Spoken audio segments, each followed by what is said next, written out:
Hey, everybody. Welcome back to the cafe. It is so great to have you guys back today. Today, guys, we are looking into the Molly Miller and Colt Haynes case. Well, what's really going on over there with that situation? I've always had to say it's been a curiosity of mine for a minute. So, thank you all for joining us again tonight. I appreciate you so very much. I may have a guest here with me shortly, possibly. And we're going to look into this and see what we can come out with it. I appreciate you all being here. Please hit the like button and share this out if you will. It is so very much appreciated. That being said, let's get this show on the road. Here we go. Here we go.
All right. Welcome back, everybody.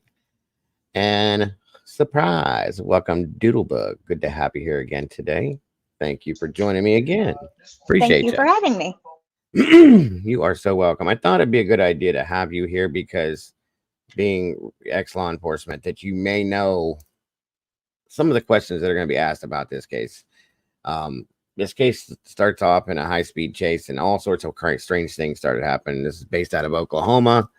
Again, Molly Miller, Colt Haynes, and reading into this case is just like what. When I play this out and you guys see what it is, you're going to see why there may be a lot of questions. So I know Molly's dug into this when I handed it over to her and said, "Hey, check this out."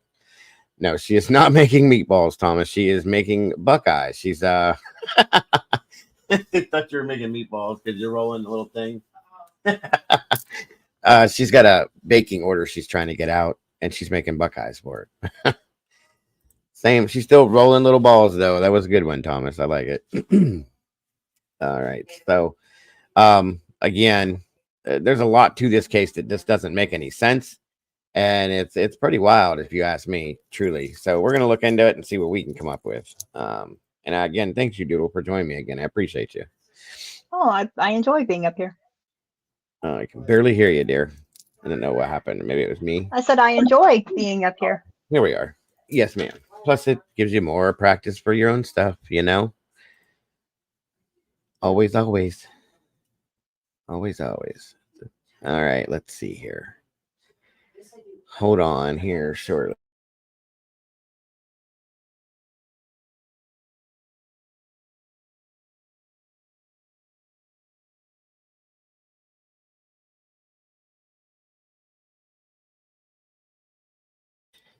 Okay, let's see. We got 15 beeps in here so far.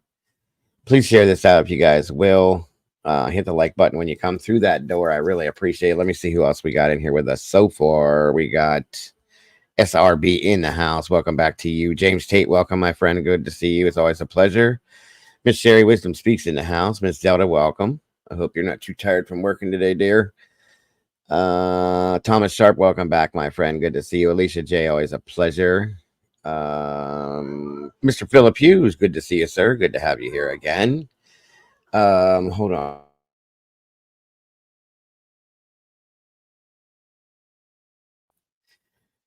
Am I missing? Let me see. Tomboy is in the house. Hope everything went well at your appointment, Tomboy. Welcome back. Great to have you here again. Miss Leslie and Billy, good to see you. Thank you for joining us tonight. Thank you for sharing this, Miss Wisdom. I appreciate that very much. Let me see. Steven's Adventure, welcome back to you. Great to see you. Walt Harris in the house. Good to see you, buddy. Excuse me. We need to send out the feelers and let Mr. Phil Biggs know we're live again. He says he always has trouble finding us. Brutally Honest, welcome. Good to see you. Of course, our doodle bug up here with us. Here, but going to be watching on TV. I know this case. I mean, awesome. Awesome. Good to know, Brutally. Maybe you can answer some of the questions we may have. Good to see you, though. Thank you for being here. I just feel like this case needs as much airtime as it can get, and I don't think it's had that much. So, you know, just another reason to do it. D. Snyder is riding his bike on a main thoroughfare. Okay. Thank you for the info, Walt. Walt Harris always comes in with the most interesting information, I'm telling you. All right. Thank you, Zelda, for that. And anything, as it says, is appreciated. If you choose to support our channel in this fashion, it's never expected, but we always appreciate it, guys. It helps me to keep the bills paid so that I can keep doing what I'm doing. So thank you, Ms. Zelda. I very much appreciate that. And that as well. We got 23 peeps in here, 19 likes. We're getting there. We're getting there. Did you got everything settled for the night at your place, Dudo? I do. Everything is in order. All right, and how is Mr. P doing this evening? Oh, he came home all excited. He did not get in trouble. He got to go to the book fair, and he said it was the best day ever. Awesome. Book fairs. I miss the book fairs. I used to love those. They were so much fun. They had so much cool stuff there. That's where I got my first Encyclopedia Brown book was at the book fair, and then I had to get them all after that. And that's truly how I got started into crime, I guess you could say. Welcome, Bonnie Bailey. Good to see you tonight. Brutally said, was he wearing his Twisted Sister stuff? That was an ugly band. You know that? Do you remember Twisted Sister, Doodle? No, I don't. They did the song We're Not Gonna Take It. Oh, yeah. Okay. How did I not know that? That was an ugly band. Those were some really ugly dudes, and when they put their makeup on, it got way worse. Way worse. So really? Mrs. D says, I bet you their mamas liked them. Somebody must have, because they all got married and had kids. So thank you, Zelda. Walt, oh wow. Not only am I moderating, I'm driving and hitting the like button. Going to watch #1 Pitt soccer tonight. Will you enjoy yourself, sir? And be careful while you're driving. Please. They look like cavemen. Oh, yeah, they did. Loved them, though. I was a huge Twisted Sister fan back in the day. I really was. Dee Snider is a very popular radio show host now. So, and that movie, yes. I was just going to say that, brutally. I wish they would have done a part 2 to Strangeland. That was a crazy movie. If anybody's not seen that, it's the time of year, go check it out. It's pretty wild. It's called Strangeland. And he produced that movie himself, I think, too. All right, we got 27 peeps in here now. When he took the makeup off and as he got older and did something with his crazy hair, no, he's not too bad. He's a really tall dude. His guitar player, I can't remember his name. He's scary looking, and the drummer was pretty bad looking too. JJ French, one of them. I can't think of which one that was, but he was scary.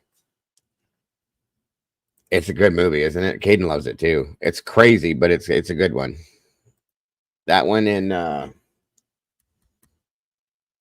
another one that I like too that was kind of an offset movie, but it was really good, was Shocker. Anybody ever seen Shocker? I've seen Shocker.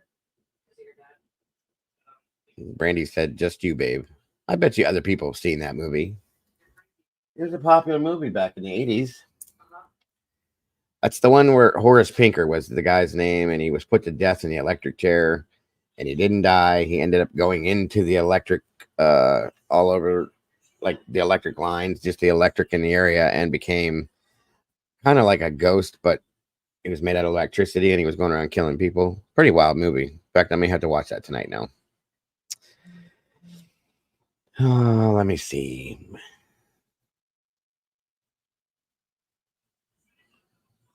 Come on in, folks, if you will, please.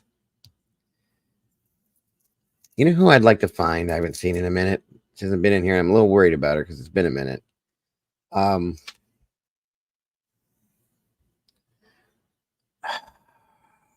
Bonnie. No, not Bonnie. Bonnie Bailey's here, but Bonnie M. That Bonnie. So if anybody sees her, let her know I'm looking for her.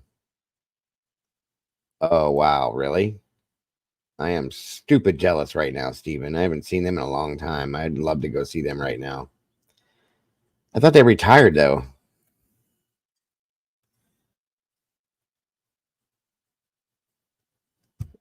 Happy hump day to you, Miss Leslie. Yeah, I've seen it, and I wish they would make movies that are like, yes. They were the best ones. I'm telling you, they were. They really, really were. Excuse me. Nothing like 80s horror movies. They were the best.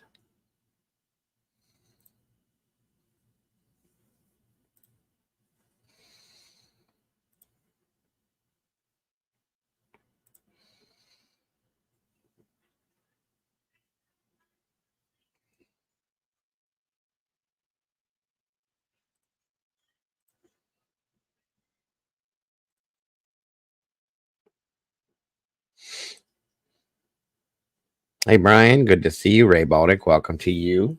Thank you for joining us tonight.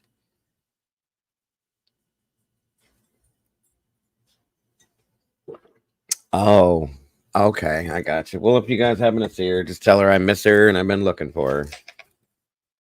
I ate a bologna sandwich and I'm going to save 17 on chicken fingers. Okay. Another great piece of info. Thank you, sir. Hey, Walt, if you happen to see Phil Biggs, let him know that we're looking for him. Tell him that we're live. Uh-oh. I hope everything worked out for you, bra guy. You should start joining us in the mornings, Brian. Meatballs in the morning. We have a morning show that we run. You should start popping in there. If you can, of course. Are you still here, Doodle? Yeah, I'm here. Okay, just making sure.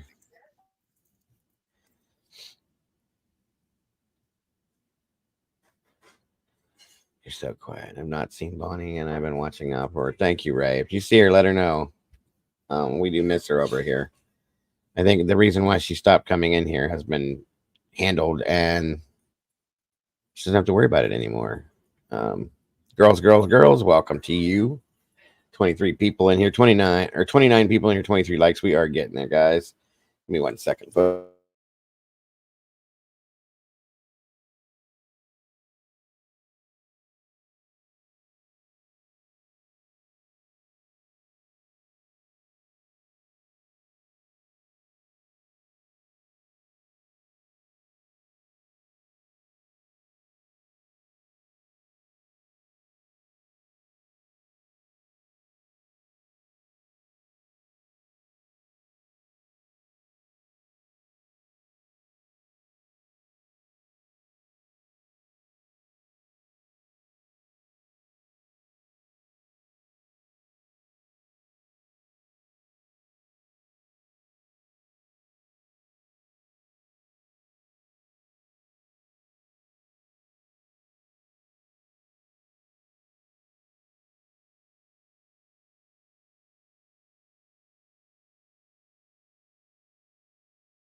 Yeah, I think we're going to be looking into that tomorrow on the morning show.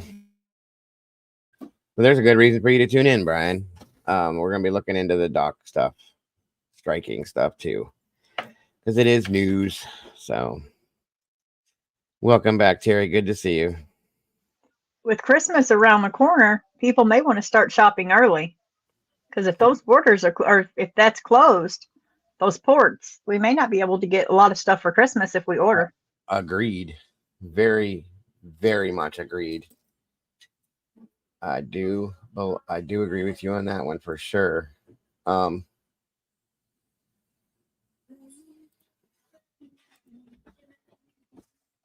Brian says empty shelves. I hope not everybody's out hoarding toilet paper again.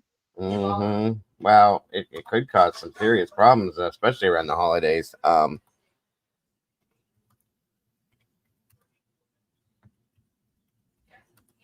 all I'm saying.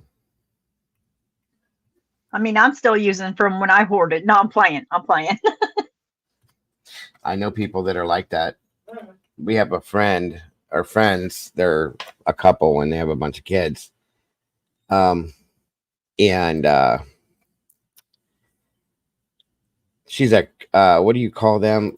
I call her a crazy couponer, but she does couponing, right? This woman. Oh man, they go all out. Those couponers. Yeah, she's got the back room of her house, a back room in her house. I'm not lying, you guys. This woman's got probably, last time I seen the house, there's probably like 300 jugs of laundry detergent, 400 bottles of shampoo and soap and stuff. Like she's got cleaners, all sorts of things. She's got tons of this stuff stocked up, like to the point where people go buy things out of her, like her house, like it's a store at half prices they pay at the store, because she gets it for like near either nothing or absolutely to where they've actually paid her money. No lie. I don't know how she figures it out, but she's actually been kicked out of, I think, 2 Walmarts because they didn't like the way she was doing it. They had to do it. They had to pay her because it was based on what the coupon did. That's how it worked out.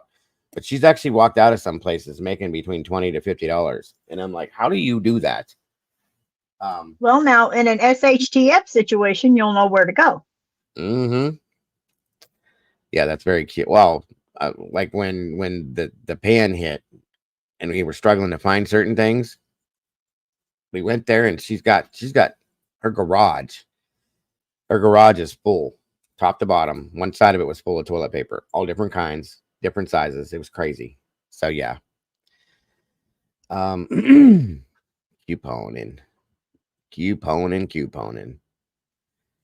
It's crazy. It takes a lot of times.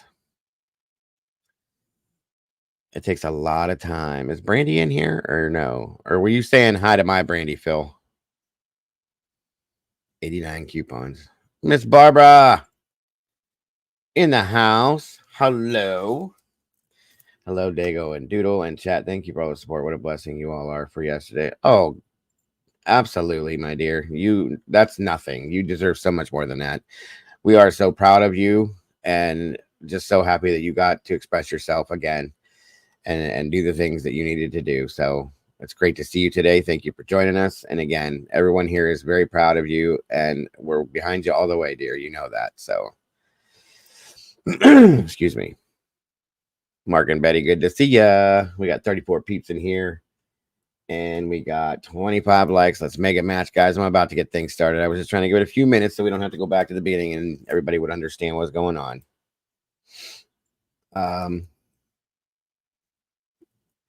I may not have my camera on much because my wife is doing that in the background. I'm sure you guys don't want to see that, but all right. Let me see here. Let's get this thing rolling. I got a couple different variations and versions of this story, as I always try to have for you guys.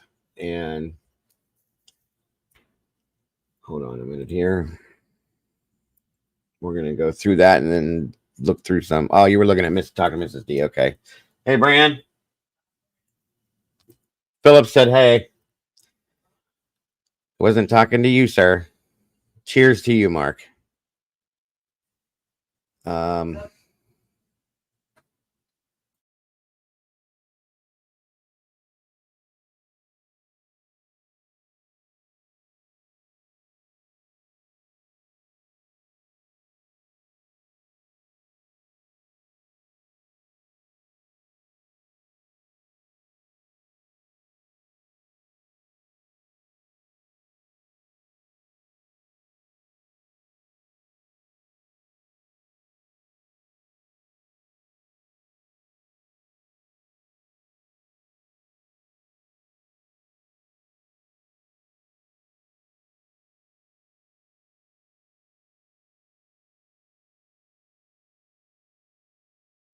All right, we're going to start off with this. I usually try to start off with something like this with any of these cases, and then we go from here. I hope it is too. I hope that this thing gets resolved quickly because it's going to cause a lot of problems, I think. I do think, truly think. We'll know more about it when we go into it, but I'm listening. Love you all. Tired. I'm so listening. We'll share. I can express how much I appreciate everything. We can't express how much we appreciate you, Miss Barbara. We adore you. And we really are very much appreciative that you're part of this community, Barbara, just so you know. You and James and Mary and everybody. So thank you. Welcome, Cal. Good to see you. Oh, I'm sorry you're still not feeling good. I hope you feel better soon. So again, this case, guys, is out of Oklahoma. I'm sure Art probably knows a lot about this one too. Well, don't be walking around or trying to drive or anything, Brian. Just sit down and relax and listen. I know dilated eyes are a pain, so. All right, guys, let's see what we got here. Please let me know how this sounds. This is News 12 at 10. Welcome to News 12 at 10. I'm Brenda Teal. I can hear it fine. Okay. Jesus, Kel, please get better. Take it easy on yourself and do what you got to do to get better, but that's serious. It's not a joke. Don't mess with that, please. Welcome, Adahari. Good to see you tonight, too. Thank you for joining us. And I'm Jeff Eliasoff. This month marks 10 years since family and friends last heard from Molly Miller and Colt Haynes. The two were last seen in a car chase through Love County. That car crashed, and though it was found weeks later, Molly and Colt were nowhere to be found. News 12's Caroline Cluis Fletcher has been looking into the facts of this case, why the man last seen with the two was never arrested in their disappearance, and the emergence of a new suspect. That infamous car chase began here in Wilson and led local police down this highway and into Love County. The car with driver James Conniff and passengers Molly Miller and Colt Haynes crashed in this area near Long Hollow Road. It's farmland for sure, but it's not desolate. And for Molly and Colt to totally disappear is unlikely. Captain Parsons said that he had gotten really close, that he'd actually tapped the other car, and then got dusted out and lost the tail light. Wilson Police Chief Kevin Coley had just started as an officer working for the department in 2013 when the call came in about a car chase. I took Highway 76 straight south, and the radio was quite busy at the time. Coley says it was several days later when that chase was connected to Molly and Colt's disappearance. Trying to weed through what was bad information and what was good information was very overwhelming at first. Coley says from calls to the station to gossip during traffic stops, everyone had information they wanted officers to look into. Coley says he and the other officers drove to Norman, Wichita Falls, and more to interview people who claimed to have firsthand knowledge, but it was always hearsay. No one would admit to seeing anything firsthand. Of course, that was wasting our time at that time because we could have been on the other lead, which might have been, a good lead or something at the time. If a witness says that they saw something or heard something, and it doesn't really comport with the rest of the evidence that is known to us, that is really kind of irrefutable, well, then that's obviously a red flag that this person is not telling the truth. District Attorney Craig Ladd says when alleged witnesses do come forward, he and investigators have to make sure they're credible. And a lot of times that's why we have to be kind of close to the vest about what's going on with the investigations. In the event that somebody like that comes forward, then we can properly and better assess the reliability of what it is that they're saying. And if they know facts that only the investigators know, then that tells us, well, maybe they really know something here. Focus, Brian, focus. Is ethically obligated to only charge someone with a crime once there's probable cause. But he says realistically, it takes more than probable cause to prove a case to a jury beyond reasonable doubt. In this case, welcome, Shay W. I think that's what it said. Is that right, Doodle? Shay? Yeah, Shay W. Okay, sorry, I just didn't want to mispronounce. Welcome, it's good to have you here. Thank you for joining us tonight. The criminal investigation never developed to the point where it was time for me to make that decision about whether or not there was sufficient evidence. Even the investigators were saying there's welcome, Leslie Petrolock. Get reliable information in regards to exactly what happened and who is responsible for it. Obviously, the name Con Nip came up quite a bit because he was the last person that was seen alive with them. I did have sufficient evidence to prosecute him for the I can high-speed try, chase. Brian. Con Nip was talking to people that made statements while these people were these were friends and of Colt and Molly that were looking for them because they were lost, and Colt and Molly had called these friends to come get them. And we know that Con was not with them whenever Colt and Molly were calling for their friends to come get them. We know Con got home and Colt and Molly were still alive because there were 3 witnesses that showed up at the house where Con was living that were out looking for Colt and had him on the phone, and they've given full statements. James Con Nip didn't return my messages, but Gary Henry is an attorney who's worked to get Nip an interview with investigators last fall in hopes of clearing him as a suspect. Despite this, Henry maintains he's Welcome, not Nip's Mocha. attorney. Because at this point, Con Nip is really not a suspect. He really doesn't need a lawyer. Why do you think there's been so much attention on Mr. Nip? The social media, TV shows, podcasts, all this mounted so much towards Con Colby and then Joe Russell that it drowned everything else out. Henry says evidence uncovered by an investigator points to a totally different suspect. He has been interviewed.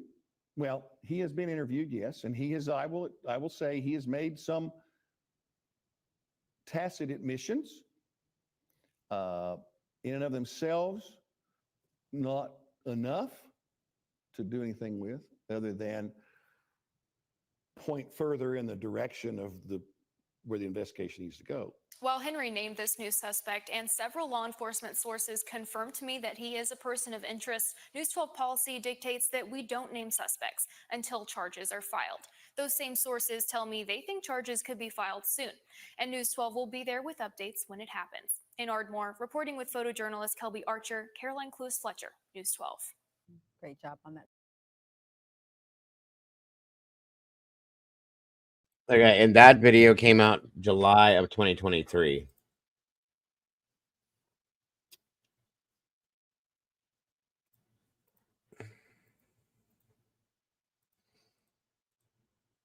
Just so everybody knows, this is Molly Miller. She went missing. I'm just going to read this to you real quick. From Oklahoma, July 8th, 2013.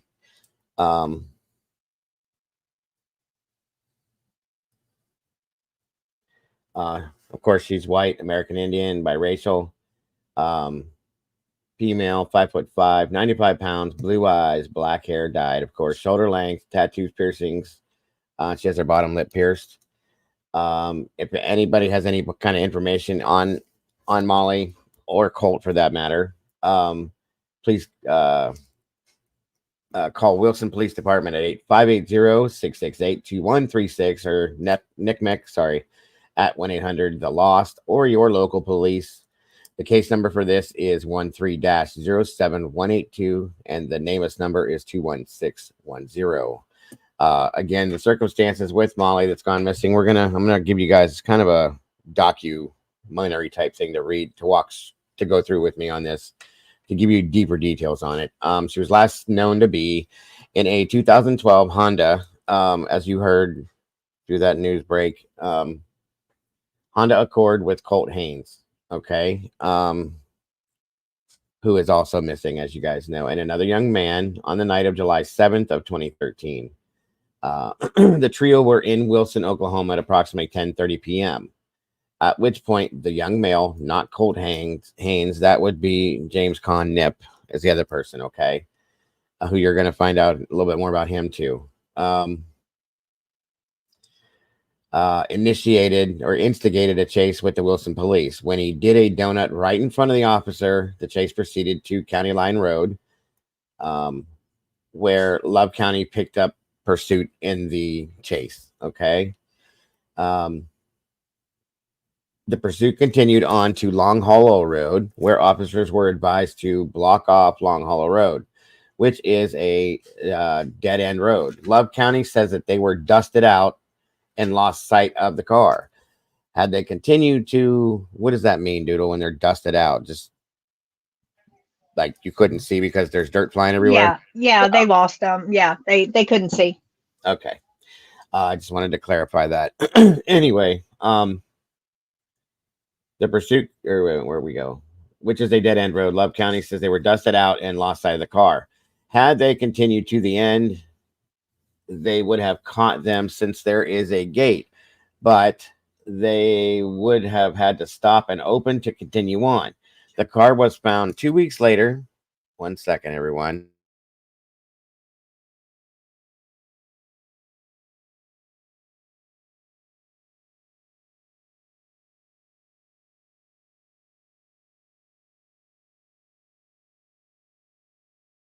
Sorry, I am my wife's official taste tester when she's doing things, so I just had to try pumpkin cheesecake to see how it tasted. Sorry about that. Where were we at here? They would have had to stop and open the gate to continue on. The car was found 2 weeks later in a field near where the pursuit ended at 12:57 a.m. Molly called 911, and it was a 5-second phone call. Dispatch called her right back with no response. No one was ever dispatched to the area to check out the 911 call. The 911 call came in to Marietta Dispatch. Her family states that her phone pinged off towers between Pike and Long Hollow Roads.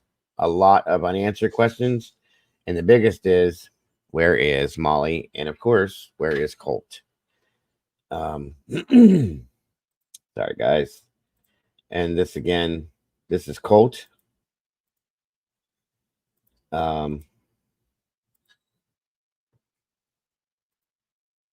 Here again, coming up here. That is a picture, another version of a picture of Molly. There's Colt again. They were both very, very good looking young people.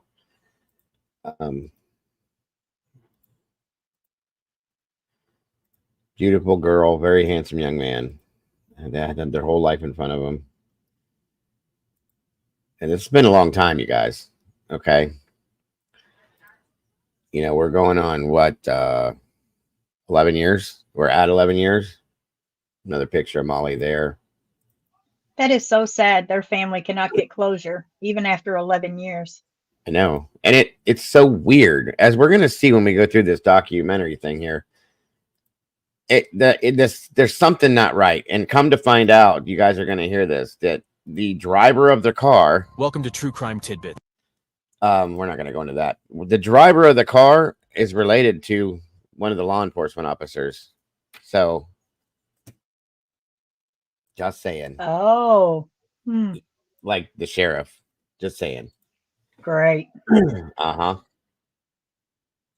Again, one of them things that just makes you go, you know what I mean? All right. Yeah, definitely. I mean, that's not always the case. And it's sad that we think that, but it happens so frequently now. We just don't know. Agreed. And I'm not saying that means there's anything bad that happened. What I'm saying is that it's just strange that that's the scenario is all I'm saying. So, all right, here, let me get the right one. I got a couple of these I pulled just because you guys know sometimes things happen. So I just want to ensure that I have this. Hold on.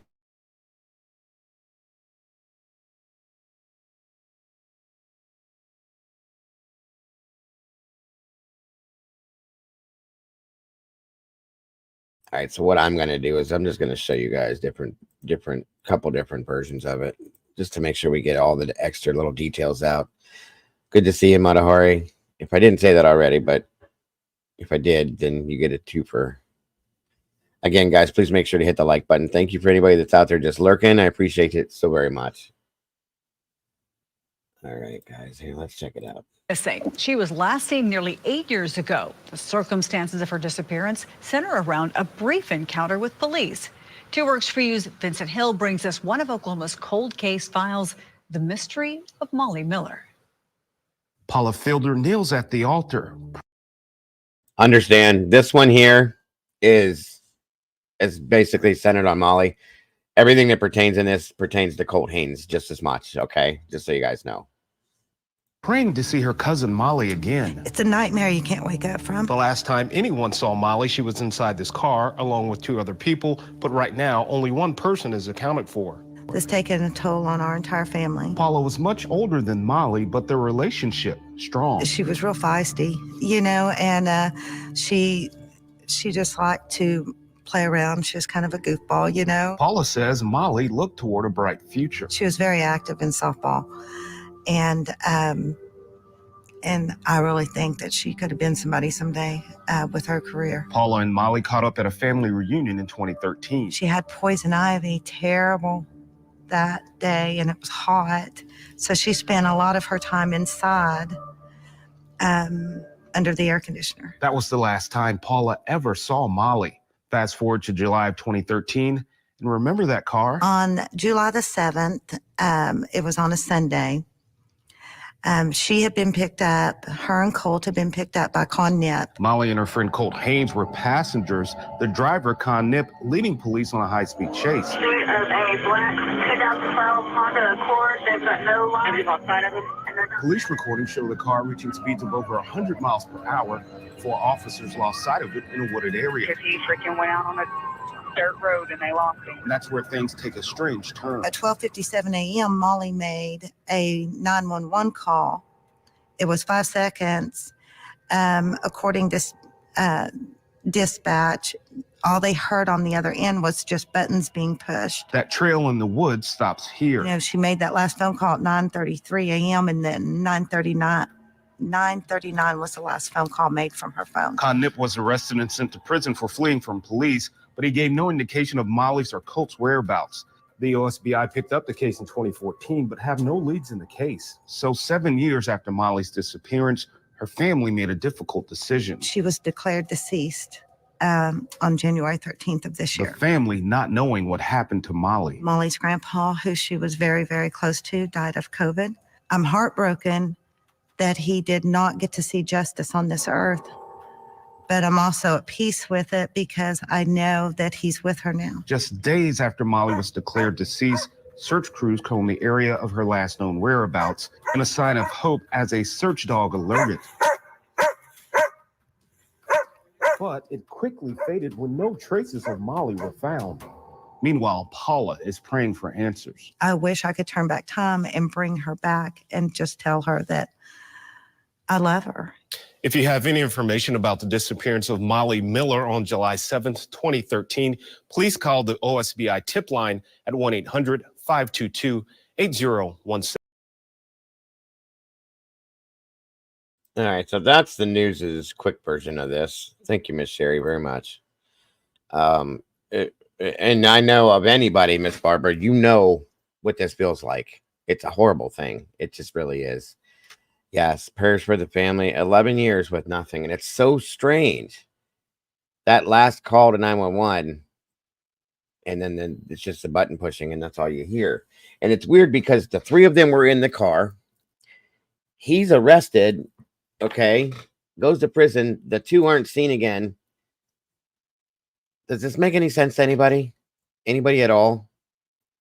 You know, and truly, like, Doodle, can you, because I know that there's different rules for different things. Can you explain the rules of engagement when it comes to like a high-speed chase and when to back off and how to react to that, please? When an officer is involved in a chase, the main thing, you're not like, you don't get to say when it ends. You have a boss that is telling you or questioning you as you're going. And so if they say pull back, you have to pull back for public safety. Right. And usually it's when they get to a certain speed. I've heard like over like radio talk, like, okay, we're reaching speeds of 100 miles an hour, and you'll hear dispatch come back and say, okay, that's enough, back off. You know what I mean? So right, yeah, because someone is telling them. And then especially if they're headed toward a big city, you know, it depends on traffic. There's so many different things. Right. So this scenario is basically out in the dirt road areas, you know, in the country area. And like I said, they take off, they're gone, they get dusted, the police said, and then that's it. They find the car 2 weeks later in the field near the area where the chase was, and not the kids. It's strange. It's very strange to me. Let's see, they cross different cities and it gets complicated with chases. Right. No, I understand completely. I've seen that here. I've been involved, you know, after chases around here where we've had to respond for, you know, injuries and stuff like that, where we get multiple agencies that get involved, and they cross over, they drop off, they pick up, the state comes in, the county comes in, so on and so forth. It can be confusing at times. So yeah, I do completely understand that.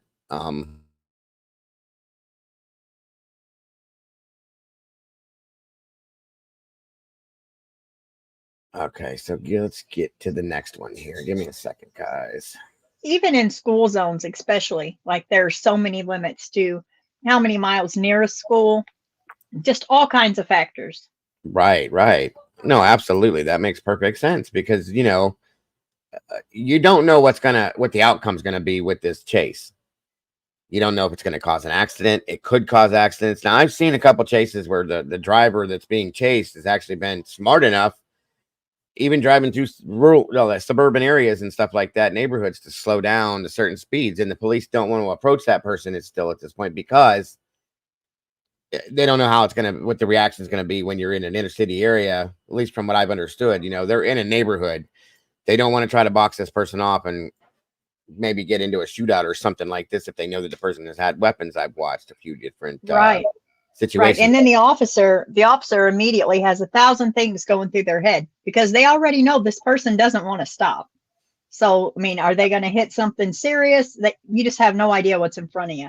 Agreed. You know, and I always like been in fear for law enforcement officers that are in these chases because it's such a dangerous situation. I've seen them end badly here, and not just for the suspect. I'm talking about for the officers as well. It's dangerous at certain speeds, and certain places you can't speed, and it becomes bad in some ways. Exactly, Kel. Any officer that's ever involved, you know, I hope they have the shelter of the Lord watching over them at that point, because it's God bless them is all I can say. That's scary shit, period. And civilians, because so many civilians get hurt each year just because some idiot doesn't want to get a ticket, and they don't even have to have a prior. I mean, they just get scared and take off. It's crazy. Right. Absolutely, absolutely. What do we got going on over here? Brutally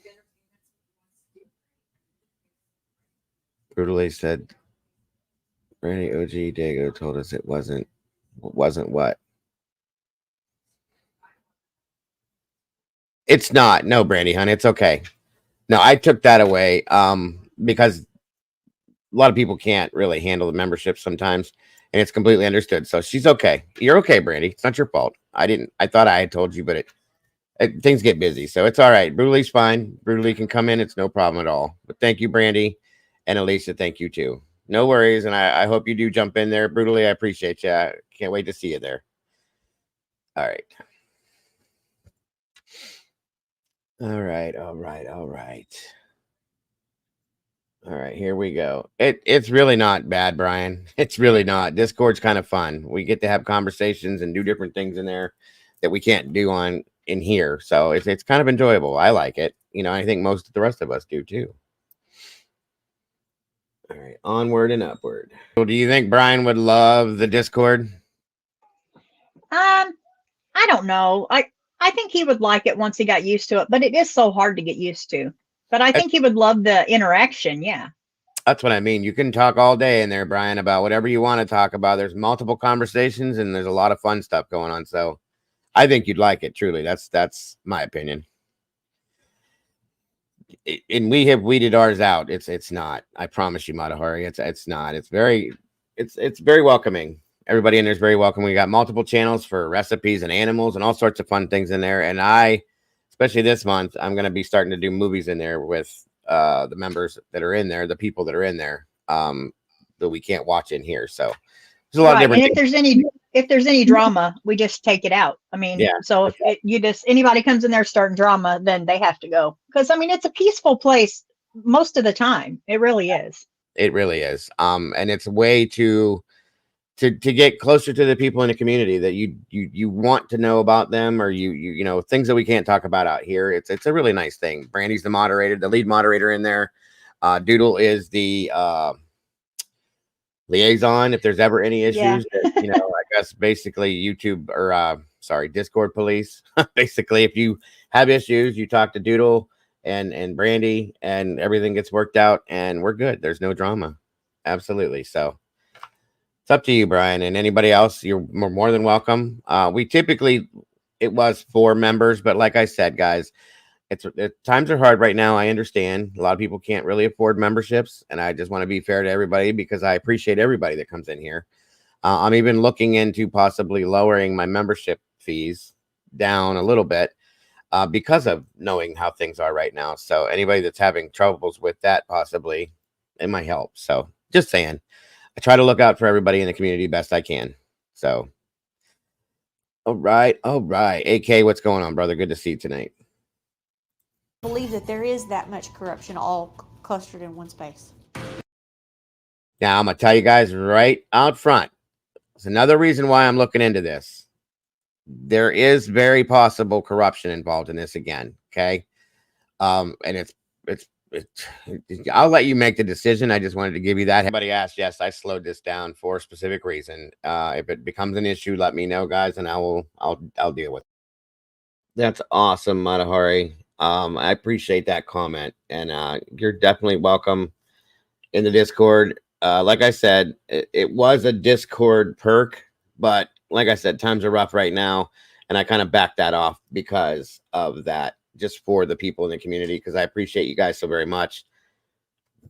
That's on me. You know, I can bring people into the Discord without being a member because like of that reason. That's the whole reason why I'm doing it. So anyway, Mittens for Kittens, welcome. Good to see you. And anybody else that popped in, thank you so much. Well, you know, she sees somebody getting hurt. That's what I just explained, Mittens. You must have come in right after I said it. I slowed it down purposely for a reason. Just to be sure. I don't know what the deal is. I did filter it, but we'll see. And I just want to take the chance. Don't want to take the chance of being interrupted.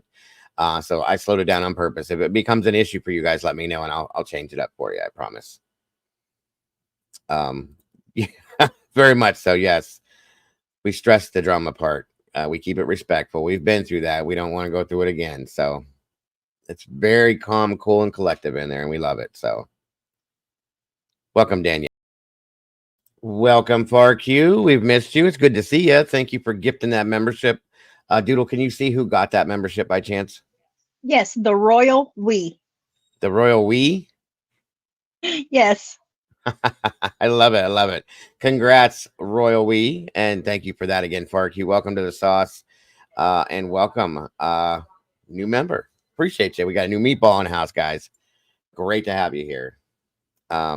I'm sorry to interrupt, but that's a good point, Mark and Betty. I have covered UK cases, and I'm going to be covering more. It's hard to get, just so you guys understand, it's very hard to get information on UK cases. Law enforcement over in the UK, they keep things very tight to their close to their chest and things locked down.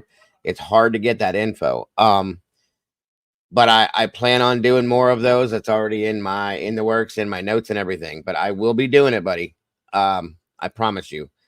Or Mark and Betty. I'm sorry, not just Buddy. But just give me a little time. And like I said, I'm doing the best I can. I've looked into trying to get the info in a different way, and it's very hard. You guys keep things pretty tight over there. It's not as loose as it is over here. I'll tell you that much. But look forward to it, Mark and Betty, because we will. Goodness gracious, Brian just dropped 10 new memberships. Doodle, can you see who they are? That's awesome, Brian. Thank you so very much. Good Lord. Can you hear me, Doodle? Maybe not. I'm sorry. My grandson was asking me a question. Oh, no. It's okay. It's okay. What was you asking, Dago? I'm sorry. Brian just dropped 10 memberships. Amazing. Oh my goodness. Yeah, that's so awesome. And can you see who got them by chance? Let's see.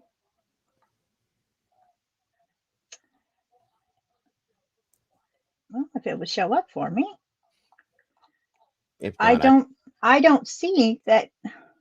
Okay. Oh, I see. Okay. Sammy, Cosmic Butterfly, Tis Me, Kate Arate. Looks like Southern Girl Detective, Naomi B. Midakai Ison again. I'm not sure. Pugopolis. Daniela. Nope, Daniela was already a member. Terry Dean. Awesome. Rebecca Ann, mom of 3 boys, girl next door, and Helen. That is so awesome. Welcome all of you to the sauce. I am so very, very excited to have you guys join us here as meatballs. We appreciate it very much. And I just, Brian, that's amazing. You're so awesome, Brian. We love you. And that is so very generous. I appreciate that so very much. Look, wait a minute. Did we already get the 5 that Kel dropped? No, we didn't. I don't think, did we? Yeah, we did. Yeah, I didn't see that. Yeah, I had named those off too. I just added them all up together. I just saw that they were gifted. That's okay. Thank you so much, Kel. So we got 16 new meatballs joining us, guys. You guys are amazing. God bless every one of you. And on that note, Arctic Fox is in the house. Good to see you, brother. Looks like Phil got one. Or did you just change your color somehow? That's weird. Nope. Phil got one. That's awesome. We're gonna start seeing more green in here, guys. My background changed colors, so it looks weird. Brian, that's amazing. Thank you, buddy. We love you, brother. Seriously, and I really I'm telling you that means a lot. So thank you so much. That's awesome. So very awesome. Welcome again, everybody. And I really do appreciate you all being part of this community and now part of the family. We appreciate you. Again, good to see you, Arctic. Good to have you here tonight, bub. I hope you're doing good. Guys, we need to back up a little because with all that excitement with the members and stuff, I think we missed a couple things. I know I did. That I'm kind of curious about. Sorry about that. Let's back this up just a little bit. I think that's about it right here. Well, I appreciate that, Mark and Betty. I absolutely appreciate it. Here's where the report. Here's where it starts. This is what I'm saying now. This is the gentleman, from my understanding, and this is Arctic's area. He might know this better than I do.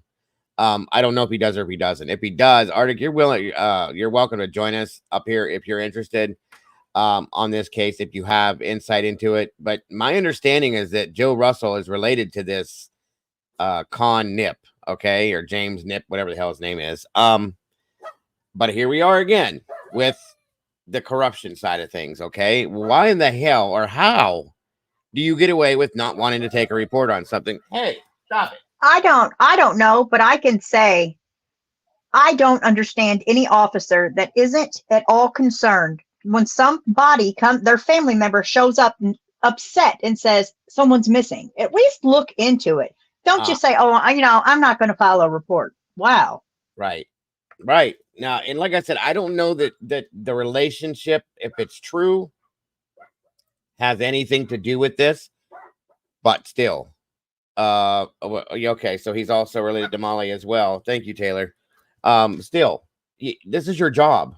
What are you doing? You know what I'm saying? I wasn't gifted a membership. I've been paying for. Oh, okay. Well, thank you, brother. I appreciate that, Phil, very much. Just saying. Arctic, I dropped you a link if you're interested, bro. If not, I understand completely if you're busy. Either way, you're welcome as always, anytime. So, like I said, when I saw this and heard about this, I dropped this with Molly, and she went nuts. She went in head first. I don't know where she's at right now. I thought she would be in here for it, but either way, this case is let's not play games. It's fucked up. Period. It really is, and it's a mess. So that's why I thought it would be a good idea to do this one.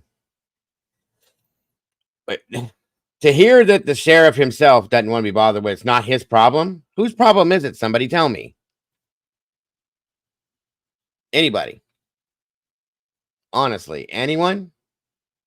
Whose I wish problem I had an answer. I don't have an answer for that. I can't imagine that. Right. And Taylor, you're welcome to join me too, dear, if you want to. Here, hold on. Let me do it this way. Anybody that has any insight into this, you're welcome to join us up here on this tonight, because it's a mess. I'm gonna drop a link for you too, Taylor, in Discord, just in case. Well, it's like, honestly, even if you legally can't file the report, don't you at least look? Don't tell me that police officers don't have downtime, because I know better. I So would. wouldn't you at least be on the lookout? You know, you can't legally maybe until the next day. So you look as you're on patrol. I mean, it's not that difficult. You're out anyway. Agreed. And that, like I said, that's why I thought it would be interesting to have you joining us, being former law enforcement. It just blows my mind when I started looking into this. I think it was Taylor that told me about this, actually.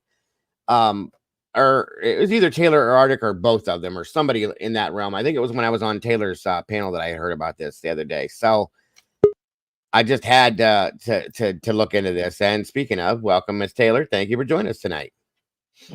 Hello, sir. How are you? How are you? So this is a crazy one. I told you there's many rabbit holes with this one. Yeah. Well, I mean, let alone, let's stop right at the point where the sheriff says it's not his problem, that he doesn't want to take a police report. Right then and there, we have a problem.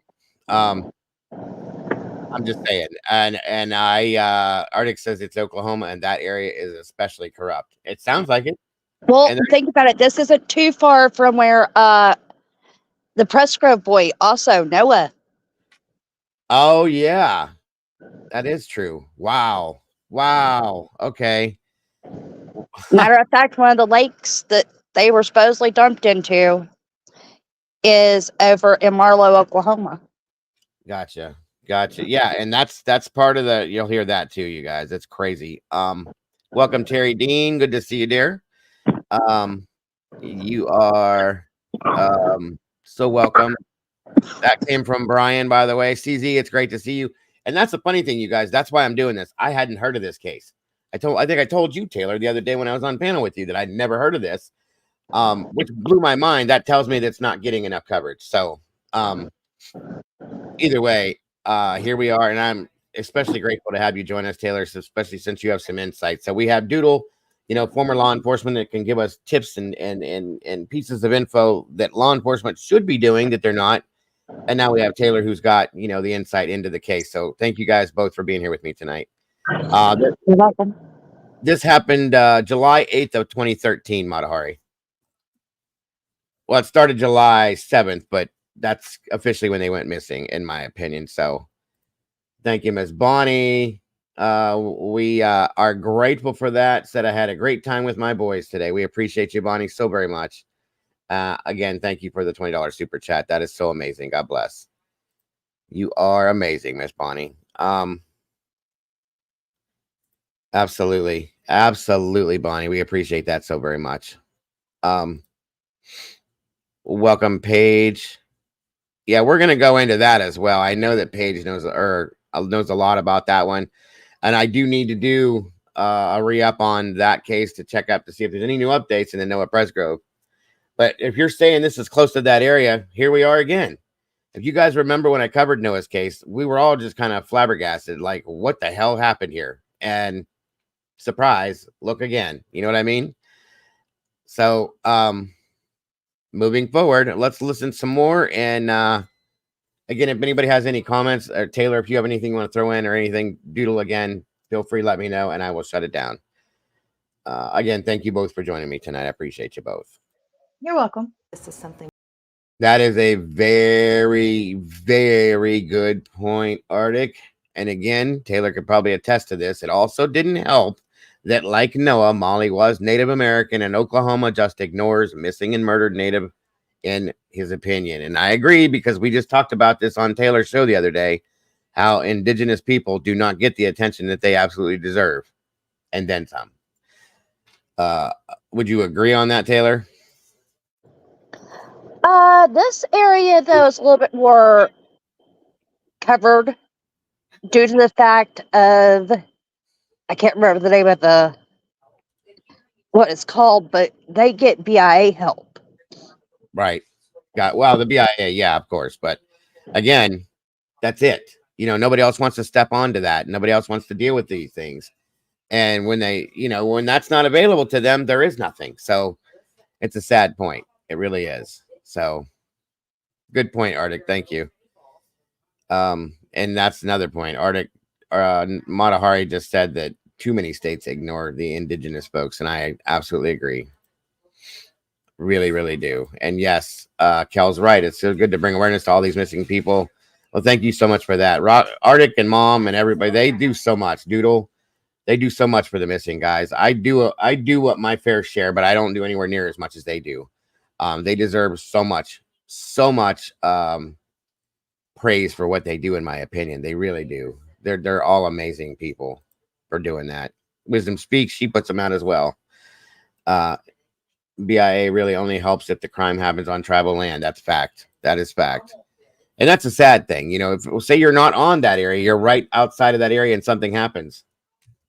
Sorry for you. But not like almost like what this idiot sheriff said. It's not my problem. And that's how a lot of these people think. It's sad. And I don't understand it. So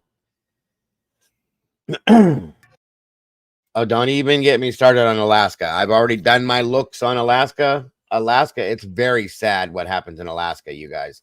Those people are completely ignored. I mean, absolutely. And they make up, I'm going to say 90% of the population, and they're completely ignored.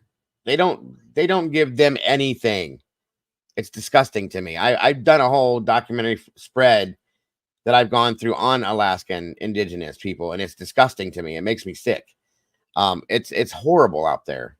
I don't get it. And Terry, God bless you for living there.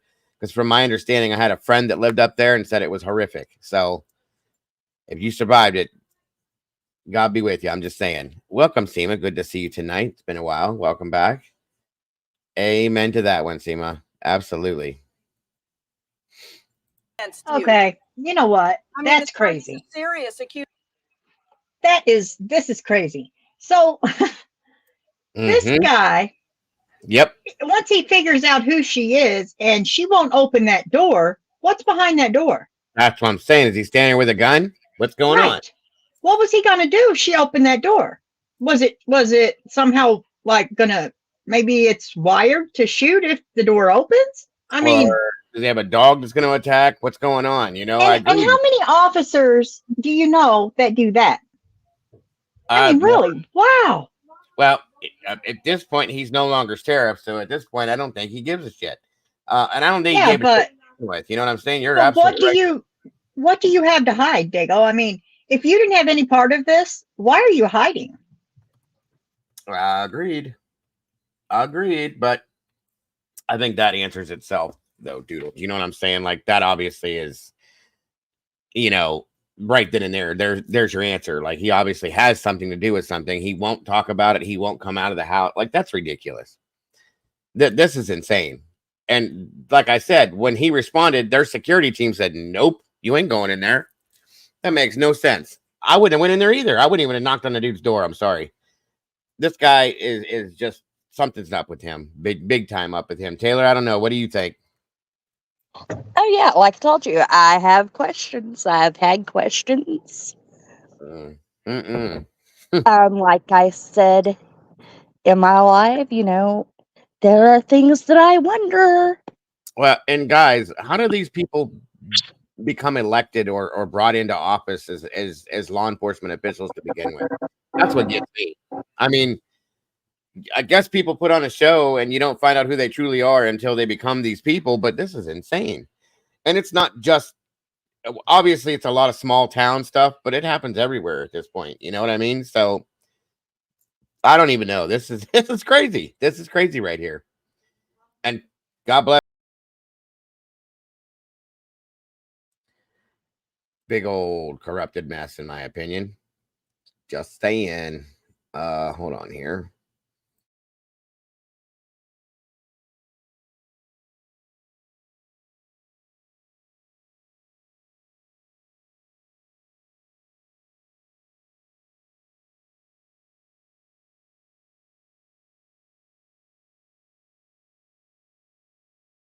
Now I'm gonna play this to you guys. It's gonna tell a lot of the same stuff, but my understanding is that there's a couple things within this that are a little different, just to give you guys a little extra added icing on top of the cake here, so that you have a full idea.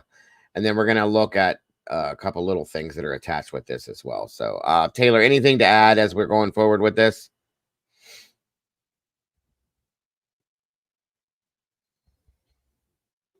Welcome, Kimberly. Good to see you tonight. Oh, Lord.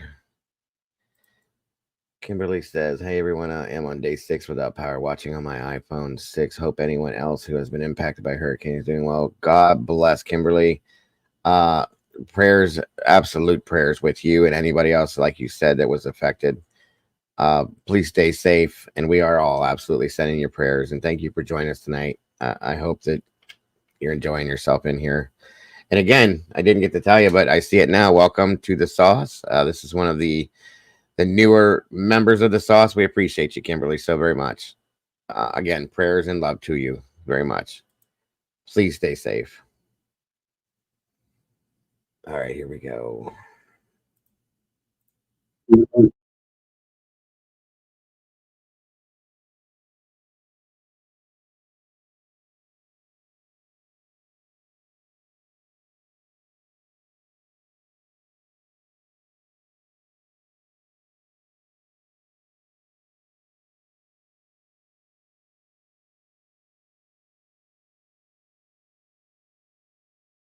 Sorry, we had a train coming through, y'all. Oh, it's okay. Did you have anything else to add before we go forward with this next piece? No, not much, but I have things that are thoughts, but I don't know which the next piece will be. So, Well, this is basically going to tell the same story. There's a little, from my understanding, there's other little tidbits and stuff in here that may be a little bit different, but it's basically just ingraining it with everyone. And we can get into anything you have after we get through this real quick, and that's fine. I appreciate it very much. well, I can put out that this is the case that I learned. If you ever did meth or anything like that, you can't take polygraphs. Okay, interesting. No, At least that's what Partners Yeah, in you True can't. Crime's putting out there. All right. What'd You're you say? you're not supposed to be under the influence of any kind of substance whenever a polygraph is performed on you. Oh, right. Absolutely. That's good to know, Kimberly, and it's very true because a lot of people have had horrible situational stuff going on with this hurricane. So I'm glad that you're safe and sound. And again, we appreciate you very much, Kimberly. Again, there's a link to Arctic Fox, guys. If you haven't checked them out, please do. If you haven't subscribed, please do. You will not be disappointed.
Sorry, you guys. I thought I had shared this.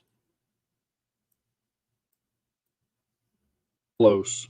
Heroes, victims, and villains are often tied together by intricate webs of family ties that encourage questionable loyalties and expected silence. Sometimes, the violence and chaos that sweeps across these communities could put any big city to shame. As school let out in the summer of 2013, a 17-year-old girl went to Interesting, a Barbara. party with one of her friends. By the time the party was over, there had been a car chase, a series of mysterious phone calls, a panicked search, and ultimately a pair of disappearances that remain unsolved to this day.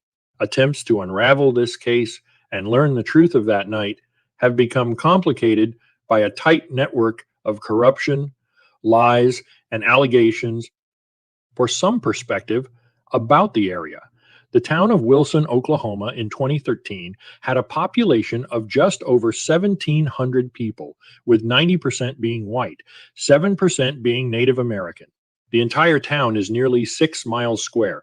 So yes, everyone knows everyone else in this small town in south central Oklahoma.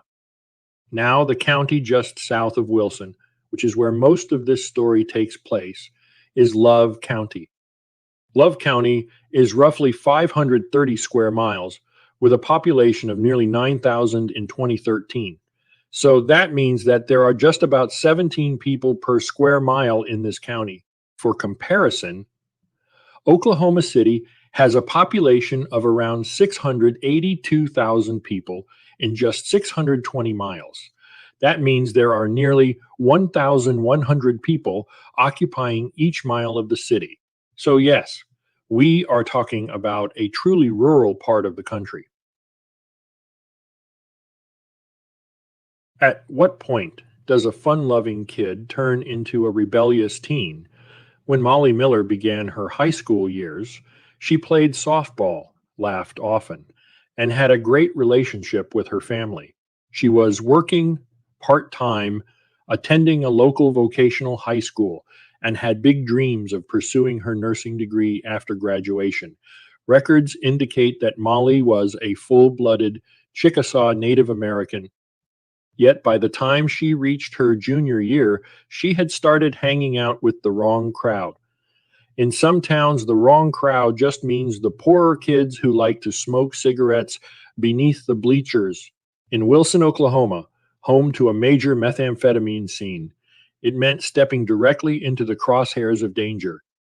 Molly met Colt Haynes about a week before they disappeared, and the two became fast friends. Their relationship seemed to be platonic. Colt already had a girlfriend, but that didn't prevent Molly from having a crush on him. The people who knew Colt described him as a good man who nevertheless struggled with addiction. He was 21 and had a new baby, but that didn't prevent him from accepting an invitation to a party or a group hangout that he and Molly ultimately attended together. One of the party attendees was James, also known as Con Nip. At 21 years old, Con was already bad news. He had a bad habit of taunting local police. Nobody knows why Molly and Colt got into Con's car that evening, but they did leave the party together on July 7th, 2013. The trio headed to a convenience store in the town of Wilson. Around 10 p.m., Con left the convenience store and, with Molly and Colt in the car with him, began doing donuts in front of Wilson PD police cruisers, which was apparently a habit of his. When his donuts threw rocks or gravel at the police cars, a car chase began. The chase swiftly reached speeds of 120 miles per hour. Con would occasionally turn off his headlights because he knew the road so well. He led the police south on Highway 76. Wilson PD was hot on Con's heels until he crossed the border into Love County. Love County is the jurisdiction of the Love County Sheriff's Department, and the moment Con's car crossed the line, dispatchers waved Wilson PD off the chase. Love County sheriffs took over the chase. But we believe they already knew who was driving and where he was headed. Meanwhile, Con turned down a dirt path heading directly to his family's property. When Con turned the car onto Long Hollow Road, a long dirt road, Love County Sheriff Joe Russell called off the chase entirely, saying he didn't want to tear up his cruisers. Further, he claimed to know where the car was going, making the first in a long line of odd comments and decisions he came to make about this case over the years. The decision to avoid pursuit may have had other motives besides avoiding wear and tear on cruisers, though. Sheriff Russell, you should know, was Con's uncle. There were plenty of skeletons in Sheriff Russell's closet, too, many of which tie directly into this case. You're going to be shocked by the level of corruption sweeping through this little county on the Texas border. At this point, nobody's sure exactly what happened next. Con showed up back at his house. Apparently, he either had no clue where the car ended up or just wasn't saying. Welcome, PJ. Thank you so much for joining us. I appreciate you so very much. I hope you're having a wonderful night. Thanks for being here. 15 days later, on July 22nd, they found the car. The little 2012 Honda Accord, which didn't even belong to Con, but to his girlfriend, had sustained $18,000 worth of damage after plowing through barbed wire, blasting through ditches, and ultimately running headlong into a tree. While the car was found, the two other occupants, Molly Miller and Colt Haynes, were never found. The property off Long Hollow Road offers about 1,000 acres of scrubland, trees, thick bamboo, and a wide, shallow pond almost big enough to be called a lake. In other words, it provided plenty of opportunities for getting lost. Colt and Molly definitely spent some time wandering through the area. They'd gotten disoriented and were alone. One of them would become badly hurt, and each would make calls for help. Molly tried 911 first. At 12:57 a.m., she made a 5-second call, said nothing, and hung up. Dispatch tried to call her back, but there was no answer. Nobody dispatched law enforcement officers to her location. It's not clear whether Molly was actively in danger at that point, or if she was just lost. Perhaps she started to make a call only to get spooked and hide, or perhaps she feared arrest. It's widely believed that both she and Colt may have been doing drugs that night, so law enforcement may not have been a welcomed rescuer. Frantically, Molly called several friends instead. She told them she was lost, stranded in a field, and that she needed a ride. She couldn't reach many others according to her phone records. At 6 a.m., she was still alive because she was arguing with a friend who wouldn't come get her because he had to drive to work. By 10 a.m., her calls stopped. Her phone was completely dead, and nobody would find her. Colt's friends were a little more active. He told his friends that he and Molly had gotten lost between Long Hollow and Pike Road. At one point, he mentioned being at the base of a tree, which is perhaps where he landed after Con crashed the Honda. There are some reports that he may have climbed the tree to get a better vantage point to determine where they were.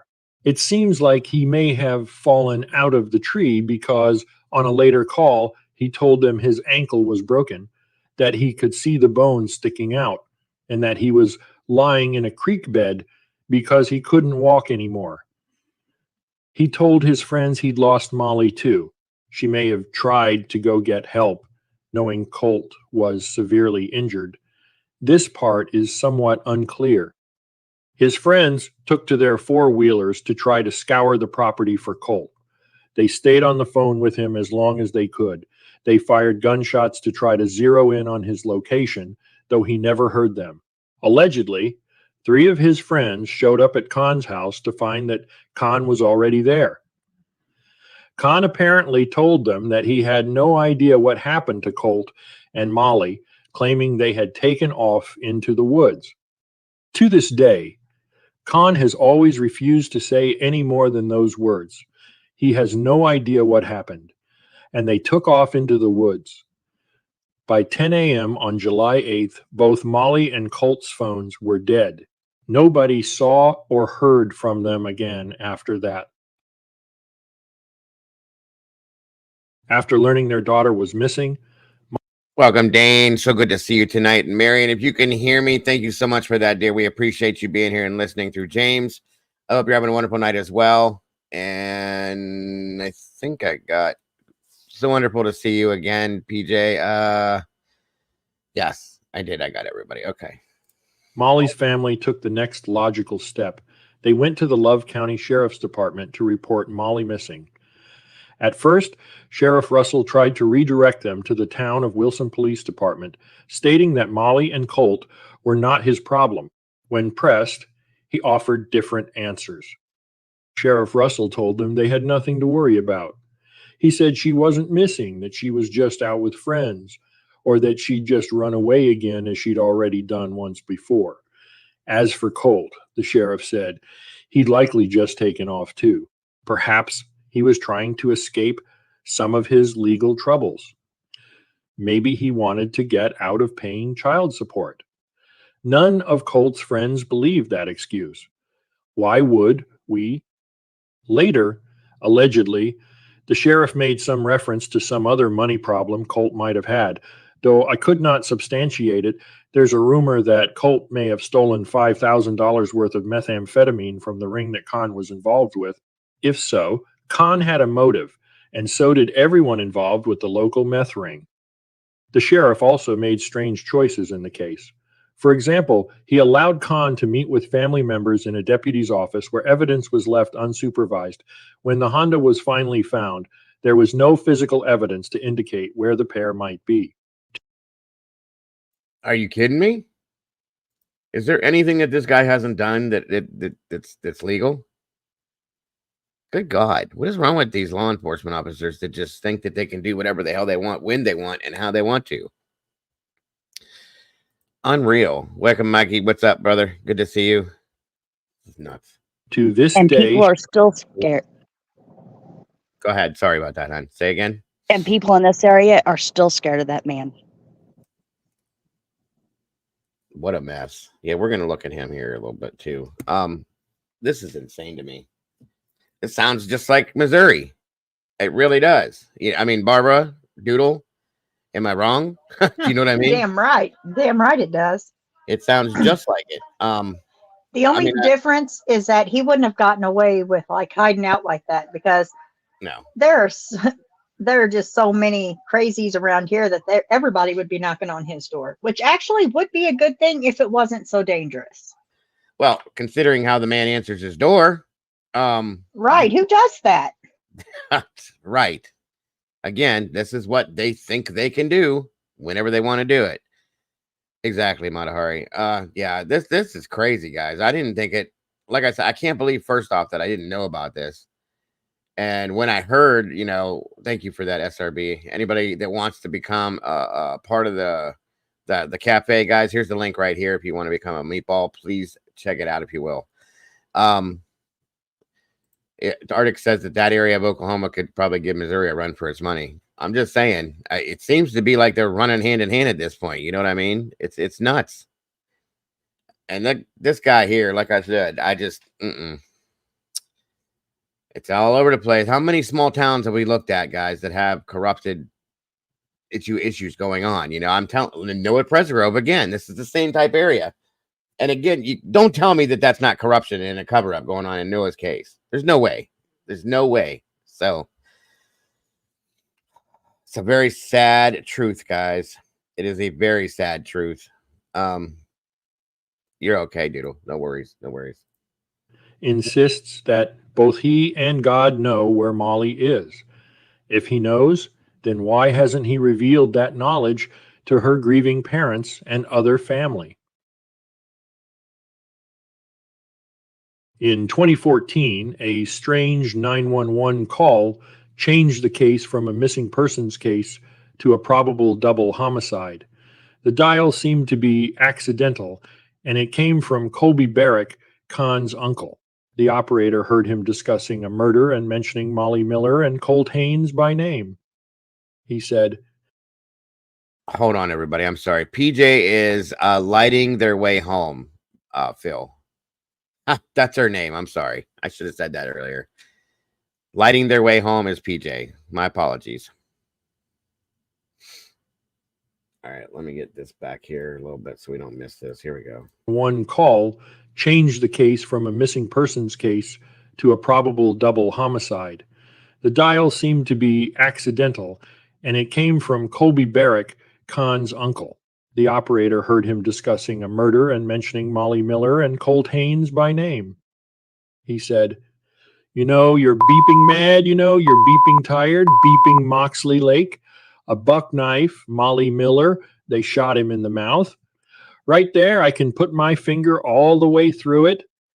The operator then heard water splashing and 2 gunshots. Colby Barrick lived on Long Hollow Road at the time of the chase.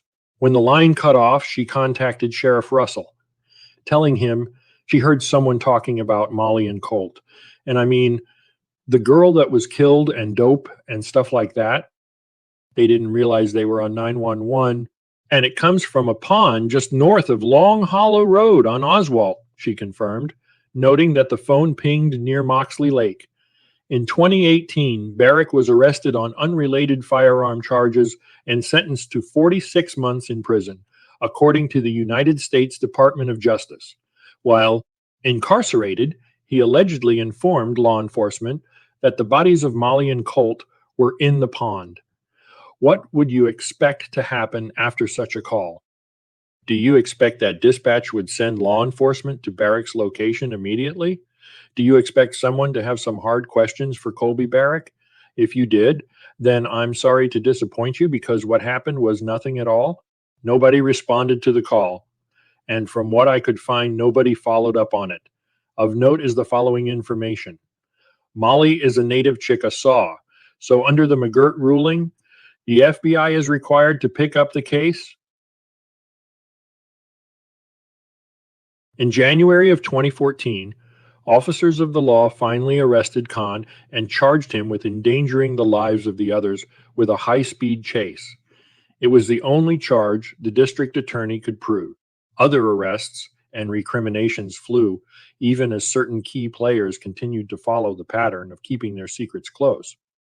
Dark truths began to emerge. According to official investigations, Sheriff Joe Russell was heavily involved in the meth trade. The sheriff was using his home to manufacture meth. His son, Willie, was dealing it. His nephew, Con, was heavily involved in the trade as well. Russell even used Sheriff's Department resources to run drugs throughout Love County on a number of occasions. He let his son use his patrol pickup to both deal and sell drugs. Investigators found cocaine residue in the truck. He even allowed his son to keep a woman named Sarah Bamberg, a virtual prisoner, in their home. Sarah was wanted in Carter County for probation violations and in Love County for knowingly concealing stolen property. Willie used the warrants to coerce sexual favors from her, telling her she was safe if she stayed at their house, and gave him what he wanted. The moment she left, Russell had her arrested. Bamberg became a key witness in the investigation against Russell. Russell faced charges: 2 counts of corruption in office, 2 counts of habitual or willful neglect of duty, and 1 count of willful maladministration. He was also charged with maintaining a drug house and harboring a fugitive.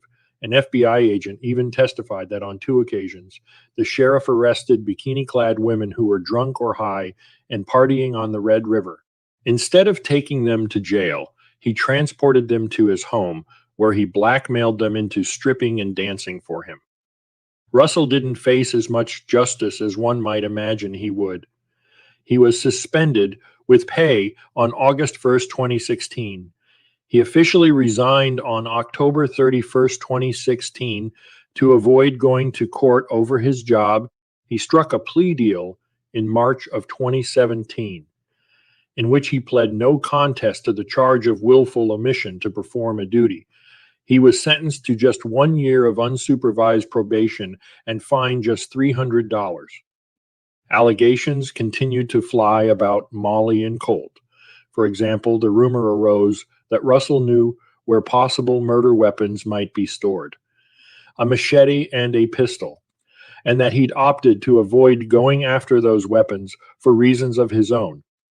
Willie Russell, his son, eventually faced federal charges for methamphetamine distribution.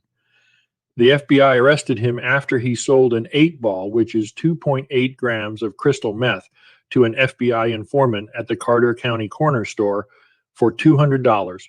The FBI mentioned it took them a long time to arrange the deal because Willie kept wanting to stay in Love County, a place where his dad could protect him. The Oklahoma State Bureau of Investigation has taken over the case. In addition, Molly's family has hired a private investigator named Philip Klein, and new allies have emerged from unexpected quarters. One of those allies is Toby Thomas, the owner of Battle Springs Ranch. Toby bought the property on Long Hollow Road, set up a tactical training facility called Battle Springs Ranch, and became interested in the case. When he first bought the property, he found footprints and four-wheeler tracks going straight into the water. Toby has allowed everything from cadaver dogs to walking searches of his property and continues to search himself. Nobody's been able to find anything in Moxley Lake since he took over, but he uncovered rumors that the bodies might have been stuck into a freezer and pushed into the pond. The pond is wide yet shallow. Nevertheless, it is 4 to 6 feet deep all the way across. And if the bodies are concealed in an object like that, it would be difficult to find without a full, focused forensic dive. But Toby hasn't needed a dive to find at least a little bit of evidence in the case. While walking around the property, the new owners found a torn and tattered white woman's shirt tangled up in some tree branches, not where you'd expect to find a shirt that came off by mistake, at body level, but at eye level. Molly was last seen wearing a white shirt. The shirt might have provided some answers, but it seems law enforcement misplaced the evidence nearly as quickly as they received it. Do these facts make you wonder who else is guarding secrets in Love County and what it will take for someone to come forward with the truth at last? Maybe someday soon, someone will. Molly's cousin Paula Fielding once revealed that she was speaking to an unnamed female suspect on Facebook. Could it have been Khan's ex-girlfriend? Or is it some as yet unnamed individual who was closer to the action than anyone in the public yet realizes? Either way, Paula claims this woman knows exactly what happens, that she could help close the case for good if she'd just come forward. I couldn't identify the woman of Paula's claims. However, in a very recent Facebook post on the Missing Colt Haynes page, someone named Monique Haynes Stewart, who I believe may be Colt's sister, posted a very strong and stern message to clarify who that group believes is behind Colt's disappearance. I absolutely wanted to include this detail, as I understand that with over 4,000 followers, there are more followers there, which is nearly 4 times the entire population of the town of Wilson. Let me be clear, based on direct specific evidence. I won't name a suspect solely on circumstantial evidence in the case of these 2 missing people presumed dead. If Ms. Stewart has direct, specific evidence and not just hearsay, only then can the information be considered usable. I also recognize that she is disappointed at the results of other social media outlets reporting of this story, along with the private investigator hired by Paula. I want to emphasize that this story was created to help bring closure to this case for the surviving family and friends of these 2 young people. Without a doubt, this is an odd, intriguing, and mysterious story. My regular audience often shows great insight and empathy for the people involved. With that, I asked, do you have insights into this case? Please let me know in the comments below.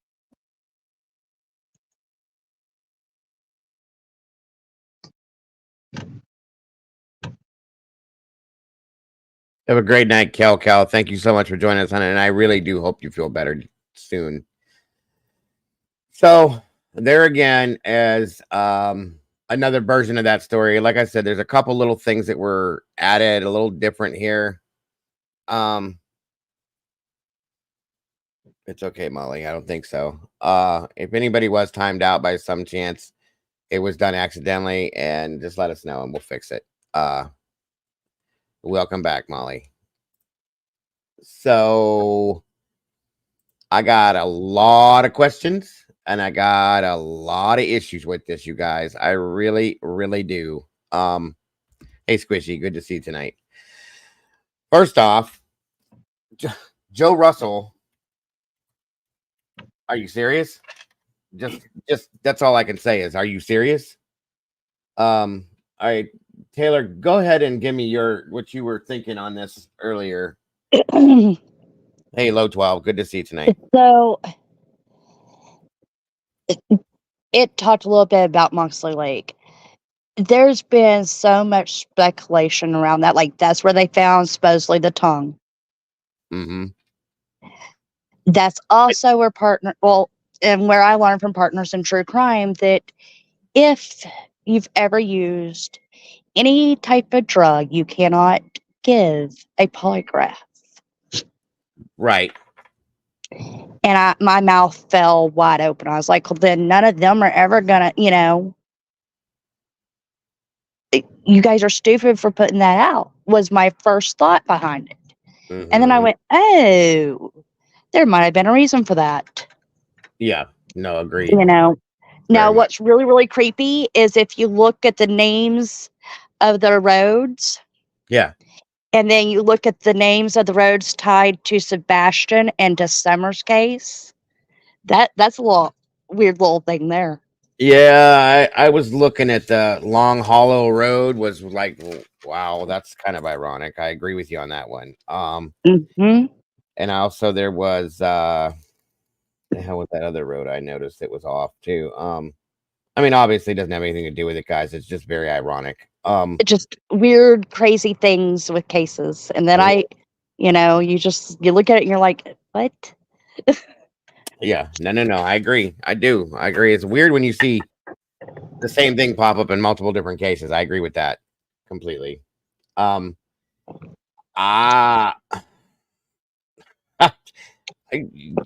telling you guys, the more cases that we cover like this, first off, yes, there was a rumor flying around that they found a tongue in this pond.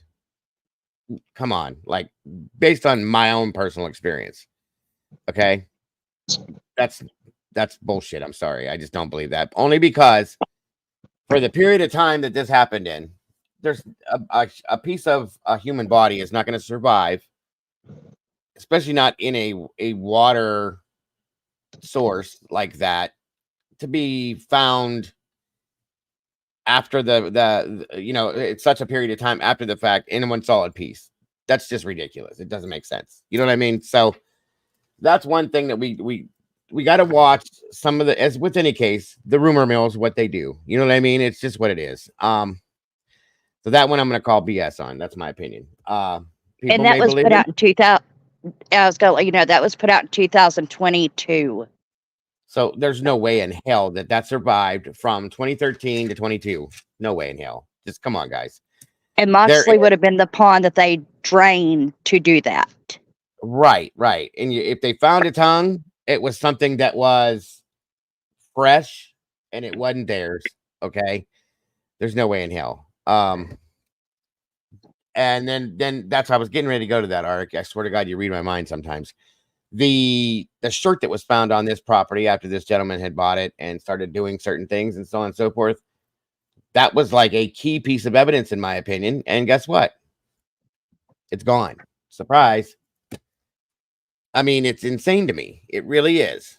Some of these things, you guys, in some of these cases, I got to tell you right out front, if I didn't see these things for what they were right in front of our face, I wouldn't believe this.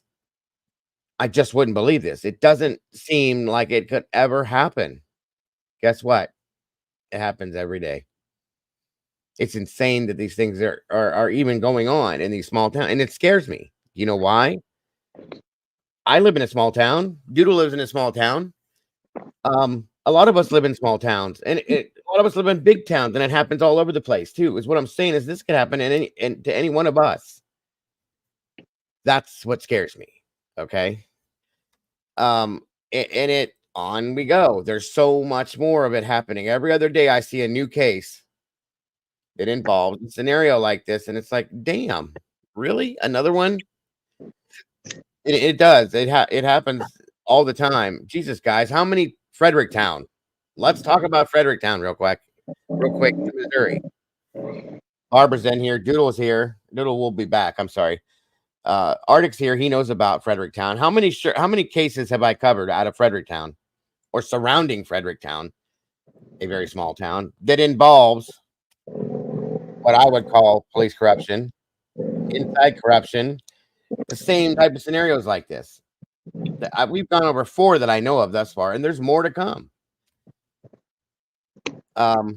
what they called a tongue looked like a fossilized mushroom. It probably was. That's what I couldn't think of anything else it would be, but that makes sense. Siggy and Mike says, yes, Barbara, my sis lives in Bardstown. Crystal Rogers, right? Oh, Crystal's in here. Good to see you tonight, Crystal. Thank you for Well, joining us. it was put out that the tongue was some type of mushroom, There you go. That makes perfect some sense. type of fungus. And that wouldn't be explainable. That would make some sense. But of course, people take things like that and go, "We found their tongue." No, you didn't. Come on. It's somebody wanting to have their 5 minutes. You know what I mean? And it is what it is.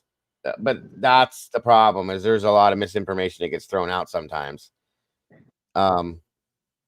It's not where it's not good for the cases. It doesn't help us find them.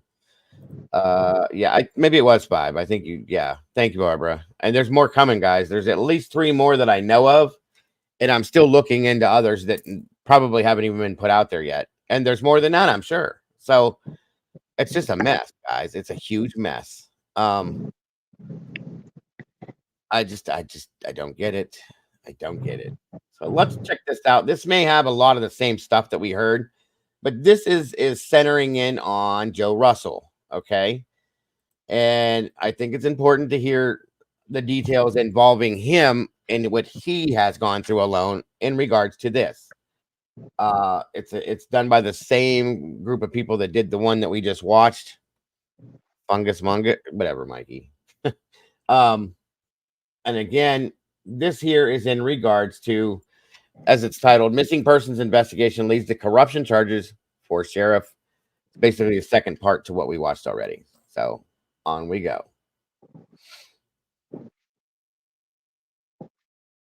Is not right about this story. Molly Miller and Colt Haynes go missing after an...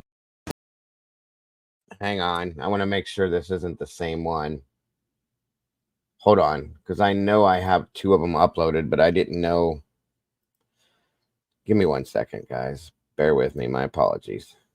I know this one started off the same way, but it might just be... 1 second. Let me try this again. So sorry, you guys. I get so much of this stuff, sometimes it overlaps.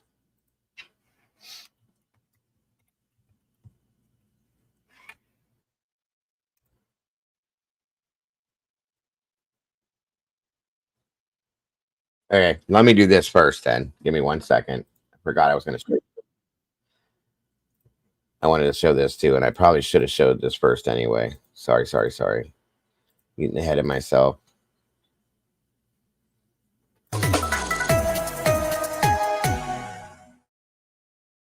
Hey, Sheriff, how do you continue to have your duties while you're facing charges? We need to talk to my lawyer. Love County Sheriff Joe Russell not answering questions as he walks past our camera Tuesday morning after he pleaded not guilty to 2 felony charges. Joe Russell is a man of integrity. Court documents say the 62-year-old allowed a woman to live at his house who was wanted in Carter and Love counties. This woman had a relationship with his son, who also lives there. He's also accused of knowingly living in a house where methamphetamine was stored and used between... Now, don't forget, he's a man of integrity, though. Remember that. Between April 2011 and May 2015. There's one person whom I think is responsible for this. And who is that? I'm not going to name him right now. This comes as a grand jury recommended the sheriff be removed from office. His lawyer, Gary Brown, says not only is his client innocent, but he was set up. Sheriff Russell is due back in court next week, and it's there where a judge could decide whether or not to remove him from office. In Marietta, Brett Bagansky, KOCO 5 News. But now he was set up. Okay.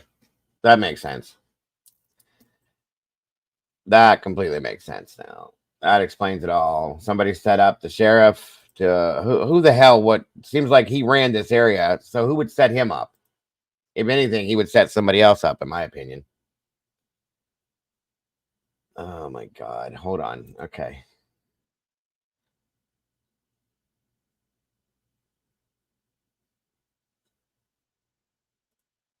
All right. Now, like I said, this reads is Nope, it's reading. It's a secondary version of this, so it might have some of the same stuff in it, but it has others in it, other stuff from what I understood. That's why I uploaded this one too. Okay, on we go. You know what, guys? I think they just redid this whole thing. This is the exact same thing, so I'm not gonna make you sit through that again. That's crazy. My apologies. Absolutely. Hold on a minute here. I'll get the other one up then. That's ridiculous. They just retitled it and used the same one. That doesn't make sense to me. Hold on a minute. All right. Let me see if this other one is gonna be.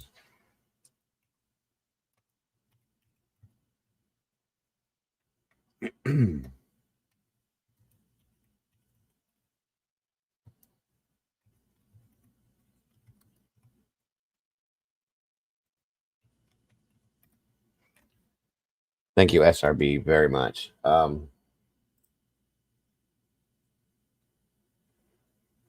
Okay, so we'll go to this next.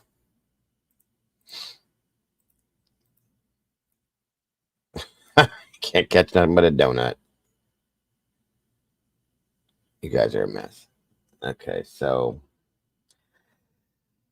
former Oklahoma sheriff accepts plea deal to corruption charge. If you didn't do nothing and you're a law enforcement officer and you're taking a plea deal, did it really happen? Did we go blank?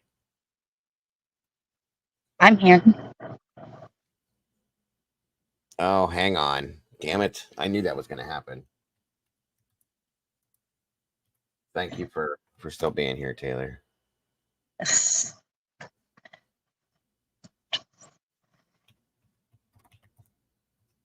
Yeah, I filter these things and sometimes they don't work.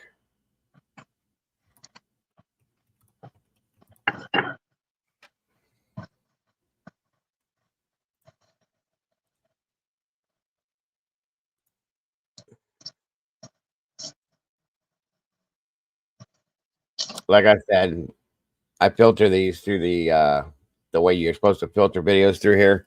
Sometimes they work, sometimes they don't. It's crazy. That's what they tell you to do, but it is what it is. Hang loose, guys.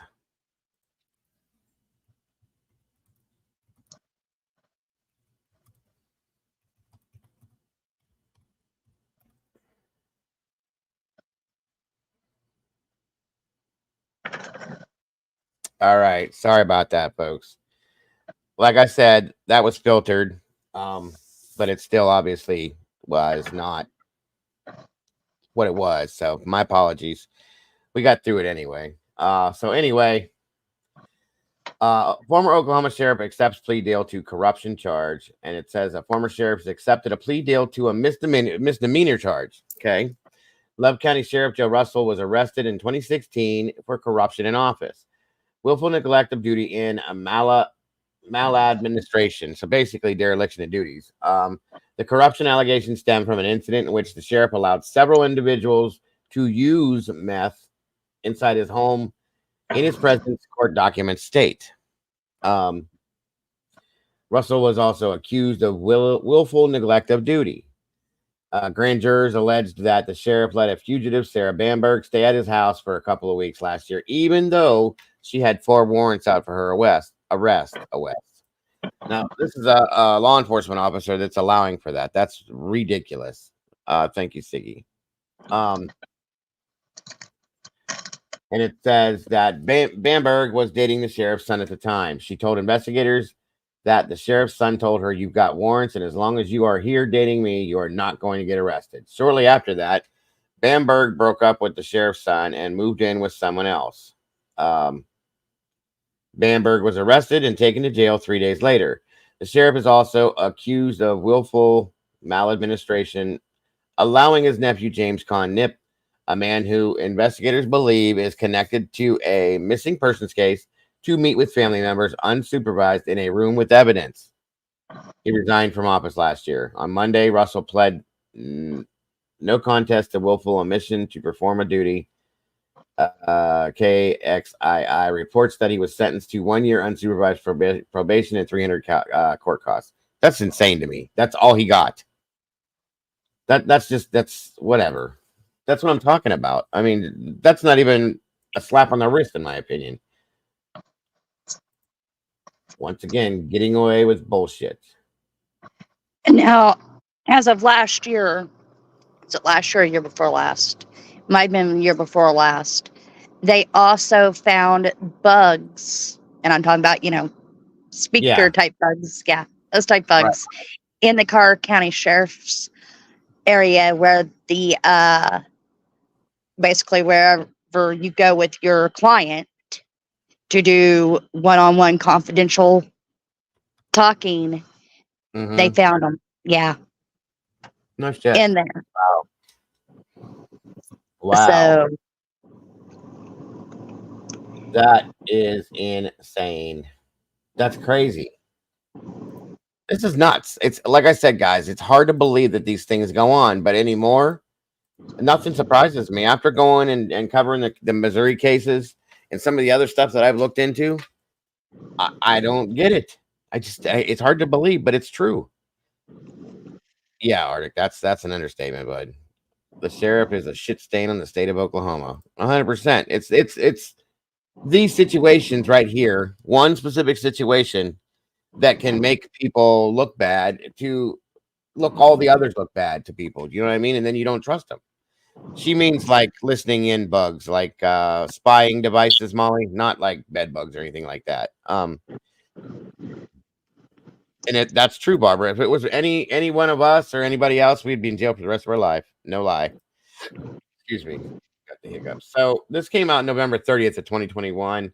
Major case breakthrough in the disappearance of Molly and Colt. It says a search warrant is pending in Love County. Now, this was, like I said, 3 years ago. So, yeah. Sorry, Molly. It's okay.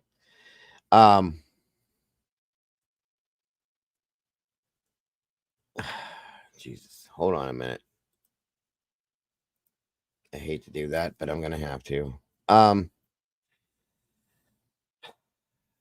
Search warrants pending in Love County. Investigators hope it could hold the answers to where Molly and Colt are and have been for the past 8 years. Private investigator Philip Klein said a probable cause affidavit was submitted to the judge Monday for a property on Pike Road in the county. It's close to where Molly and Colt were last seen alive, but part of it was never searched. Imagine that. It's time to bring this to an end, and it's time to bring Molly and Colt home, said Klein. Klein Investigations was hired by Molly's family 7 years ago, a year after Haynes went missing. I'm sorry.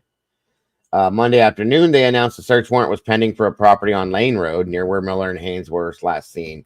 It's one little area that, to be honest with you, we were told it had been searched, but had not been searched. And I'm going to tell you, I think that was done on purpose. Are you good, Phil? Sorry. So, and thank you for that, Sherry. It's one. We were within 600 yards when we did the dig about 2 to 3 years ago, Klein said.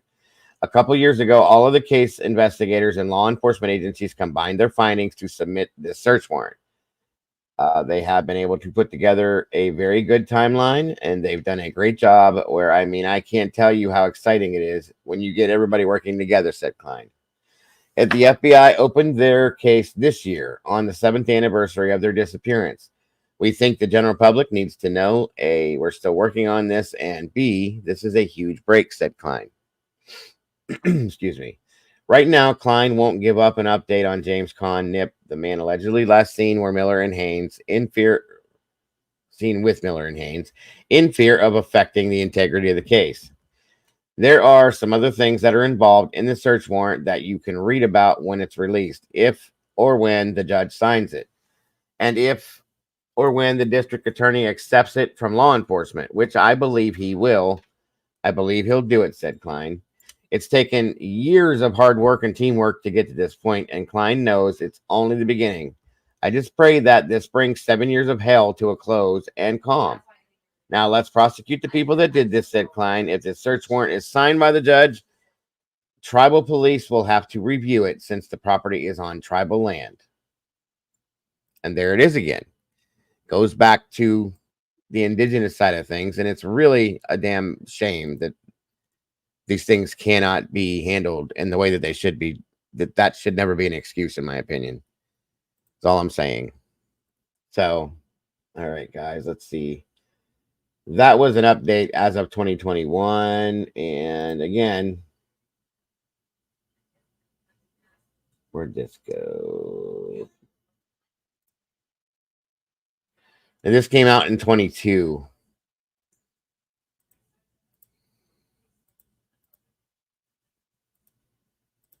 Let's see here. So hopefully this works. Americans are feeling the impacts of inflation. Higher costs are hurting our way of life, and more mandates like the EPA's vehicle tail. Good evening. Welcome to News 12 at 9. I'm Stone Grissom. Well, it's been 9 years since Molly Miller and Colt Haynes disappeared in Love County after a car chase with police. And while rumors are still abundant about what happened to them, the truth has yet to be found. News 12's Caroline Cluess spoke with Molly's cousin today and the new sheriff of Love County about what they're doing to find them. It becomes more surreal. You know what I mean? So as time goes on, it gets harder. And, I'm tired. I'm so tired. Paula Fielder's cousin Molly Miller hasn't been seen since 2013 after she was in a car chase with Colt Haynes, driven by James Nip. Nip was prosecuted for the car chase, but never charged in the disappearances of Colt and Molly. The sheriff at that time was Joe Russell. Fielder says he didn't take Molly's disappearance seriously. Russell, whose downfall in 2016 made national news when a federal investigation revealed he was allowing his son to sell meth from the home they shared while he was Love County Sheriff, is also related to Nip. Newly appointed Love County Sheriff Andy Cumberledge says they're still looking into every tip, and that's what he thinks will solve the case. It's going to take new tips or new leads to solve the case. We receive tips all the time. Some of them we've already received, some of them are new, and we do follow up every time we do receive a tip, and we can plan to continue doing that moving forward. It's been 9 years, and people have grown up. People have gone on to have families of their own. Some of these people have gotten Jesus in their life, you know what I mean? And I think it's just going to be a matter of somebody having a conscience. Last year, a district court denied a warrant to search property for remains of Colt and Molly. While everybody and the public feels like maybe the bodies are out on a property, we can't go out there. The fact of the matter is there's somebody that can be charged in this crime, and that's Nip. And that is for, there's a couple of different things. For endangering a minor, it would be one of them.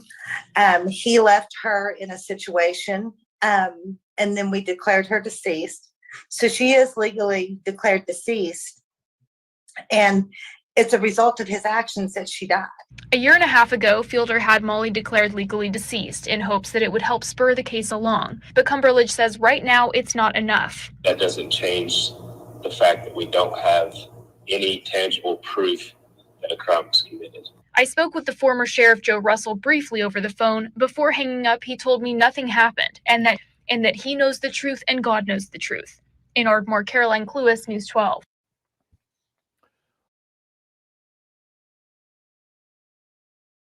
You should tell the truth then, Joe. Literally. It's a damn shame. Hold on, folks. Let me get this.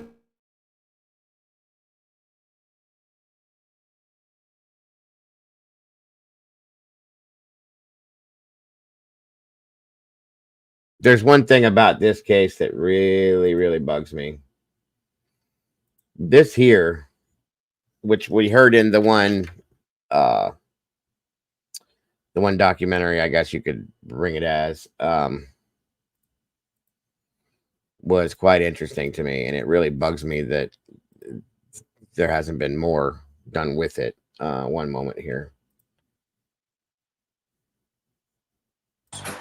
Oh, wait. I can't wait for Sunday night. Sunday night football. Ain't got nothing to do with Snoop, I promise you.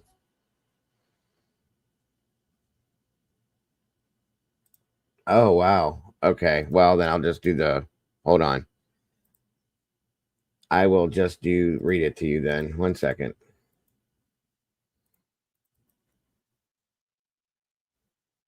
Okay. I guess they won't let the video play, so we will just read it. So, for the past 7 years, we know that Haynes 22-17 for Miller, vanished following the high-speed chase, all that stuff we know. Then we got, where's it coming to play at? Okay, so backing up to what we know about this, okay? Throughout the night, Miller and Haynes made several more attempts to phone for help. This is the stuff that bothers me the biggest with this case. This is why I'm bringing this up. Why did they not send anybody to the location via 911? Okay, that's one. And then the three disappeared into the thick backwoods, and close to 1 a.m., Miller called 911 from her cell phone. The line, however, was silent. Throughout the night, Miller and Haynes made several more attempts to phone for help. In one conversation with his friend, Haynes said that he had fallen out of a tree and broken his leg, according to Up and Vanished, airing Saturdays, 7/6 Central on Oxygen. Okay. At 10 a.m., both Miller and Haynes' cell phones went dead. Now, these kids were alive all night long, at least until 6 a.m., roughly, is what it's speculated. Okay. Now, that's nuts to me. They could have at any time sent law enforcement or a rescue or something to that area. They did not. Or did they? Here's the point I'm trying to make. And I don't know, Taylor, if you're following me on this, I'm sure you'll probably agree. When those cell phones were traced, was somebody sent there to handle a situation? Don't know. Do you follow what I'm saying? Yes, I am, considering of what's been said. You know, some of the things that have been said to me by ex-druggies, but to me by, you know, people who know all three sides of the family, Uh-huh. you know, including Colt's. There is supposedly a rumor out there that they think Colt's brother might have killed him. Now, mind you, he's fixing to go into the pen for quite some time. For what reason, though? Methamphetamine's third strike, I think. Was he involved in the meth ring that was going on, Yes. possibly? Yes. Well, It was stated that he could have killed him because he cheated recent prior. The guy's wife or girlfriend cheated on him with Colt. Okay. So, well, here's the that thing, has though. been put out. Let's think about this, though. Put that together with what we know, though. What we know to be a factual piece of information is that the high-speed chase was going on, and then it ended, and all three of them went their separate ways, supposedly. Nip went home. These two were in the woods trying to do whatever they were trying to do, and then they disappear completely. So to say that his brother went to the wooded area he was and unalived him, maybe, or killed him, maybe it's possible. Anything's possible. But what the point that I'm getting at is two of them were making calls from their phone, which can be traced through 911, which and dispatch. Okay. In turn, the sheriff could have known where they're at. And instead of sending people to rescue them or to help them, is it possible because of what they knew or know that somebody was sent there and a scenario was handled? If you know what I'm saying by that. Yes. Yeah, I get where you're going with that one too. Because you heard early on with the ones you were just listening to, that it had been rumored that Colt owed a mighty large sum of money to one of the drug people around the area. $5,000, right? Yep.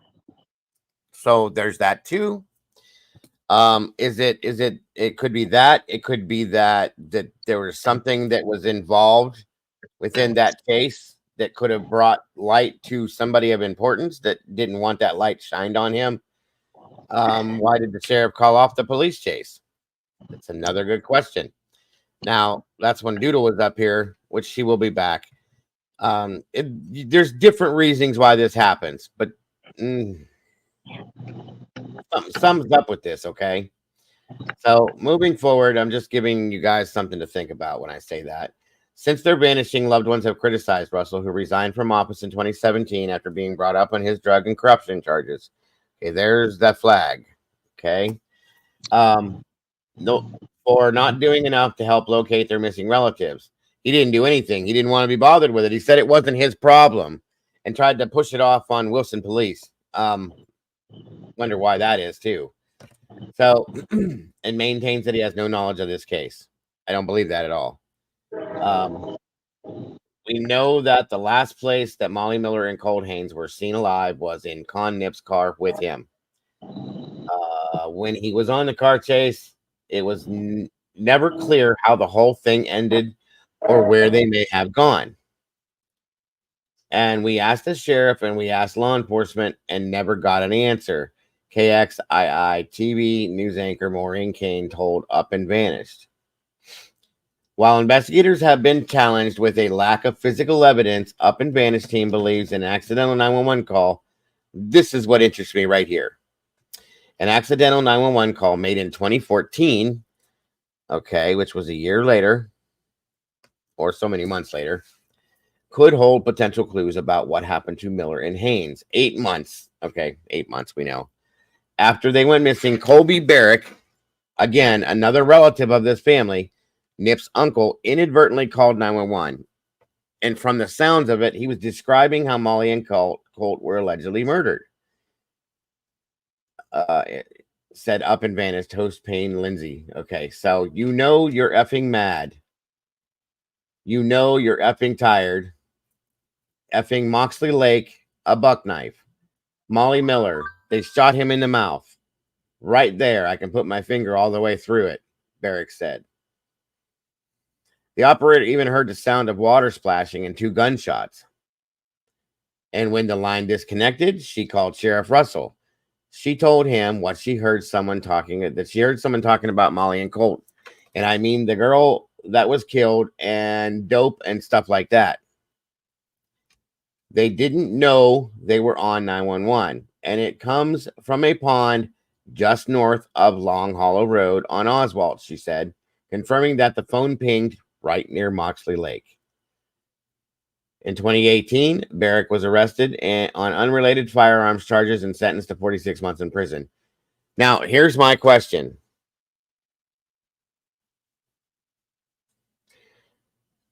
If they heard this, and you said that they drained Moxley, didn't they, Taylor? I do believe it was Moxley that they did drain. And do you remember what year that was in? That would have been 2022. Okay, so they drained it. This happened in 2014. They drained it in 22. So 8 years later, it's very possible that after that phone call was made, the sheriff was told about it, or somebody heard about this, that if those kids were in that lake, that they were taken out of that lake and taken somewhere else before they drained it. All I'm saying. I don't think so, considering whenever Paula and the ones from the podcasts I will not mention. Oh, I don't went there. Well, and I can't remember I think it's what I can't remember the name of it off the top of my head. Okay. No, Partners in True Crime. Partners in True Crime. Right. Whenever they went there to drain it, no one knew that was happening. Like, none of us did around the area. Gotcha. And at that point in time, I lived, we went driving around one night, me and my son and the ex, and we went down and got down to the area without ever hitting a main road. Mm-hmm. So, and we were driving around at that point in time whenever, all of a sudden they drained the lake. We Well, didn't even know what was going on driving around in the area that it was being excavated. and they did that in 2022, you said, right? Yes. Okay. All I'm saying is after this call was made on the port in 2014, there was no action taken on that, right or wrong. It's at least it says there isn't. Okay. They did nothing with this. They just kept that info on the books and kept going on with their life. What I wondered though was when that call came in, if somebody knew about that call happening, that accidental 911 call. Well, yeah, she called She called him. Uncle. Yeah. She called Joe. And nothing happened at that point. They did nothing. Okay. So knowing that Joe found out about it, others probably knew about it as well. It is very, very, very plausible in my mind that if those kids were dumped in Moxley Lake in 2013, somebody calls and spills the beans accidentally. They drain the lake. They didn't find the kids in the lake. Okay. Unless they were sunken into the lake in some kind of a like a box or something like that, they said. That it could have been buried in the mud, maybe. That's a possibility, yes. But what I'm saying is that after that call came out, that it's possible to me that somebody went in and pulled those kids out of that lake, knowing that somebody might be going there to look for them in 2014. That's what I'm saying. Because they didn't show up in the lake in 2022. It's just a plausible scenario is what I'm trying to put out there. That's all. But go ahead with what you were saying. I'm sorry.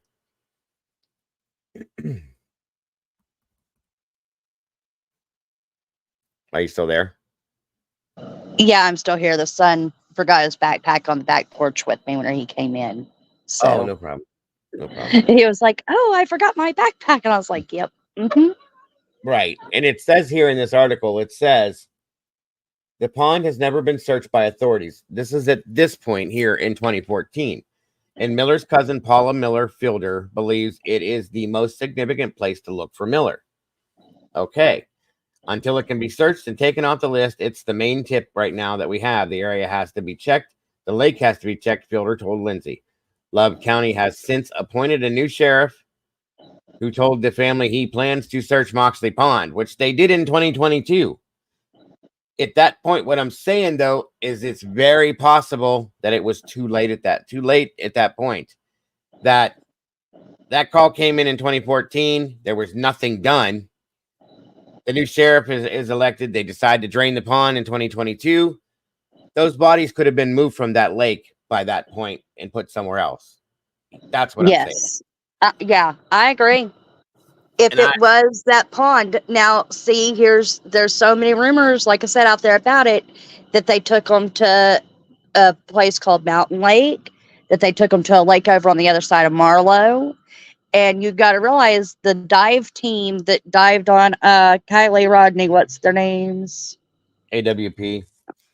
Went and has dived on 3 of the areas. Right. And I saw that, but I cannot support AWP. That's why I didn't play that for you guys.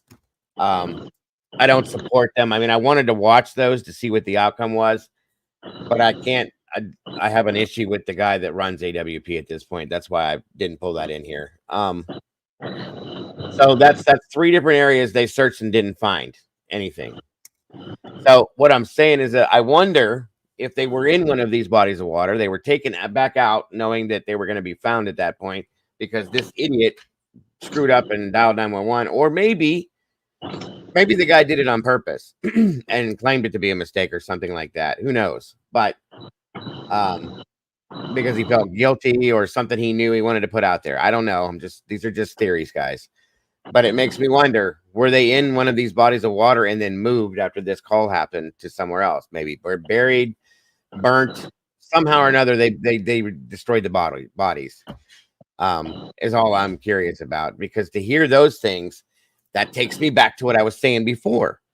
When those calls were coming in overnight, the night of the 8th through the next morning, or the night of 7th through the next morning, they should have been able to pinpoint that area that they were in. They were telling people where they were at, and they never sent law enforcement out there. That's kind of interesting to me. Or did they send somebody out there to handle a situation for some reason? And that's what happened, in my opinion. Because that's a very interesting theory, in my opinion, because they knew where they're at. So if they didn't send anybody out to rescue them, there's got to be a reason behind that. I'm telling you, I think that all just makes sense to me. It really does. Well, I'm see, not there saying is rumor has it that they did burn Molly and Colt, but that was put out well before now. Oh, well before back early on in the case. okay. And how did that rumor go? It was once again Paula, but it had to do with search dogs going down a creek, and they found ash, and I don't remember where it was at because they ran off. And the sheriff went, "Oh, this ash," or someone, it might have been Carter County Sheriff, walked over with the Dr. Pepper can and collected the ashes. Sounds like the Karen Reed case, picking up blood in a Dixie cup. Yep. Yeah, that's so they think they possibly found them, and okay. Again, this whole thing, every corner we turn where we think we might have an answer, there's another cover-ups. What it looks like a cover-up. You know what I mean? Wow. Wow. This is a mess, you guys. This is a mess. I can't find anything new on this at all. The newest updates I could find was the one I just read to you, and then I think also Nip has never been charged, which he has been charged at that point since this has been put out. In the double disappearance, he was sentenced to 10 years in prison for charges stemming from the police chase. That's all he was charged with, endangering. And he was released in 2018 after serving 4 years and is living his life. And I guarantee you he knows exactly where those kids are. He's happily married. I wonder if his wife knows the criminal that he is. I don't know. I do know the ironic thing is he got married on the date that Colt and Molly went missing. That's creepy. That is creepy, creepy. Yep. So I don't even know if his new wife knows that, you know? That's insane.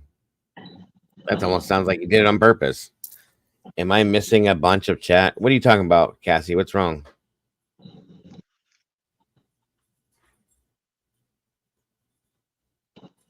I don't think so.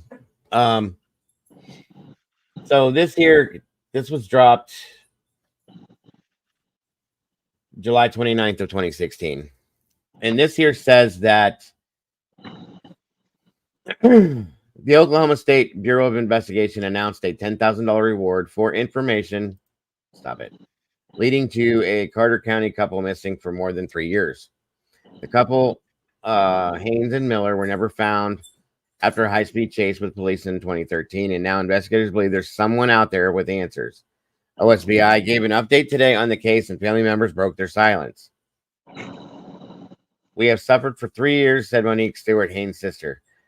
Two families haven't seen their loved ones since July 7th of 2013. On that day, 17-year-old Molly Miller was in the car with two boys, one of which was 21-year-old Colt Haynes. When officers tried to pull them over, the driver, James Con Nip, did not stop. Instead, continued accelerating, reaching speeds of 120 miles per hour. Shortly after this incident, Nip was found and arrested, but he refused to say anything about the disappearance of Miller and Haynes. Molly and Colt were calling friends, asking for a ride, asking for water, saying they were lost somewhere near a road where the pursuit ended, said Stan Florence, director for the Oklahoma State Bureau of Investigation.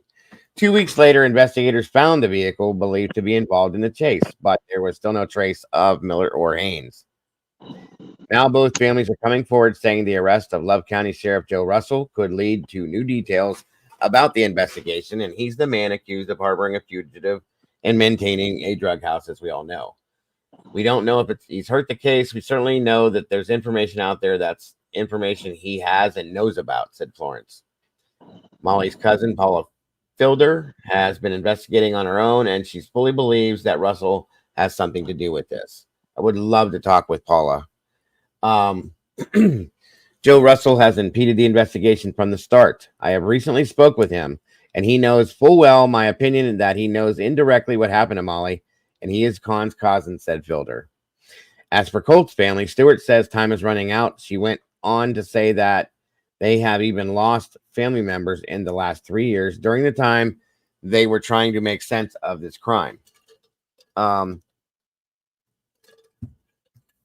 Both our dear grandparents passed away, waiting for information on what happened to him, said Stewart. The family says that they are offering an additional $35,000 for any information or leads that may help with this case. If you have any information on this incident, you're urged to contact the OSBI. And still, $35,000 plus the other. Nobody's coming forward on this. Nobody will say a word, either out of fear, or I'm just going to say that it's. I think it's out of fear. Truly, that's my opinion. So I don't know, guys. This one's a crazy one for sure. Let me.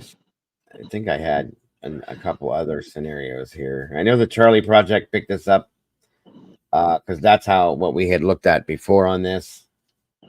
Well, I know in 2018, whenever I saw Joe Russell at a local store, he looked like he was on death's door. Sure he was skinny. He just didn't look like him. And it took me a minute to realize who I was looking at. Mm-hmm. Like I said, that was in 2018. So if my theory's correct, he's that close to the death's door. Maybe Khan will finally speak up. Or he feels like there's no one going to harm him. I guess, yeah, that could be. Or unless he had something directly to do with the scenario and he feels like he's going to go to, get more time in prison if he does say something. Just saying. It makes you wonder. I just feel like, maybe that's the reason why he hasn't said anything, though, is because he's that scared. I mean, yeah, agreed. Considering, Sure. Right. That makes sense. It does. It really does. Let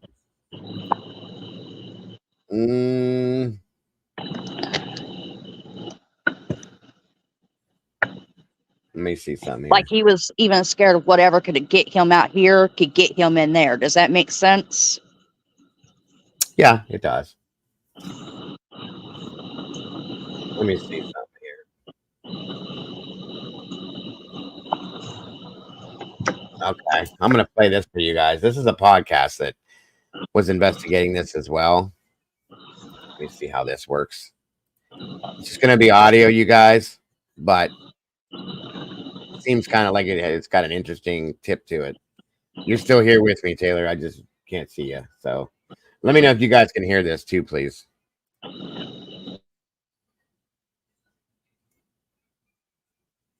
Our bodies come in different shapes and sizes. Can you hear that through here? Yes. Okay, good stuff. All right, let's check this out, guys, because this is another theory that was put out there. And they're actually asking questions to Jesse Haynes. So doesn't it make sense that our weight loss plan should too? Noom builds a personal plan that factors in this is a commercial, so this has nothing to do with it. Don't worry about losing weight, guys. dietary restrictions, medical issues, and other personal needs so your plan works for you. One of the things I love about Noom is that it doesn't feel restrictive. Instead of focusing on what you can't eat, it helps you develop a healthier relationship with food. You can still enjoy your favorite treats in moderation, which makes it a sustainable approach that I can actually stick to. If you're looking for a personalized weight loss program that actually works, I highly recommend giving Noom a try. It's a program that's helped me achieve my goals and feel better than ever. Stay focused on what's important to you with Noom's psychology and biology-based approach. Sign up for your trial today at Noom.com. That's Noon.com. Go check out Noom today. I'm Carol from Sunbury, Ohio. I'm a Republican, but I don't care who does the job as long as the job gets done. That's why I like Sherrod Brown. He stood up to both parties on China and worked with Republicans to fight fentanyl because Sherrod fights for Ohio. That's leadership. Paid for by Friends of Sherrod Brown. A note to listeners. The following podcast contains content that may not be suitable for all audiences. And what was your relationship like with Colt? It was great. We were doing a lot of drugs. I had a lot of drugs at that time. I was selling a lot of drugs at that time, so we did a lot of partying, hanging out, shooting pool with. And did you ever meet Molly? No, I've never met Molly. So you didn't even know who she was? No. So the last time you saw Colt, he was with. He was with and Rob Nichols. Would you ever have hurt Colt? No, I would not. How did you feel when you realized that Colt wasn't coming home? I still have hope, and I struggle with the fact that I don't know if my little brother was a Christian or not. You are listening to Partners in True Crime. We are your hosts, Rob and Cindy Dorfman. It's been about a year since we released an episode on Molly and Colt's case. For everyone who is new to this case, we're going to give a little backstory before we dive into today's episode. In 2013, on July 8th, 17-year-old Molly Miller, 21-year-old Colt Haynes, and 21-year-old Con Nip were on their way out to a party when they became involved in a high-speed chase with law enforcement. The chase was allegedly called off by the sheriff at the time, Joe Russell, who also happens to be Con Nip's cousin. Con Nip drove into the woods where Molly and Colt jumped out. Over the course of the night, there were dozens of phone calls made from Molly and Colt's phone, telling friends that they were in trouble in the woods. None of the phone calls were made to either Molly or Colt's family members. Molly's last phone call was made at 9:45 a.m. the next day. The next day, Con Nip was alive and well, but Molly and Colt were nowhere to be found. Joe Russell reported Molly and Colt as runaways when questioned by the local news. 2 weeks after they went missing, Con made a statement to his cousin, the sheriff, Joe Russell, that he thought that they went to Wichita Falls. Molly's family knew that this was not the case. Paula Fielder, Molly's cousin, quickly organized her own searches, and after 2 weeks, they came across the car that was used in the high-speed chase, but there was no sign of Molly or Colt. Paula and her family hired Philip Klein, a private investigator, to conduct an independent investigation. Klein interviewed hundreds of people and came up with several theories about what happened, but still, there was no bodies and no solid evidence to prove anything. Paula and her family continued to search for Molly, following up on That's the thing, guys, is nobody would help them. And I got to wonder if it was because of fear.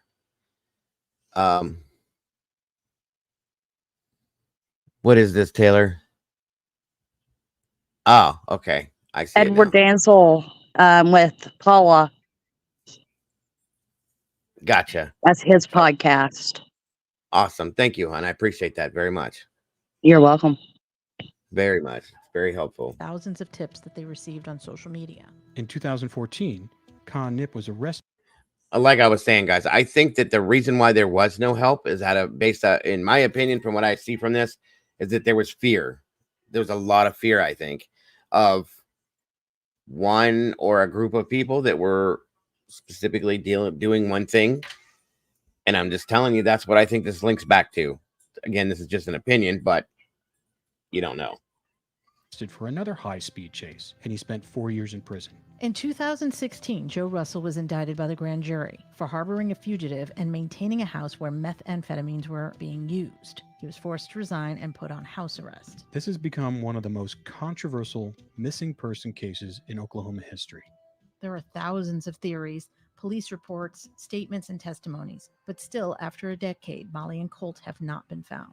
In 2019, we produced a television show, Up and Vanished, for the Oxygen Network and did an episode on Molly and Colt's case. We went to Oklahoma and interviewed several family members of Molly and Colt, including Colt's older brother, Jesse Haynes. Because of time constraints in the show, Jesse's interview never made it on air. Jesse told us that he served in the Army and did 2 tours overseas, but that when he came back to Oklahoma, he had multiple run-ins with the law. Jesse had been to prison multiple times for selling methamphetamines and for stealing. In the thousands of police reports, statements, and audio recordings that Paula has given to us, there was never any mention of Jesse's involvement in the disappearance of Molly and Colt. In 2022, we began producing the podcast to continue awareness of the case. We brought Jackie Bates, who worked with the Ringling Police Department, on as a guest. He had a theory that Molly and Colt were in the creek bed close to where the car was found.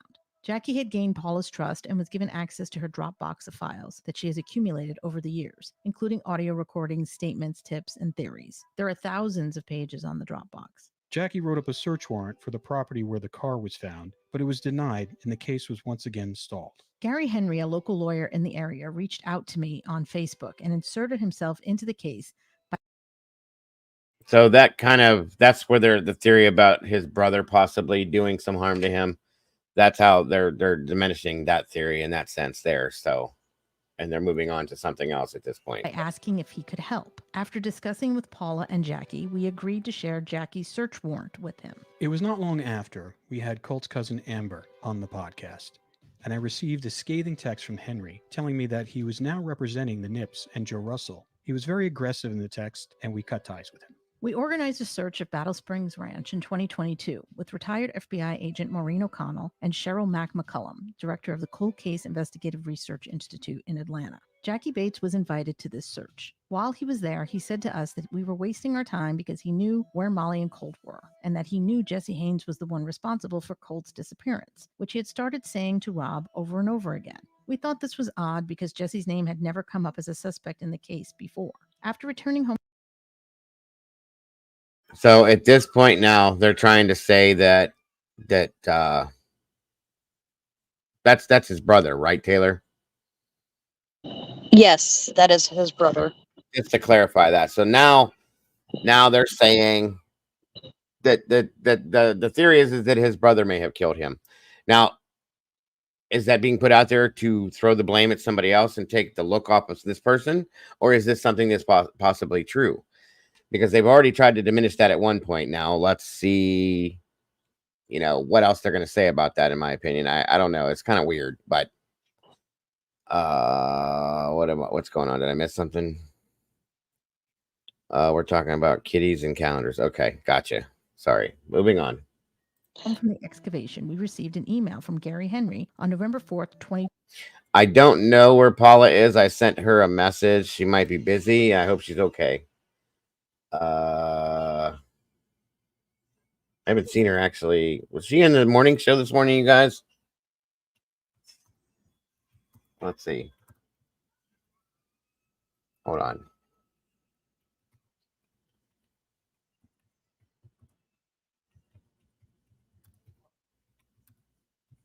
She might just be busy or just not into it tonight, which is understandable. I sent her another message. I'll let her know people were asking. She wasn't there either this morning. Okay. I didn't think so. Well, hopefully she's okay. Just keep her in your thoughts and prayers, guys. That's all. There's Mystery. Good to see you, dear. Thank you for joining us. 22, telling us to step down from doing the podcast, but we did not step down. We continued to produce episodes until the Bureau of Indian Affairs became involved and took over the case from the OSBI. We did not want to interfere with their investigation, and after consulting with Paula, we decided to take a break from the podcast. On February 10th, 2023, Jesse Haynes was arrested for methamphetamines, theft, and possession of a firearm. Jesse was not arrested for anything in connection with the disappearance of Molly and Colt.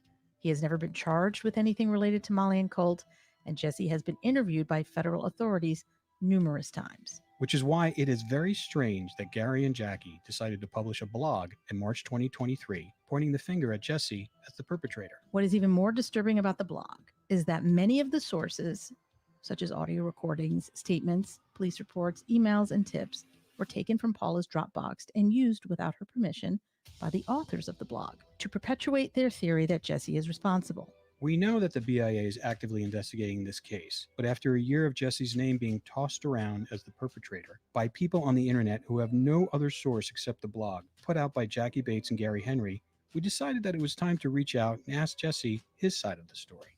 Jesse has agreed to speak with us today. We asked him if he wanted to read the blog before the interview, and he refused. He said that he had heard about all the misinformation in the blog from a friend, but he wanted no part of it. The bottom line is, all everyone wants is that the people who are responsible for Molly and Colt's disappearance to be brought to justice. The families do not care who solves this case, as long as it's solved and Molly and Colt are brought home. So please, if you know something, contact the Bureau of Indian Affairs. Their information is on our website. Now let's hear what Jesse Haynes has to say. Convicted, but you're not being convicted of this right now. You're not in jail for this.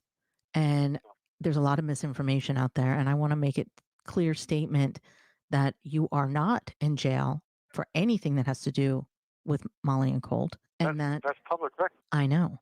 But the problem is that Jackie and his people, that Gary Henry guy, they're putting out there that you did this. It'd be good if you could come on the podcast and tell everybody that your story. That way we can debunk what he's saying about you. Just declare your name publicly. Because I'm down to do whatever is going to get my little brother in Molly's home faster. Hey, Jesse, how are you? I'm good. How are you? Good. Okay. Good. We really appreciate you talking to us. I think it's really important, like Cindy said, Yes. because when that blog came out, we believed initially when he did that first search, and then his warrant got turned down. He came on the podcast and he talked about it, and we felt like he had a good heart in it, but that quickly turned sour when it didn't pan out for him. And because Jackie's not an official police officer, he is basically a auxiliary police officer. He's not a trained law enforcement person. He felt Okay, so right there, he's trading around that he's an OFBI investigator. That's what he told me. Wow. So this guy is claiming that he's an OSBI investigator. That's impersonating an officer, is it, or is it not? That's a problem in itself. That's this Jackie Bates, who I had never heard of until just recently. So are you familiar with that name at all, Taylor? Yes, I am. And what do you know of him? I know that there are people who like Mr. Bates. That's all I can say, You know But them? once again, Okay. the brother has always, people have come to me and told me I need to look at, and it's like, which brother? Molly's or his? Okay, so Molly has a brother too? Yes. And what is Molly's brother's name? I am unsure of his name. Okay, I'll have to find that out too. Interesting. Okay. No worries. I think she was in here last night. I'm pretty sure, but I sent her a message through Discord, you guys, so I hope she's okay. I hope her mom's okay too. You're okay, Leslie. Yeah, and he told everybody that I know that he's an OSBI investigator. Well, listen, he can live in that world, but we know for a fact that wasn't the case. I mean, But but he was giving information to the OSBI, but anybody can give information to the OSBI. Right. So, but he was. But let's start at the beginning. So when did you start talking to Jackie? 2019. I was working in Texas for an oil company, and he called me he actually texted me on Facebook and told me who he was and that he talked to my little brother Doug. Doug told him how to get a hold of me and wanted to sit down with me, but I was in Texas, San Antonio, Texas, and he was ringing, and I said, "I'll tell you whatever you want to know." And we chatted back and forth there from Texas on our phones via text message and Facebook. And then what happened? How did he start? He just kept continuing the conversation with you? Yeah, well, he said what he really wanted to know from me was about an orange motorcycle. I told him straight out the gate. He was talking about Rob Nichols' orange motorcycle. I'm the one that stole the motorcycle. And he was kind of taken back that I had stolen it because he told me Rob Nichols told him that he thought Colt had stole it, and that's the conversation about Rob going out there.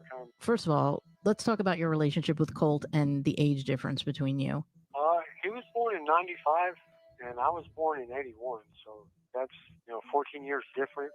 He was around five-ish, I think, 4 or 5, when my mom and dad divorced. My dad moved to the city with them. Didn't work out. Colt and my little brother, J.W. Haynes, stole a vehicle in the city at 8 and 5 and drove it to Long Grove. I picked up hitchhiking at 8 and 5 and made it to my grandmother's house. But my dad kind of quit on us after that. Well, when my dad quit, I joined the military in 2002, shortly after all of that. And I was gone until 2011 when my dad passed away and I come home. So I was still trying to build on a relationship of my absence. And when you were gone, where did you go? I got out of the military in 2006 on an honorable discharge. I went to Texas for a little bit and stayed with my daughter Angel, who I have with my first wife. I stayed with her for a year and a half or so, and then I met a girl online, Plenty of Fish, and went to Pennsylvania to visit her for the weekend, and she never took me back to the airport. We got married 9 months later, and I was there until 2011 when my father passed away. And so did you get divorced at that time? Why did you get divorced? We were divorced probably. Her divorce papers beat me to Oklahoma from Pennsylvania. And I signed them as soon as I got in and sent it back to her. So we were divorced within weeks of me leaving in August 2011. Why? What caused that divorce? My father had cancer, vocal cord cancer, and I came earlier in the year, like April, I believe, to see my dad because he was really bad. And instead of her coming with me, she sent her daughter for support. When she should, She should have come with you. Yeah, she sent her 11-year-old daughter with me. So that was a big red flag to me.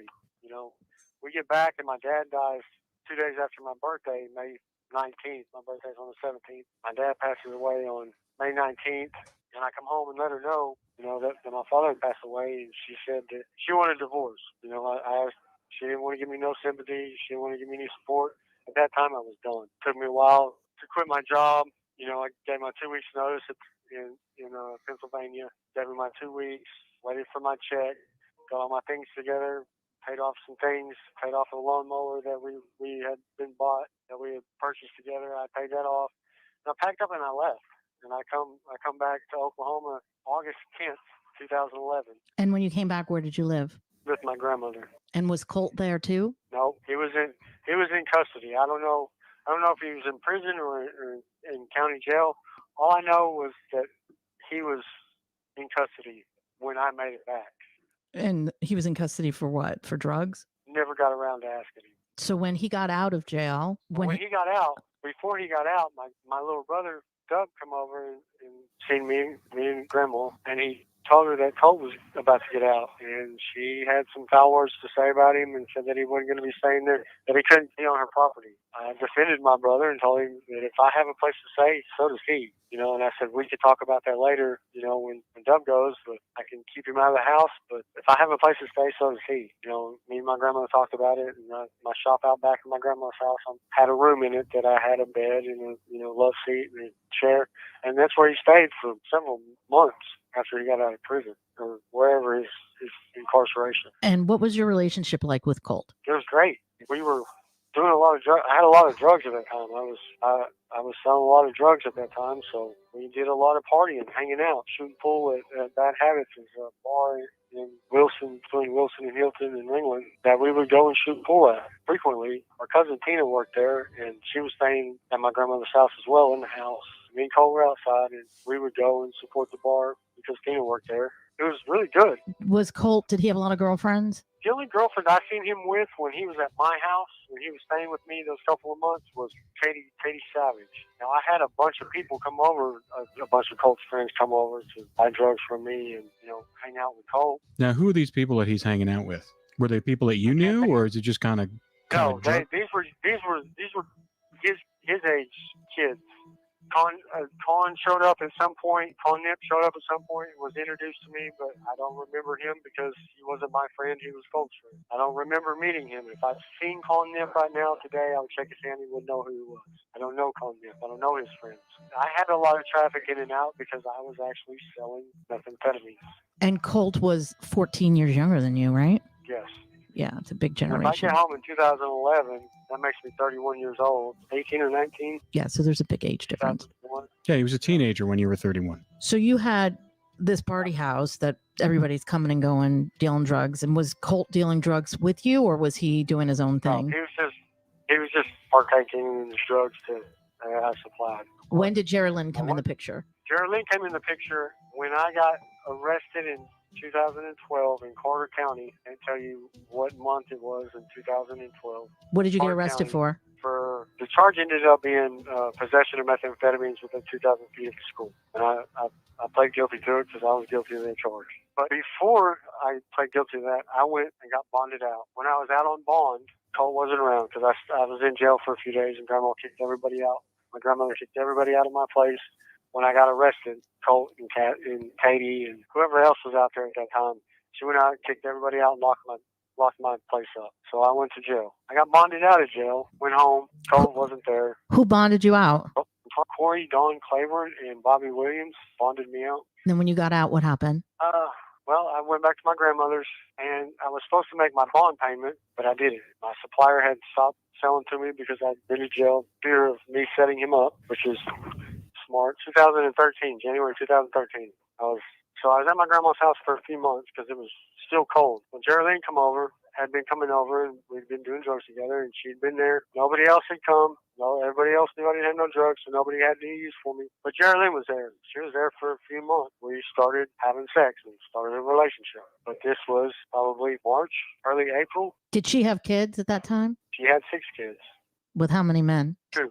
Two She fathers. had 3 children with one father and then 3 children with another. And was Colt living with you at that time or no? No, Colt had already. When I went to jail, everybody left. Colt was nowhere to be seen. I'd see Colt every once in a while. He would swing through, see me, get some clothes, and then leave again. He didn't stay there because I really wasn't technically staying there either. I was staying with Geraldine most of the time. And this is in 2013, in the months before Colt went missing. Yes, yeah, April, May, somewhere around in there. Yeah, so a couple months. That's another thing Same thing. I wanted to ask you, like, what is the drug culture like there? Can anyone sell drugs? Like, what is it? How does it work? Yeah, as long as you got more in your pocket than I have money in my pocket, you're the dealer at that time. And that's putting it loosely. If I have enough to sell you and you have money, I'm probably gonna sell you some drugs or deal with you recreationally. Was a lot of people doing drugs in that area? Wilson is rampant still to this day. So you got out, you couldn't pay your bond, and then what happened? You went back to jail? I went back to jail, Carter County Jail. Okay. I have no idea why I got bonded out the second time by a lady named Miss Freeman. That's all I know is her last name, Miss Freeman. She bonded me out the second time. She gave me a ride home. I was supposed to go to church with her on Sunday because she bonded me out and she was going to try to help me. Jason Dillard called her, asked me if I would go help them pack some of their clothes so they could leave Oklahoma and go to Texas. I agreed. I got in the car that evening. We were driving down Oswald Road in Love County. Cop passed us. Jason Dillard jumped out of the car, jumped from the back seat to the front seat, started driving, and we got pulled over. We went to jail. Jason Dillard got away. What'd you go to jail for? I went for possession of methamphetamines in excess of 28 grams or more, fentanyl pills, promethazine, Xanaxes, Lortabs, syringes, scales, baggies. Oh, so you had a lot of stuff. And none of it was mine. God honest truth, and none of it was mine. Did you even know it was in the car? I knew Jason Dillard had drugs, but I didn't know he had them to that extent, or I would have been high that night. I was sober that night because I was supposed to be going to church in a day or two. But if I knew he had that many drugs, I would have been high, and I'm just being transparent with you guys. You would have been high. You would have taken them. I would have been high, but I was sober. So I knew that he had drugs. He's always got drugs, but I didn't know to the extent of what drugs that he had. Yeah. And is that why he was moving to Texas? He had to get out of there because it was too hot for him? I didn't ask him any questions. I just told him I would help him. So then you and go to jail, and then what happened? I sat in jail for 9 months. Just bonded out. She takes a deal at some point while I'm sitting in there for 9 months. I don't see a judge for 9 months. I see the judge on my arraignment day. The very next morning, I see the judge. They set my bond to $5,000. They take me back to my cell. They bring me back like 3 days later to give me my charges, and they were going to give me trafficking, 30 years to life in prison, being a passenger in the car. And I told them, take me back to my cell and tell them I wanted a lawyer. Well, that's all on me. I have to get my own lawyer, St. New York. But I didn't see a judge again for 9 months because I laughed at him. When you saw the judge, what happened? When I finally went back before the judge, lawyer had them send all the drugs to the crime lab and have them weighed and tested, and when it came back from the lab, there was only 13.7 grams of methamphetamines and nothing else. So they dropped it from 30 years trafficking. When I seen Robin Branch, I don't know how many days after the chase incident of the police chase and all that stuff, I don't know how many days after that, but when I came and bought drugs from him, he asked me if I'd seen my brother. He didn't seem any different than he did any other day. When you went to go see Rob Branch, who were you with? Why did you go there? When I seen Robin Branch, I had stolen a motorcycle from Rob Nichols' house in Hilton. I had it out in Orr, was working on it. We took David Hodgson and his wife, Kathy Grace, to Ardmore and dropped her off at work. On the way back, we stopped and I bought drugs off of Robin Branch. That's when he asked me, hey, have you seen your brother? I'm looking for him. No, I haven't, but he'll always turn up. That was about the way the conversation went. He asked me what I was doing. I told him I was working on something out at Orr and then I'd come see him in a couple of days. His demeanor was no different than it usually was. Hopped up, wide-eyed on methamphetamine, like we always were. When you got there, what was he doing? What had happened in the house? Nothing had happened in the house. At that point, that had happened after Jerry Lynn had gotten out of jail. I don't know when she got out of jail. When I'd seen him that night, that day that I'd seen him, I don't know, the house was still intact. Okay. It was days later when I went out there. I don't know how many days later to see him because I thought he might come back. The house was destroyed. The siding was pulled off the house. The carpet was out of the living room. He was living in. He already had moved a traveler trailer, small camper down there that him and Nikki were staying in. So it had to have been several days because they already had alternate living arrangements by the time I made it back out there. And when you went back out there, was Geraldine with you? Yes, she was. So the two of you went there together?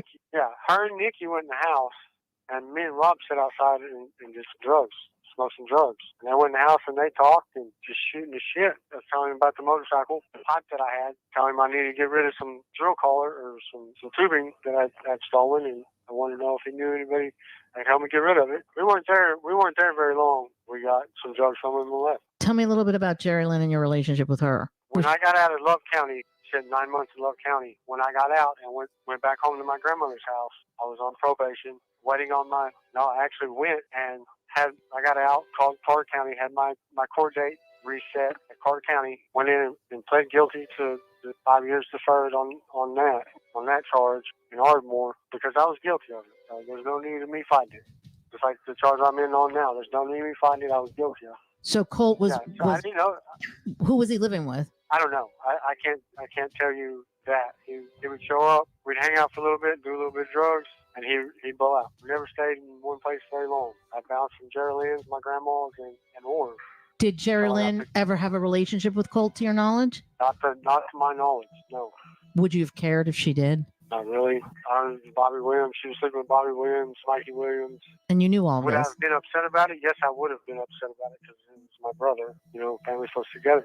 There's no talk of an affair until 2020. Oh, an affair between Colt and Jerry Lynn? Yes. Okay, There yeah. was no mention of any of that until 2020. Why do you think that is the case? Why do you think that was never brought up until 2020? Because I don't think it ever happened. Got it. And who was Jerry Lynn talking to in 2020? Jackie Bates. Okay. I'm going to ask you something else, too, that Jackie talked. I'm going to ask you another question about what Jackie was talking about, too. You mentioned something about you having an alternate personality named Clint. Can you tell us about that? Does that make any sense to you? One more time? Jackie was indicating that you had some sort of alternate personality named Clint that you used to take on. No, my street name was Flint. Flint. Yes. Okay. F-L-I-N. That was my street nickname. Got it. That's all that was. That's you didn't have this alternate personality that you used to dip into. So no, that was just my street nickname. All right. So going back to Jerry Lynn and Colt, had you ever seen them together? I mean, did they ever spend any time together? Tired of ads interrupting your gripping investigations? Good news. With Amazon Music, you have access to the largest catalog of ad-free top podcasts. It drives me nuts that I can't skip these for you guys. I'm so sorry I have to let these commercials play. Included with your Prime membership. After all, ads shouldn't be the scariest thing about true crime. To start listening, download the Amazon Music app for free or go to amazon.com/ad-free true crime. That's amazon.com/ad-free true crime to catch up on the latest episodes without the ads. Tired of ads interrupting your gripping investigations? Good news. With Amazon Music, you have access to the largest catalog of ad-free top podcasts included with your Prime membership. After all, ads shouldn't be the scariest thing about true crime. To start listening, download the Amazon Music app for free or go to amazon.com/ad-free true crime. That's amazon.com/ad-free true crime to catch up on the latest episodes without the ads. Yes, my brother Dub was the one who actually I was with when I met Jerry Lynn. He's the one who took me over to her house. But Dub and Jerry Lynn we were dating. She went out. She moved to Long Grove at some point, and Dub and Colt went with her to help her move or clean or something while I was at work working at C&J's in Fox, Oklahoma. So I had a job when I was seeing Jerry Lynn. So I really didn't see her all that much anyway. And Colt, was he dating a lot of different girls? The only girl that I knew that he was dating was Katie Savage. Now I did when I seen him at Rob Nichols. Welcome, Heather. I'll tell you when it was. was. It was sometime before the car chase, because I spent like 36 hours over there with Rob Nichols, my little brother Colt, and his girlfriend at the time was. And did you ever meet Molly? No, I've never met Molly. So you didn't even know who she was? No. So the last time you saw Colt, he was with. He was with and Rob Nichols. When I left their house in Hilton, they were all asleep, fine, breathing, in good spirit. And where did you go from there? I walked from Hilton to Orr. And then when you got to Orr, what'd you do? Who was there when you got there? David and Kathy, and one of her kids was there. I can't tell you which one it was. And did you own a cell phone at that time? No, I didn't. So when you walked, how long did it take you to walk from Hilton to It took Orr? me about nine.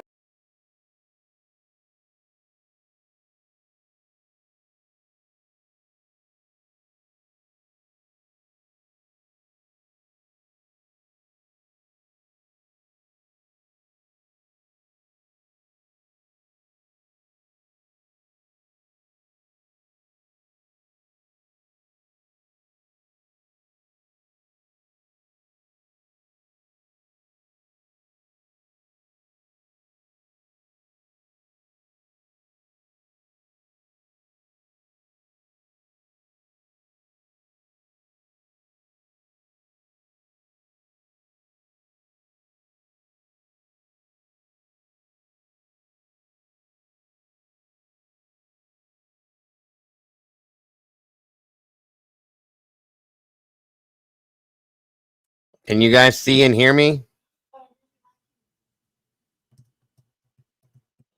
You know what I think happened is I think Kathy probably came in and was watching back when that happened then. Okay. Gotcha. Okay, sorry guys. I'll finish this up.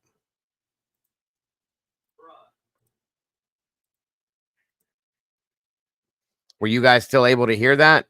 As that was the podcast, were you able to hear it still? Okay. All right. Thank you, Victoria. Sorry. Yes, you might have been catching up from earlier. Kathy, I'm sorry about that. There was something I had played that I filtered and obviously wasn't YouTube appropriate, so I had to take it down. My apologies, though. Here, let me pull this back up for you guys. And let me know you can hear it, okay? Or Oklahoma. And then when you got to Orr, what did you do? When I got there, I felt it. I remember I barely made it through the door. I collapsed in it, I was pretty dramatic about it, trying to get sympathy, play it up a little bit. But I collapsed in the hallway, and I told him I just walked from Hilton, and Dave was like, "Geez, why did you call me?" I was like, "I don't have a phone, dummy." But I drank some water and ate a bowl of cereal right there in the hallway and went to sleep. Why did you leave the house that Colt and Thanks, guys. Rob? Everybody was asleep, and I was the only one awake. Were you high at the time? Yes, extremely high. All right, so you walked 9 miles fueled on meth. Yes. Okay, that makes sense. Mm-hmm. So then what happened the next day? The next day, I got up and went out there to see Rob and Colt, to see my brother Colt, really, and they weren't there. His nice motorcycle was there, and I took it. You took Rob Nichols' motorcycle? I took Rob Nichols' orange, spiked out motorcycle, had spikes all over it. And you took it? What'd you do? You took it back to Orr? I took it straight to Orr. I had David help me unload it out of the back of his truck. Because this is a heavy, like a Harley Davidson type lowrider, forks out. Yeah, stole the motorcycle from Rob Nichols, took it out to Orr. David helped me unload it. We started working on it right there. And then what did you do with the motorcycle after that? It sat there. Did he know that you stole it? No, he didn't. No. When did he find out? I don't know when he found out. I tried to get that 3-day span from when I took the motorcycle to when I went to steal something to pay for the belt for the transmission on a motorcycle, which was an oil-filled trailer full of tubing. When Rob Branch told you that they couldn't find Colt, what did you think? Well, I didn't think anything about it, because when he initially asked me, "Hey, I'm looking for your brother Colt. Have you seen him? Have you heard from him?" "No, I haven't heard from him. I don't know where he's at." He said, "Well, I'm looking for him." My grandfather, or Con's grandfather, Rob Branch and Con Nip are kin somehow, and Con Nip's grandfather had gotten robbed. So I was told by Rob Branch, but that when he'd seen Con and Colt, that they had a bunch of drugs, a bunch of money, a bunch of jewelry. And I told him, I said, I don't know where he's at, but he'll turn up. He always does. He always turns up. As far as it really went.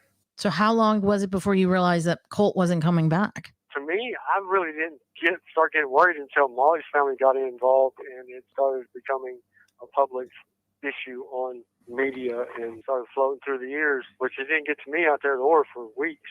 Because what was your life like back then? Carefree, and I had no responsibilities. I was 31, 32-year-old drug addict running from the laws. I didn't even know that there was a high-speed chase until days later, and I found out about that he was injured days after that. You know, I'm getting bits and pieces from this guy that I go see, or this other guy over here is telling me this. And then one point I was told that Molly and Colt were with Jason Dillard in Wichita Falls. Did you believe that? Which is plausible because they went to spring break with Colt and Jason Dillard and there was another girl, I can't think of her name. They were gone for spring break for 2 weeks, and nobody even realized that they were gone until they come back. She was like, "Where y'all been?" You just assumed that Colt would come back. Yeah, we didn't keep track of each other. I mean, Were you ever questioned by the police in Colt's disappearance back then? no. The first time I got questioned about anything was in 2019 when Jackie called me And what did Jackie call you about? about the motorcycle. And then after he started talking to you about the motorcycle, what happened? Well, we conversated for 30 days on phones until that job quit with Hal Oilfield Equipment, and I came back to Oklahoma and went to Ringland and met him and sat down at a restaurant. But I sat down with him for hours, with him in full uniform, police attire, body cam, all the works. Sat down and I talked to him for hours about all of this that I'm telling you now. And why did you sit down with him originally? So there again, this Jackie Bates guy is impersonating a police officer that he's not. Why is that not being looked at? That's kind of a scary situation too. I'd like to know who the hell he is, truly, and why he can do that. To let him know what I knew about it. And what I know about it is all third, fourth, fifth, sixth, seventh person information. True. Because Jackie did it, his independent investigation showed Molly and Colt's phone pinging off of 2 different towers for several hours until he thinks they died. Why didn't he do the same thing with Con Nip's phone and Kobe Barrett's phone and whoever else, all the other people that Rob Nichols, Rob Branch, why didn't he do that with their phones to find out where they went? No, that's a good point. Colt, if he had been out there in the woods and he was hurt, do you think that he would have just stayed there? Or you think he would have tried to get somewhere to get help? No, that's something I asked Jackie. I said, my little brother was 20 years old, a pocket full of drugs. If his foot was broken off, he still would have made it to. I was like, how? My little brother's not just going to lay there and die. We're Hayneses. We don't die. And he's like, well, I think he gave me this skill about he fell in a ridge and he broke his leg, and with the heat, no water, and pocket full of drugs, you do more drugs, you can restrict veins, and yeah, but that don't account for Molly. She was healthy and fine.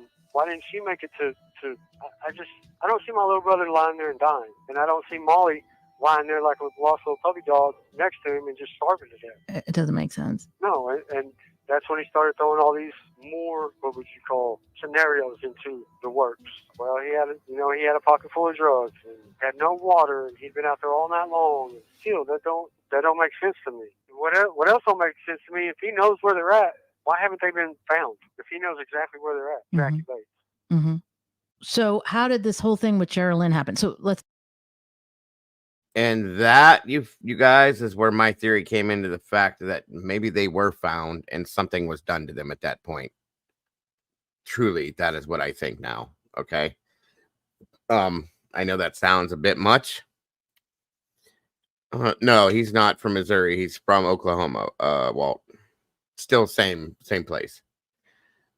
Anyway, just that's kind of what I think may have happened, is that they were found and that something was done to him. Truly, that's what I think happened.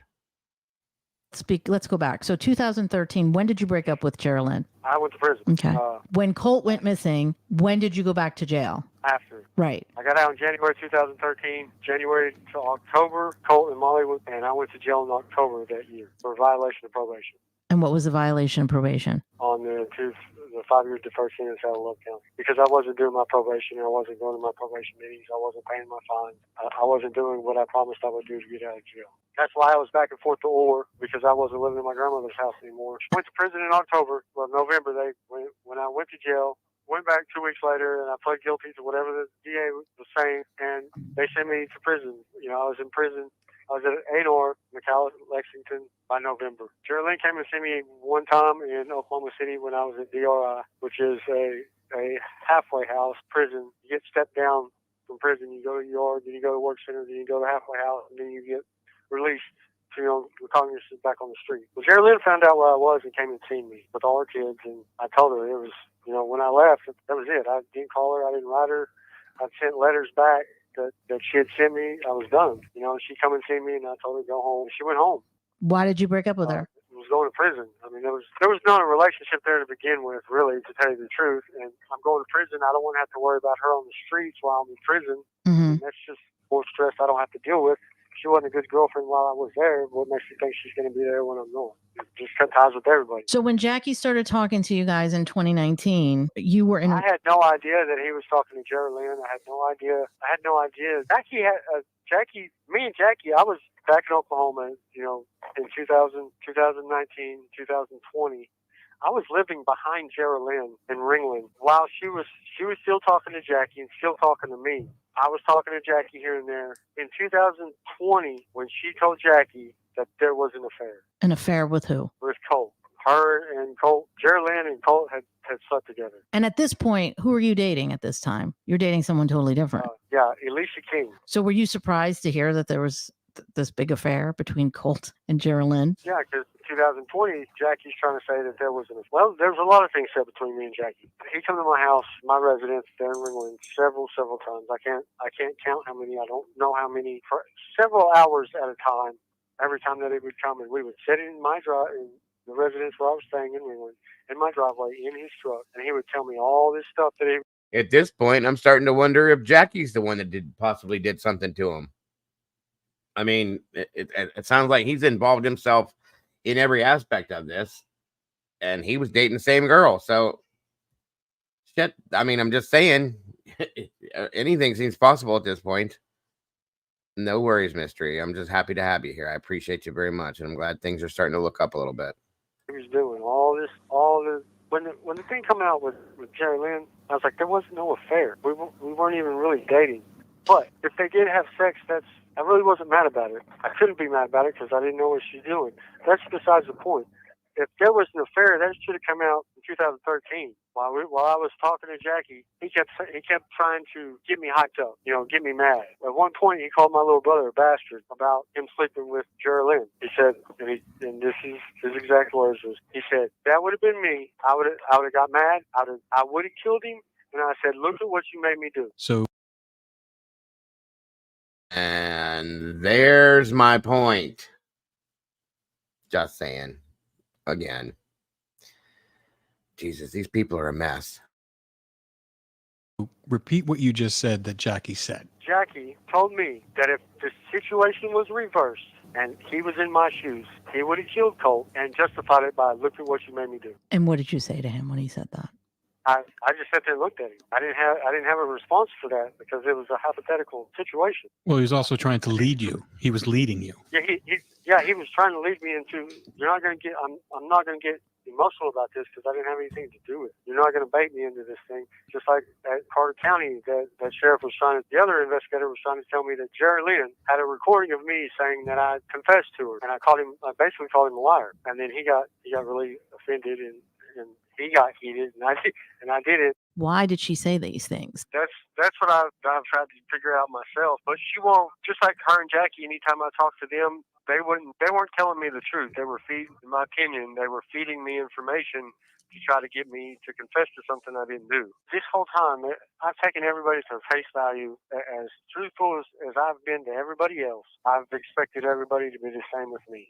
Right. I'm finding out that is not the case at all. People that I, was in a relationship with Geraldine and Jackie giving me money, taking me to appointments, helping me get my driver or get an ID. And why was he giving you money? Because he knew I was in a bad situation. So he was acting like he was trying to help you. Yes. And there are text messages from my phone at this time, 2019, 2020, 22, 21, 22, 23, of me thanking him. I mean, wholeheartedly. My family and Molly's family are I am thanking you from the bottom of my heart for spending so much time on this and trying to get to the bottom of this. I mean, long paragraph messages, because I really thought he was trying to help me. Now that I'm sober and talking to you guys and putting everything together. There's no charges against you right now. It's unfortunate that Jackie did what he did to you and then comes up with this theory that doesn't have any evidence. I'm sorry, but Geraldine's statement doesn't really mean much to me. It's a little ridiculous. And the fact that you weren't involved in any of the police reports from the beginning. I mean, I went through everything and there's nothing. Well, and he said several times that if the roles were reversed, he would have killed Colt, and then justified it by saying, "Look at what you made me do." And he said that 3 or 4 times. Look at what you made me do. Look at what you made me do. And just so you know, he told me that, and he didn't say, he said that you said that. No, he recorded every one of our conversations. I know he did. That's why those were his words. That came out of his mouth, not mine. Would you ever have hurt Colt? No, I would not. How did you feel when you realized that Colt wasn't coming home? I still have hope that they're in Cancun right now, and I struggle with the fact that I don't know if my little brother was a Christian or not. With the life that he lived, and I struggle with that. Well, I think God's forgiving, and I think he was. If he was murdered, then I think that he's with God. Yep. Regardless. Am I upset? God knows I'm upset about it. God knows that I've wanted to go and ask my own questions, but that would get us nowhere but where we are now. Yeah. That's what I told that investigator when he came and seen me when I got out of prison in 2015. I can't tell you his name. I don't know. He interviewed me, and I said, "You're just wasting your time with me because I have no information that pertains to their disappearance." Information I've heard, and I've heard every plausible theory that you can muster up in a rational humanity mind and a wicked mind have been come to me and told me, "This is what I heard. This is what I was told. This is what so-and-so told me." And I've told every one of them, I don't want to hear what you have to say. You need to tell it to the cops. You need to go to the investigators and let them know. And Hannah can attest to this, that they were like, "Look, I need to tell you." There was a few with tears in their eyes. And I said, "If it's going to make you sleep better at night, tell me." And I would listen to their outlandish fabrications or theories or 17th generation information from his brother who was in prison 16 years ago. I've heard it all. Welcome, Spook. None of it is first-hand information. It's not even second-hand information. We've heard all that too. Do you know who Colby Barrack is? I've never met the guy. Never. I've never been on the road that they live on. I haven't even looked these people up on the internet to see what they look like. That's how I want my brother and Molly to be found. Nick Huffaker, you know who he is? I do know him, but I don't know him personally. I was in drug court with his fiance, or wife now, funny story. When I was in drug court with her, she would come and pick me up and take me to meetings. Nick found out that me and her were friends and who I was. She stopped talking to me because of this incident. And I really never got to talk to her ever again after that. Did you think that maybe Nick Huffaker knew what happened? I don't know. When she told me who her fiance or husband was, I mean, I pushed them together. I reconciled their relationship for him, not even knowing who he was. But she said that he is cousins to Colby Barrack. Again, that means nothing to me. What is that supposed to mean to me? But it was a big deal to him to tell his fiance that she couldn't speak to me anymore. Like, yeah. we were really close. Like, we sat together, we went to meetings together. We laughed it up and made fun of the people that come in that we knew was still messed up at drug court. At the AA and NA meetings, we'd make fun of them together. And then just one day, she's like, "Jesse, I can't talk to you no more because Nick Huffmaker's my husband and my fiance, and he's kin to Colby Barrack and this whole MOLY Colt thing." And I was like, "What's that have to do with me? And what's that have to do with you and me being, making it through this drug court thing together?" And that was it. That was pretty much the last time I ever got to talk to her. So it was a big deal to him, but I don't know him. That's interesting. You were in drug court when? 2017 to 2019. Right. So I just met you in 2019 after you got out of drug court. I just graduated. I was probably still in drug court at that time. So after you met Rob and I, when we were doing the TV show, how long after that did Jackie come visit you? He called me. He got a hold of me while I was in Texas on the phone. Do you remember if that was after you met us or before? Yeah, that was months after you guys. Thanksgiving 2019. I went to Arkansas to see my sister Jamie and spent Christmas with my sister Jamie. I went to Tulsa and seen a friend of mine that I went to rehab with in Woodward right after Christmas.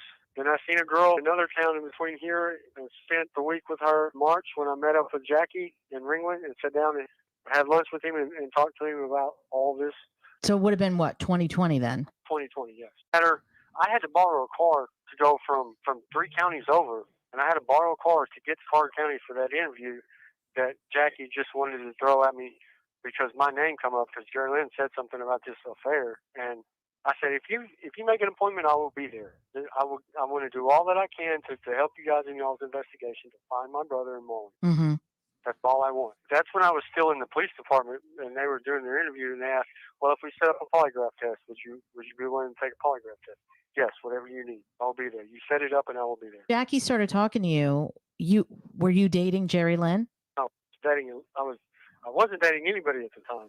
I was with Alicia King, living behind Jerry Lynn in a loft apartment, and me and Alicia King were renting the upstairs apartment from Jerry Lynn's landlord. Did you think it was strange that Jerry Lynn all of a sudden said that she had an affair with Colt? It was normal for her to sleep around. Did I get upset that it was brought up? No, I told Jackie. I said I didn't think it was a big deal. Yeah. What do you think is the motive of trying to finger you for Colt's death and possibly even Molly's? The notoriety of the case and the reward money. That's the only thing I can think of. That I didn't do it. I had no part in Colt and Molly's disappearance. I had no part in the chase. I had no part in the running. I had no part in any of the phone calls, any of the text messages, any of the searches that went on for Colt and Molly. I had no idea. If I knew that they were out there stranded and hurt, I wouldn't stop until I found them or I died myself. Did you have a cell phone at that time? No. I had no communication. The only communication I had was my grandmother's phone, and that's the one I primarily used when I was at my grandmother's. I wasn't with her, or there was hardly any service out at Orr, Oklahoma, where I lived on Hodgson Lane. So if we did have a phone, nobody ever used them until we left and got closer to Ringwood. Did you have a car? No, I didn't have a vehicle.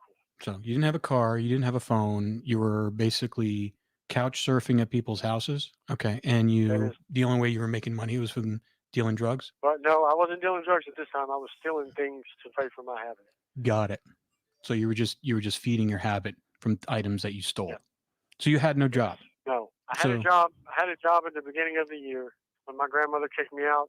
I had her vehicle up until, I don't know, April maybe. And then when I lost my job, that's when I lost the vehicle and things started snowballing. Yeah. If Jackie was on this call right now, what would you say to him? I would pray for you. Why would you pray for him? Because that's what I'm supposed to do. Pray for those who persecute me. Next time on Partners in True Crime. There it is, guys. You still with me, Taylor? Or did I put you to sleep? I'm still here. It's hard to listen to a podcast like this because there's nothing visual going on, and I've listened to every single one of them. Oh, you've heard this one before, then? Oh yes. Okay. So, I mean, what do you think of that? What do you think of what Jesse had to say? What's your feeling? I don't know, honestly. I mean, like I said, there's rumors all the way throughout the lower half of Oklahoma about it. So, right. I think I've even heard him tell that story before he told it to Partners in True Crime. Say that one part again. I think I've heard him tell that part of that story before I heard him tell it to Partners in True Crime. Right. Do you think it's believable, or do you think he's just making this all up to get out of a situation? Well, as I said earlier, he's already facing pretty much life, right, for his drug issues. So, if he would have done something like that, what's the point in not coming out with it? Yeah, exactly. If I'm already going in forever for my drugs, might as well come on out with all of it. Right. Now, it makes sense. Makes sense. And the sad part of all of this, truly, and I know you'll agree with me on this. First off, let me move this away and bring you back up here so we can see you. There you are. Okay, so the sad part with all of this, and a lot of these cases that we've looked at where it's like a scenario like this, it all goes back to one thing. Drugs and money. drugs and money, drugs and money, drugs and money. That seems to be the basis for all of these situations that happen, you guys. It's crazy. It controls so many things, and the people that are involved with it are in control of a lot of different situations. And it makes you think now. In a lot of the cases we've looked at where people just disappear. You know, is this the same thing? Is this, you know, a drug dealer or people involved within a drug dealing relationship? Are they covering these things up to protect themselves, protecting their money, and they're keeping themselves out of jail? I mean, we've looked at more than one case that has almost the same feelings as this one in some senses. You know what I mean? Mm-hmm. And I'll be honest with you guys, meth has overtaken the world, folks. At least the United States. It's really been a bad thing, and people will do crazy things to protect that. It's really bad. I'm just saying, I would really love to be able for the families to get closure on this case. I really would. Until somebody starts talking, I don't think it's going to happen. Truly, I just don't. And I think that a lot of the big players in this maybe are no longer playing in this, but these people are still scared, it seems. You know, it's a sad thing. It really is, because the only people that are getting hurt are the families now at this point, and they're not getting closure. That's horrible. We're at what, 11 years on this case with nothing. Nobody wants to talk about it. You know, it's sad. It's just enough already. Good God. And there's actually a few more interviews we could probably look at it. So I'm going to look into this a little bit more with some of these people. I'm going to look into some of these specific people themselves and see if anything else has come from this. But at this point, you know, I put out quite a bit of this tonight, and I've given I think I should say I've given you guys I painted a pretty decent picture of the situation for you guys. And I brought, the most important thing is I brought awareness back to it, and we're talking about it. Because again, you remember this, Taylor, when you talked about this the other day, I had no idea what case you were talking about. Never heard of it. Exactly. And that's the reason why, you know, my thing with the whole case is maybe it'll trigger someone. Maybe someone will remember something, you know, other than nothing. That's all we can hope for at this time, and hope that somebody will say, hey, wait, I remember hearing about this person. And now that there's a new sheriff, you know, maybe he's paying attention to this, as to where the other idiot was doing nothing but hiding things from what I can tell. Maybe something will come of this, you know, and then we can close this one. The family will have some closure, and everybody can move on to the next scenario, you know. That would be my biggest wish on this. It's just been so long. These cases just sit here for so long, you guys. It's just a bad scenario. So, do you have anything else that you want to add to this, or anything before we finish up for tonight with this? I'm good. I'm gonna hop on down then. That sounds great. I really appreciate you joining me.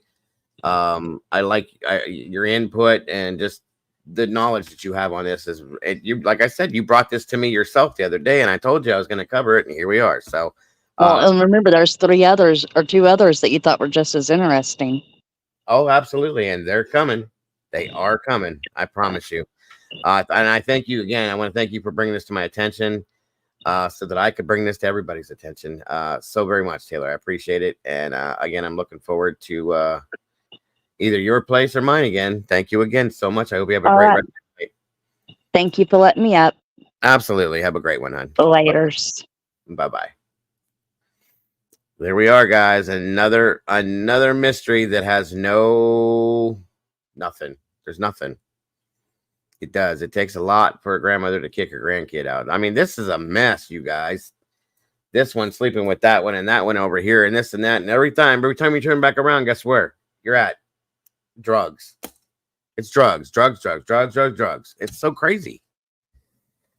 Doodle, I appreciate you popping up here tonight too, and giving your insight on the law enforcement side of things. That really helps in a lot of ways, so that people can understand, you know, what what wasn't right about this, what was going on that should have been being done differently on the law enforcement side of things.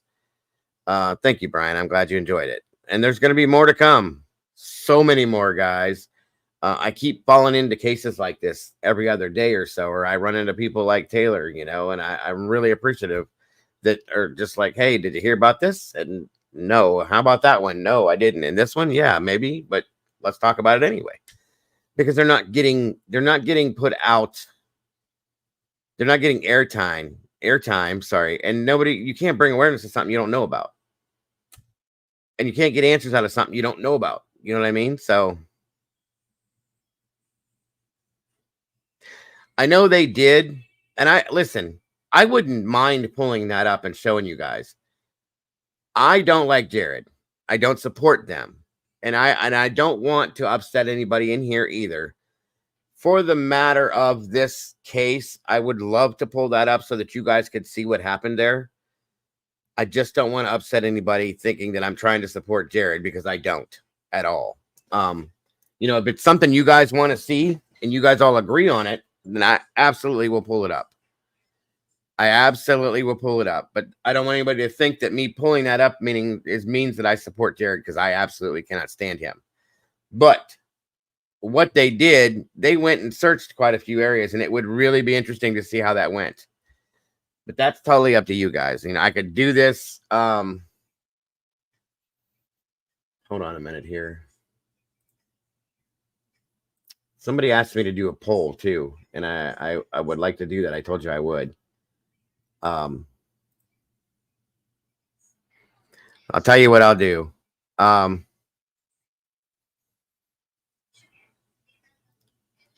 No, I get it, Brian. I get it. But like I said, it's for the good of the case. And I'm not doing it to support him by any means. People understand that I can't stand him. So I'll do this real quick. If you guys would be interested in seeing what happened with AWP with them, put a 1 in the chat. If you don't want to see it at all, put a 2 in the chat. And that'll simplify it for me and yourselves. And we can watch something else on this that could give us a little more insight into what went on in these areas that they think that these kids could be.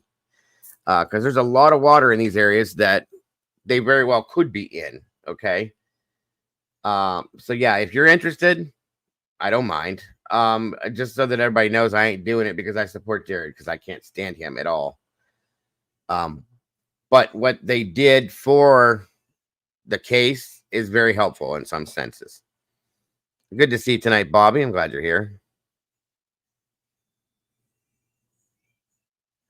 Well, good evening, Mason. It is good to see you, my friend. Thank you for tuning in with your dad. We appreciate it. I hear you're a musician. That's awesome. I have a musician child as well as myself. Nothing's better than music, my friend. So have a great night. Get some sleep, and hope to meet you again soon, Mason. Thank you for joining us. And Bobby said 2. That's 1. Anybody else? If you want me to pull up the AWP episode showing this, put a 1. If you don't, put a 2, please. Well, hello, Mama Duck. Yeah, I don't support him at all. That's 2 2s. Virginia says, good to see you. Virginia says 1. Like I said, I'm not supporting him by any means if I do that. I'm just trying to give you guys what you want in that sense. So now what you guys could do, if the 2s beat out the 1, is you could go check it out on your own if you're curious. And all you'd have to do is just go under AWP, their account, and look up Molly Miller and Colt Haynes. Bonnie Miles, welcome. That's 2 1s and 2, or wait. We got 1, 2, 3 1s, 4 1s, 5 1s, 2 2s. Yeah, Jared is a sleazeball. I say that much because of who he is and what he's done. But like I said, guys, it doesn't mean we have to support them just to see what they did. So, yeah, we all got 1s now. We got 2 2s and a bunch of 1s. All right, guys, I get it. Let's see here.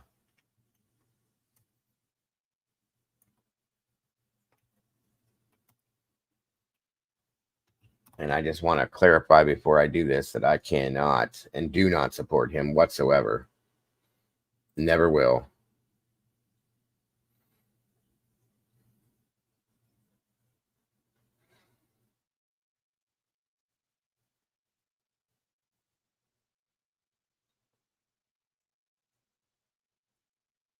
Hold on a minute here. Let me see something real.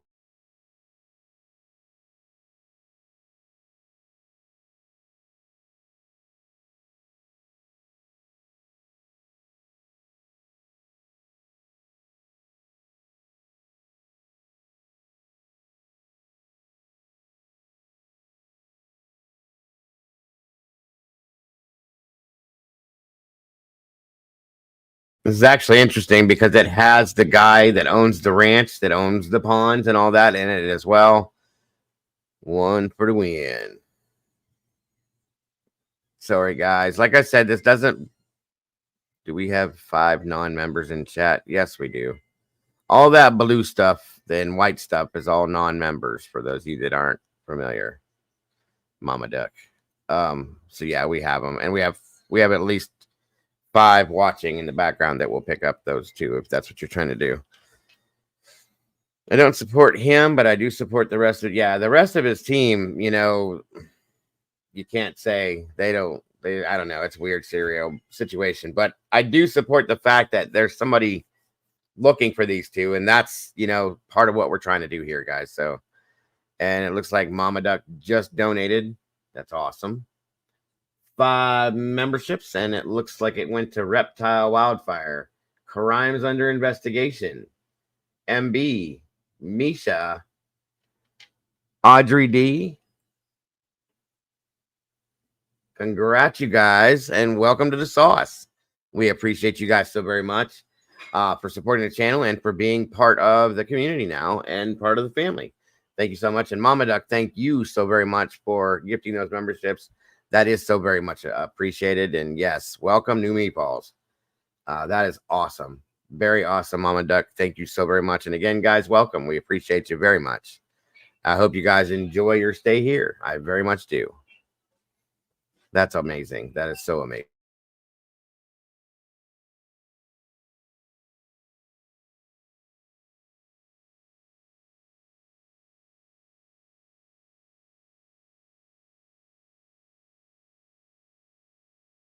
One second, everybody.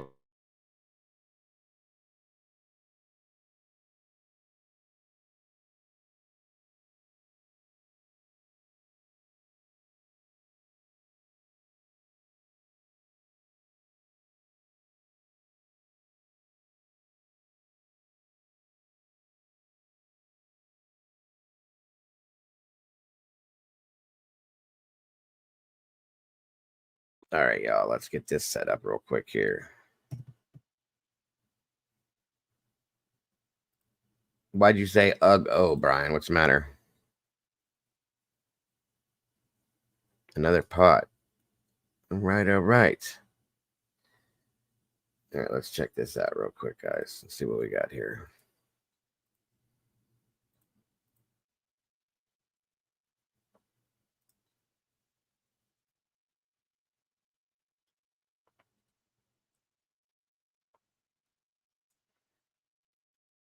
Oh, sorry. My son came back here and asked me a question real quick. It's no big deal.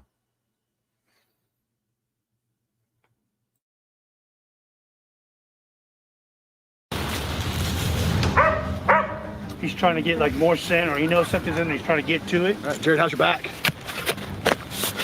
Molly Miller, Colt Haynes, stranded in a remote location. Did the hogs get him? Was it foul play? We really don't know. Stay tuned. We want to thank Omaze for helping fund another mission like this one. This time we're offering you a chance to win a 2021 Ford F-150 with an Airstream Cavalier to tow. Taxes and shipping are included for U.S. residents, and even better, every donation benefits a great cause. The end of improving the lives of both veterans and their families. Your donations can help the Independence and the family programs. WP in the description down below. Colt, who are missing. We have Khan, who was driving the car. There was a high-speed chase, and the high-speed chase was actually called off by the sheriff. Now, the sheriff was actually related. I told you, Doodle. Thank you, Virginia, for that point. Virginia just said, Doodlebug fart. Was that you in the morning? This morning on the stream this morning, you have a great voice for broadcasting. I was listening at work and I couldn't watch it. I told you, Doodle.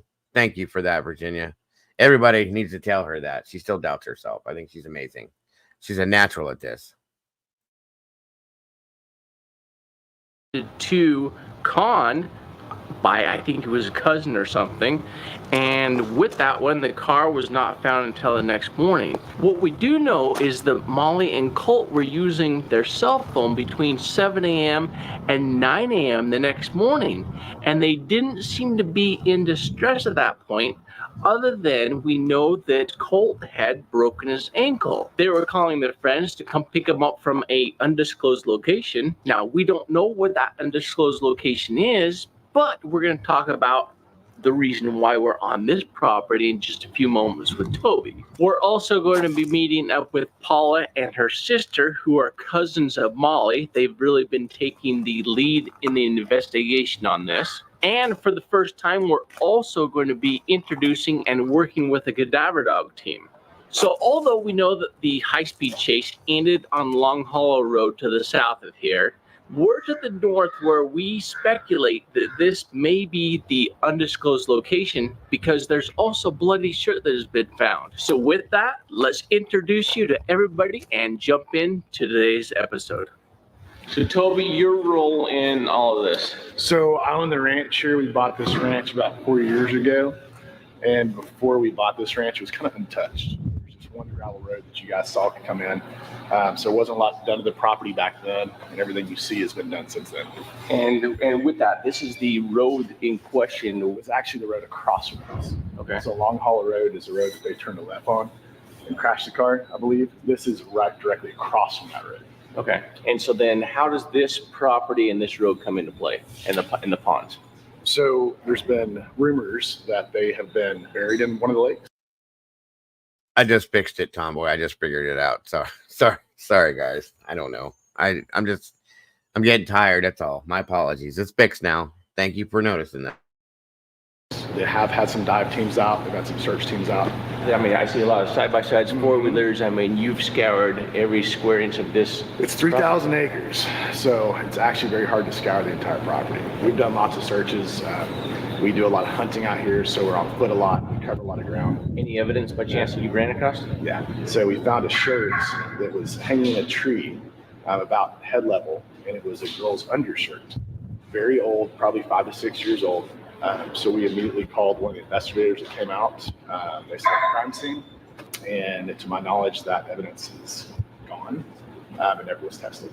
And that's where we're going to bring in Jeff over here. So we actually have Jeff that has been on a live stream with us before on Profiling Evil.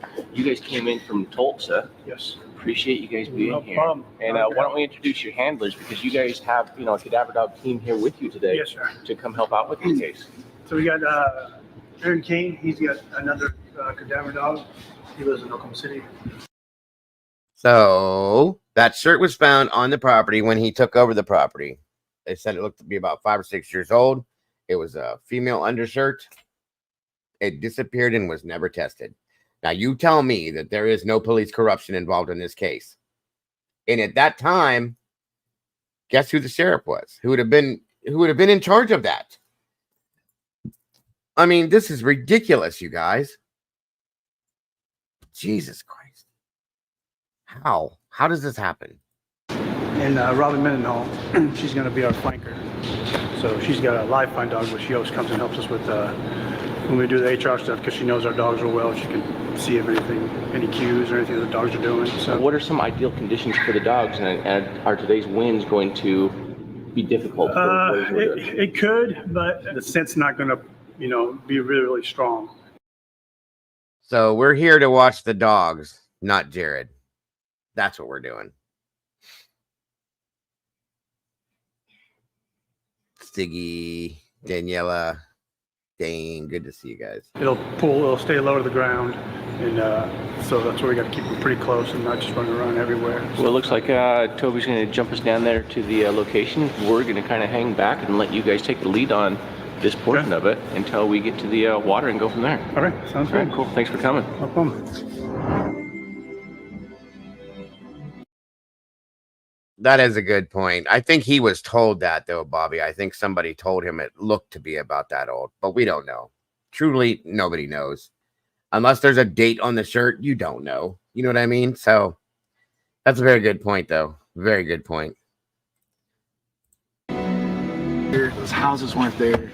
There was nothing here at the time of this. This lake is only about 6 to 4 feet deep across the entire lake. Okay. Yeah, and I was talking to with Team Waters, who came up with on behalf of Texas EquiSearch when they did the initial search. And yeah, and they said that you're very shallow on this lake to begin with, but they did not spot anything because there's also a story of a freezer chest being involved. I've heard that. Which, I mean, you're dealing with 3.5, 4 feet tall for, I mean, size freezer chest.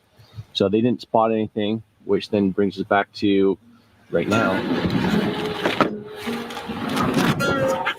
Report security.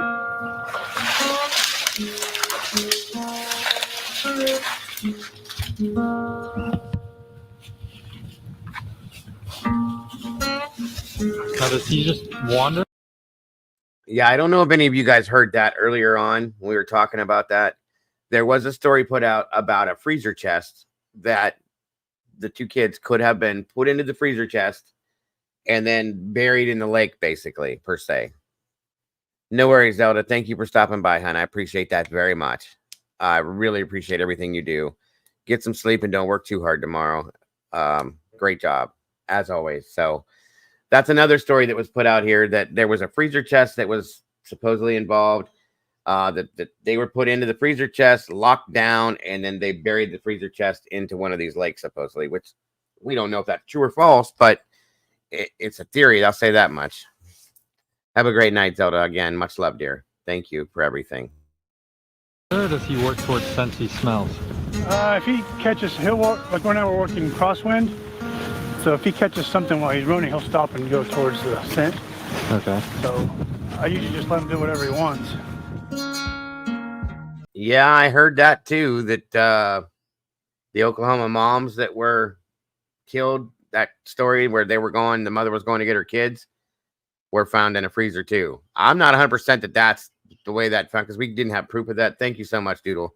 But you never know. It's an Oklahoma thing. That's crazy. But thank you so much, Doodle. And again, thank you to anybody that donates to these cash links. We definitely do not expect it from anyone, but we do appreciate it. It helps me to keep my channel running and to come out here every day and do this with you guys. So thank you for that to anybody ahead of time. I appreciate that so very much. That's what I thought, Mama Duck. I remember hearing that. So that's kind of a weird scenario. You know what I mean? Is that where this person got this from this scenario? Maybe. Just saying. I don't know, but it's a wild theory, and it's a really wild coincidence. So I don't really believe in coincidences. Thank you again, Doodle, for that, for all three of these. Truly. It happened in 2013, Daniela.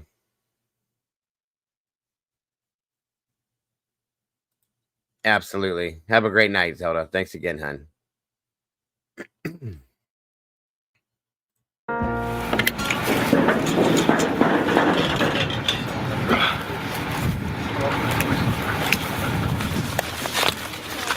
So this is the tree you found the shirt at? This is the tree you found the shirt at.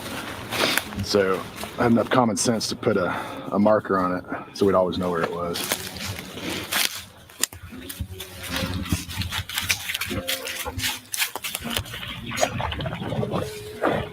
I noticed the dog is jumping in and out of the water quite a bit. And you don't see him licking the water. Okay. Because it's trying to taste the water. Okay. So if there was something in this water, like this creek, whichever way it's running, the dogs get in the water. It may look like they're trying to drink, but they're actually tasting the water because they can actually taste it, whatever's in the water, like the scent, because scent carries in water. Okay. Like it moves in water. Okay. So the dogs get in there and they actually lick it and they're actually tasting whatever's in the water. So the location where the shirt was found, the dog didn't really pick up on anything. Yeah, no, now what we're going to do is Welcome, AR. Good to see you, brother. Thank you for stopping by, everybody. If you would, please, I was going to state this before, but now that he's here, I'll just do it like this. There's another creator out here that has been here for quite a while now. He's doing a great job with what he does. But I would like everybody, if we could, if you're not familiar with A Convict's Thoughts, AR Hayes, we've had some differences of opinions, but we're both in this stuff for the same reasons. And as I always tell you guys, we're all brothers and sisters under the same God. And I respect AR in a lot of ways. And I want to say, if we all could keep AR in our thoughts and prayers, he's going through a lot of stuff right now with his health. And I would really appreciate it if this community could just keep him and his family, his wife, in your thoughts and prayers, guys, because regardless of differences of opinion, we'll just say, that doesn't mean anything. What means things is people in general and who we are. Okay. And from my heart, brother, I want to tell you, I hope that you kick this stuff and you stay well and you stay healthy. And I'm sending my love and my prayers to you and your family personally. I appreciate you stopping by here. And I hope that all of us in here can do that. And just like I said, just please, if you will, guys, keep him in your thoughts and prayers through what he's dealing with at this point. I really do appreciate that from all of this community. I know that you'll all do that because this community is based and built on that kind of thing. So thank you all very much. And I appreciate that very much, sir. It says, I always love and respect you. I appreciate you so much. You opened my YouTube door and I'll never forget it. And I appreciate that, sir. I very much do. Again, I hope that you are doing well. And I hope you get to feeling better soon. Again, you'll be in my family's thoughts and prayers as well. So I really appreciate you stopping in here, sir. You're welcome anytime. My door's always open to you, as it always has been. Like I said, difference of opinion is a difference of opinion. That's all it is. That's in the past as far as I'm concerned. What's important is here and now and the future, brother. So please get well. Take care of yourself and know that you're in all of our thoughts and prayers, sir. 100%. You are absolutely welcome. I'm going to follow the information from the audio recording talking about across the lake there where the four-wheeler tracks and the footprints went into the water is where we're gonna go check next. So Toby, as we're making our way over to the other pond, we're gonna go search. Yeah. Kind of a little bit of background on your ranch here, and I understand that you've had like 100 or so influencers and TV shows and stuff. Like, what is your ranch and what is it about? Like, I just thought we were coming to a property today. Yeah. So this ranch it's kind of a pretty cool playground. So we've got one of the top bass lakes in all of Oklahoma. We just built the country's largest privately owned firearms training facility, like a 10,000 square foot CQB course and 1,000-yard sniper range. And so we've got a lot of military guys come out and train. But the social media stuff, we do a lot of hunting, we do a lot of exploring, we do a lot of training, a lot of fishing, and it's just kind of become a pretty big thing here at the ranch. And we do also have a herd of zebras in here. We've got zebras. What? Wait, do we get to see those today? Yeah, we totally can. We want to introduce you to Paula, who is Molly's cousin. Tell us about this side of the lake. Well, on this side of the lake, back in September 2013, my cousin and all of us were out here on a search. On this west side of the lake, there was footprints going into the water and also four-wheeler tracks going into the water. Since then, we have obtained a recording of the same person of interest at this property. The cell phone pinged a 911 call out here, and he was out. By the way, guys, if one of the mods could drop AR's link, I appreciate that very much, please. As creators do for each other. So I'd really appreciate that. For those of you that do not know who he is or have not yet seen his channel, please go check it out, subscribe, and look at his side of things from the way he does it. You definitely, I think, would be definitely interested. Welcome, Cheryl. Good to see you again. Out here, basically in the same location where all these four-wheeler tracks and the footprints and stuff that we saw out here on that day were. So that's why we need to look specifically probably at the west side and the north end of this lake.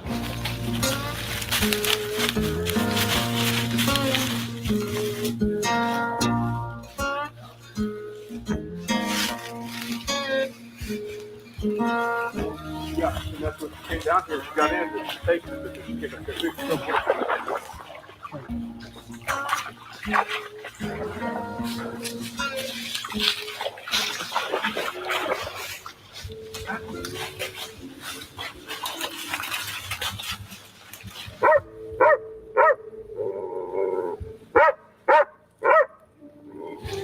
catching something, but then as we saw as he was barking, it's up. So I'm not. Thank you, Doodle. He's catching some kind of odor or scent from somewhere, and how thick this is. With the sun coming down like this, the scent is going to come back down to the cool area.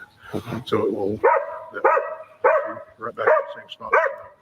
And what, So and what we have also is, we started over in the corner, and that's where the cell phone team initiated. Yeah. And to my understanding, none of this bamboo area has ever been searched.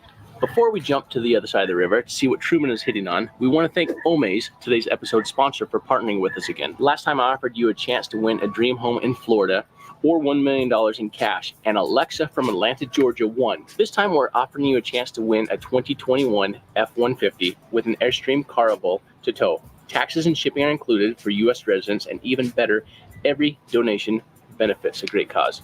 Should you be the lucky winner, you can set out on your own adventure with your own Airstream Carnival 20 to come hang out with us on one of our missions if you so choose. The Independence Fund. The Independence Fund is committed and their families. Your donate family programs. All in the 2021 AWP. Did not indicate in this area, but with the time lapse, erosion and that kind of thing. All right, guys. Maybe while they're, showing interest more down in the creek. So, I mean, at this point, do we shovel it ourselves or do we? Thank you, Daniela. I would That definitely will be give appreciated. whoever has jurisdiction over this case, consult with them before any digging or anything like that is done. Well, I can call Brad and tell him what we can.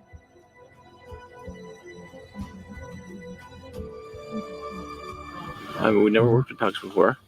We have a hit right there at the bank, which is right within a few feet of where that's at. We have a section that's been cleared out that's the size of a body. What I'm not seeing is I'm not seeing a mound, but we're dealing with 7-8 years later. Yeah, I mean, that's really something.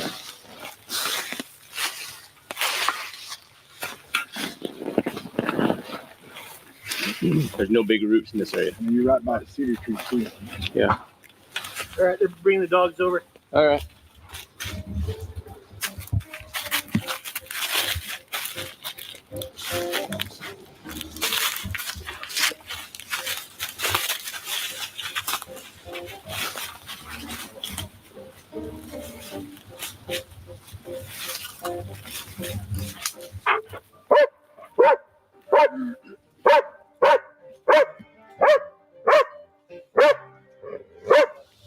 I think it's just frustration, but fuck everybody out.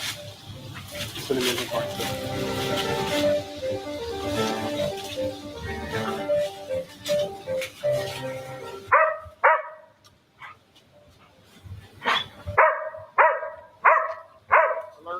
I think I'm gonna have some.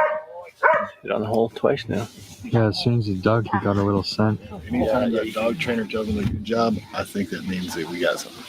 He's trying to get like more scent, or he knows something's in there. He's trying to get to it. When he digs. Yeah, when he digs. Yeah, he dug. All right, Jared, how's your back? Ready to throw it in it?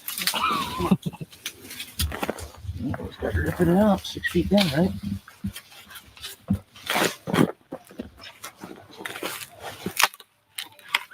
Remember that time you told me you broke my shovel? Yeah. Yeah, I finished it off. Well, the good thing is we have a much smaller one.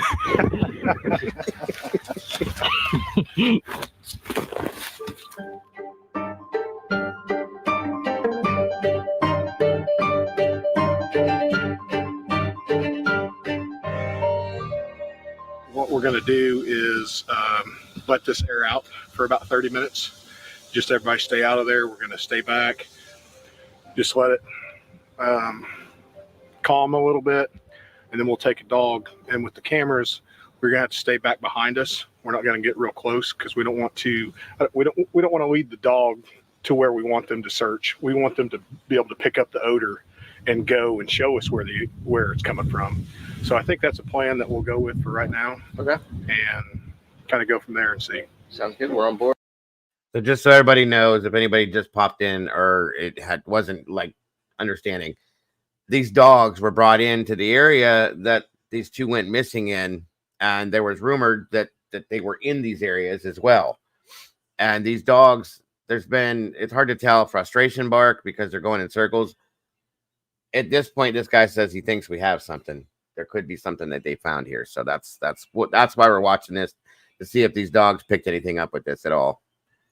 All right. Thanks, sir. Thanks. So I'm going to take my dog Zelda, and we're going to try to keep people out of there because I don't want to lead the dog to any specific location. I want her to be able to pick up the scent and go to it. Sounds good. We'll hang out or hang back and watch her work. Exactly. So we started up here to the east, went back down. She kind of led us back down the hill a little bit. Went to the where we dug, put her face down there, moved on, kind of went back over to where that fence is, or the gate, and just no interest. So that's where we are.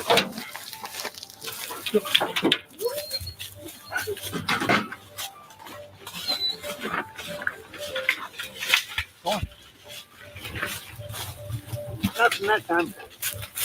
What's that? He didn't do nothing that time. No, but he was pulling up the pile of dirt now instead of the hole. Am I seeing things? These look like a bunch of marijuana plants. Okay, maybe not. That's sure as hell what that looked like, though. I was like, geez. Wow. Anyway, on we go. And there's nothing in the pile of dirt, we know that. So, all right. Well, I think we're confident in this area, then, huh? Yes, sir. All right. Well, thanks for your help on that, Jeff. In way of thank yous, we also want to thank Omaze again for bringing us to Oklahoma and being a part of today's mission. For your chance to win a 2021 Ford F-150 with Airstream Carvel to tow, don't forget to jump over. Experience for myself and my dog. My dog kind of alerted on the area, and after discussing it with some of the trainers that I've learned some stuff from, they think it could be possible methane gas coming from the creek that's there. Bodies when decompose give off methane, so that's what that's what I think the dog was possibly hitting on. So it's something definitely I got to work on. There's not an exact science to any of this, so we appreciate you guys, and your time. I mean, you guys came out of Tulsa, you guys drove, 4 hours today just to be here, so really appreciate your time on that one. Toby here, Battle Springs Ranch. When you bought this property, did you think that you would be involved in anything like this? No. But we're glad that we are with Paula. I mean, So I don't know if you guys heard that, but something that these dogs hit off of sometimes is methane gas, which is given off from decomposing bodies, or bodies that when after they have decomposed. And they said, talking to the other trainers, that's what he thinks is a possibility. It's not fact, but it's a possibility. So there's a possibility that in this area that there's decomposed bodies that are giving this gas off, that these dogs are picking up on a slight scent of at that point. That's interesting because, if they're buried down in the river area or around that stuff and they have completely decomposed, that's something that they're going to need to look into, either digging up or figuring out a way to get to that point with that. So that's what they were saying in that meeting there.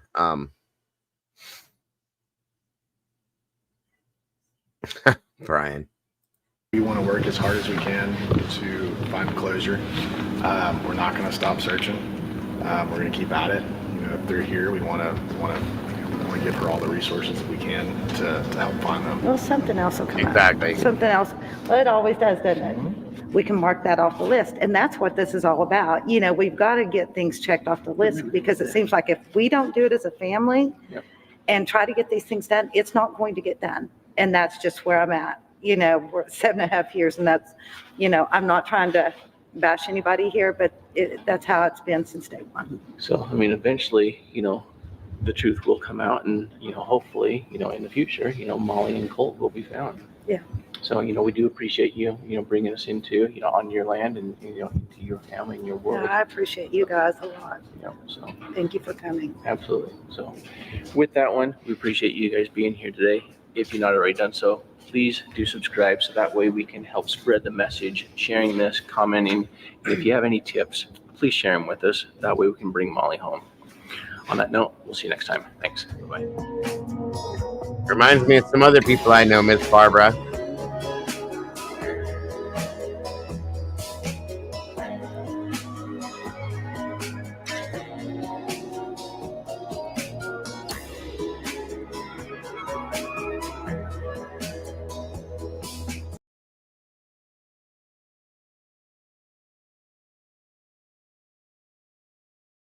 I really wish they could bring these kids home and give this family some damn closure. I really do. Let me see.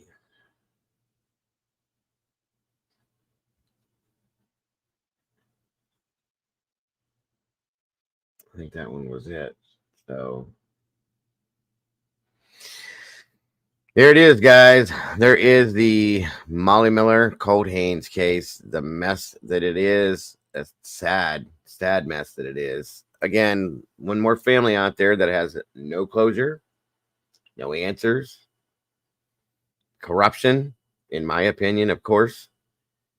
And it's just a damn shame. It's one more story and one more case that just doesn't need to be what it is. I hate to say it, and I hate to see these, but this is just, it's so much, guys. It's enough already. There are so many families out here like Barbara and her family and Molly's family and Colt's family and just so many cases that we cover. It's so sad. It's so sad. And I will continuously do this just to bring awareness to this, just to bring their names out, just to show what has gone on with this, so that people see this and know that these things are happening to other people and their families. It's not fair. It's beyond not fair. And there's so much of it happening, you guys. I could do this for the next 10 years, every single day, and still wouldn't put a dent in this. Just, you guys know this, okay? It's just horrible. It's horrible. And like I said, I will continuously do this. And to do anything I can do to help these families to get some kind of closure, some kind of justice, to bring true justice to this, to be a voice where there is no voice. And hoping that somebody's seeing it, that it's gonna at least show it to the world that these things are going on in these places. Like I said, maybe one of these days it'll actually help something. It'll find somebody, or it'll solve something. Do you know what I mean? I'm just saying. Again, and these are my opinions, but thank you, Sherry, for that. Agreed, mister. You got to be safe. You got to be safe. Thank you, Miss Sherry. Guys, these are just some resources that we like to share here and there. Again, this is the National Institute of Mental Health. Call 1-866-615-6464. You can email that address right there, or use the live online chat Monday through Friday from 8:30 a.m. to 5 p.m. If you ever have a feeling that you need help, there are resources. You can get help. You don't have to be alone. Thank you again, Sherry, for that. It's in the chat, guys. Also, you can call or text 988 or chat 988lifeline.org for free confidential support 24/7. You can also text the crisis text line by sending hello to 741-741. There is always somebody there to help you. There's always a resource.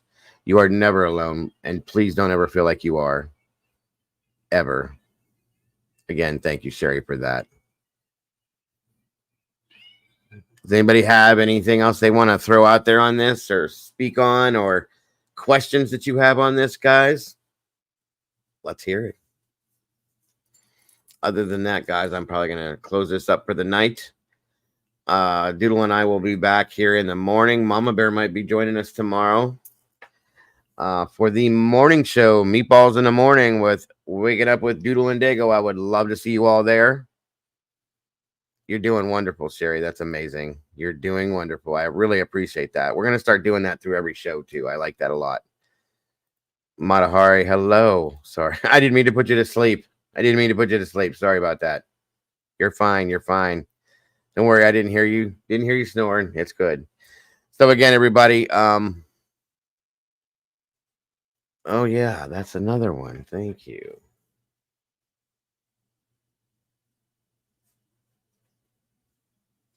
Stephanie Harlow. Keep praying for Stephanie Harlow. Absolutely. You know what? Give me 1 second, everybody, before we go anywhere. Don't take off yet.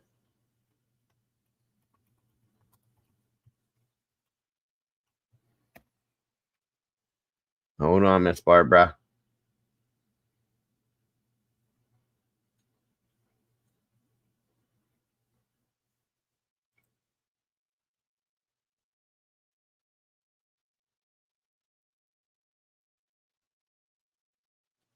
What's going on with Stephanie Harlow?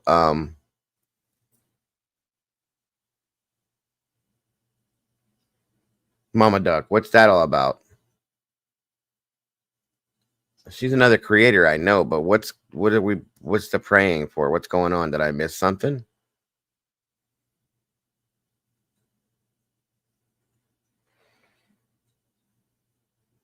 Absolutely mystery.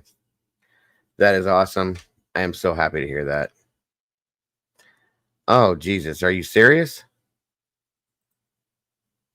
Oh my God. Guys, please keep Stephanie in your prayers. That's horrifying.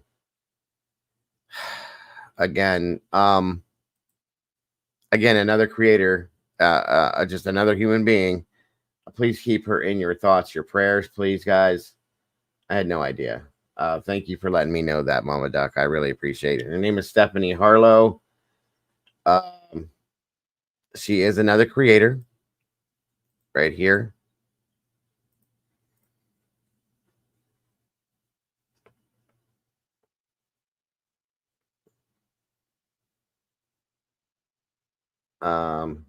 She does true crime and mystery. So I did not know that, and I do now. And again, if we could just keep this awesome lady in our thoughts and prayers, and that she has the support that she needs and deserves going through a time like this that she is, I would greatly appreciate that, guys. This community is very good for that. Again, like I said,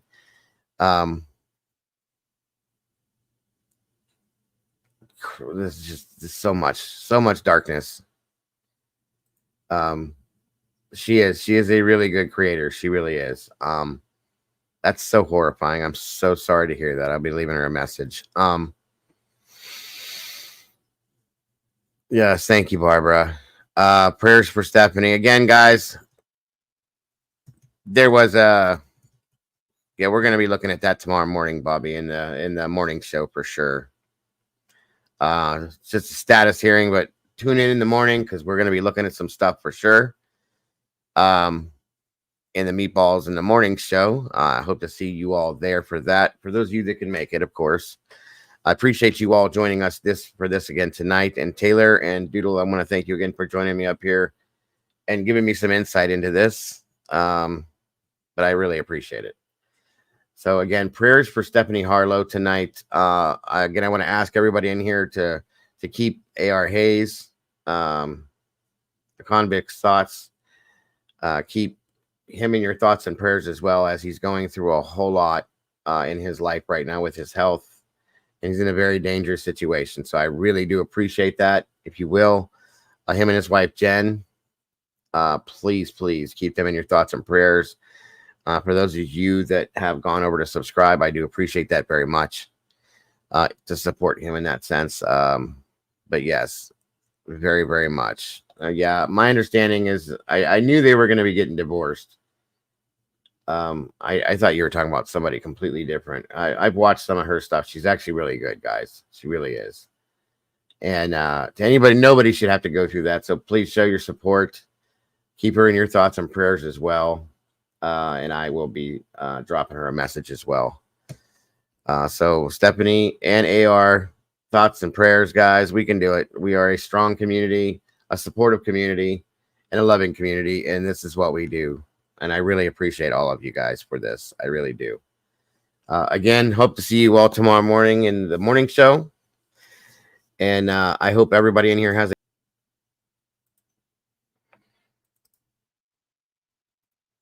Oh, wait. Nope. I clicked the wrong thing. Don't pay no attention to this. Hold on.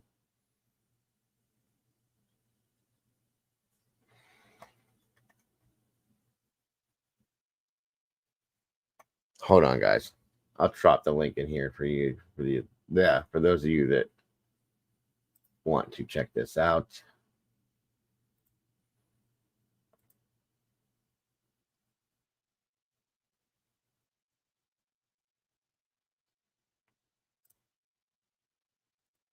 Here we go. And there's her link right there. If you guys want to go over and just leave a kind word or two, it would be greatly appreciated. Just let her know that she's being thought of at this moment in her life. Same with AR, of course. You guys are amazing people. I know you will. So I appreciate that so very much. We put out a lot of prayers and thoughts for a lot of people on a daily basis. We really do. So thank you guys so very much. Again, everybody, please don't forget to love yourselves and love each other, guys. Please don't change a thing about yourselves. You guys are the beautiful people. You are the reason why I do what I do and why I come back here every single day. God bless to each and every one of you. I appreciate you so very much. Much love to all of you. I hope you have a wonderful evening. Good night. God bless. Again, guys, thank you to the Blue Crew for everything they do. Most amazing mods on YouTube. For the most amazing community on YouTube, please hit the like button if you have not on your way out. And if you feel like it, guys, leave me a comment in the comment section. I so very much appreciate it, as does YouTube.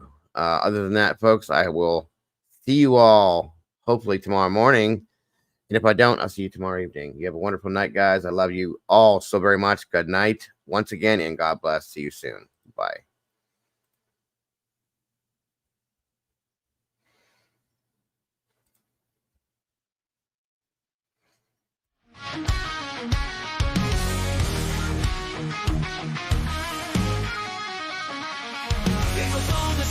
Typing at the speed of light, hunting down the shadows, bringing wrongs to right, digging deep in the data facts, sharp as a knife. With every single story, he's fighting for a life. A voice for the voiceless, he won't stay quiet. Daniel's got the fire igniting the fight. True crime revelations shining through the night. With every victim story, he pulls at the strings. A hero in the darkness, hear the truth he brings.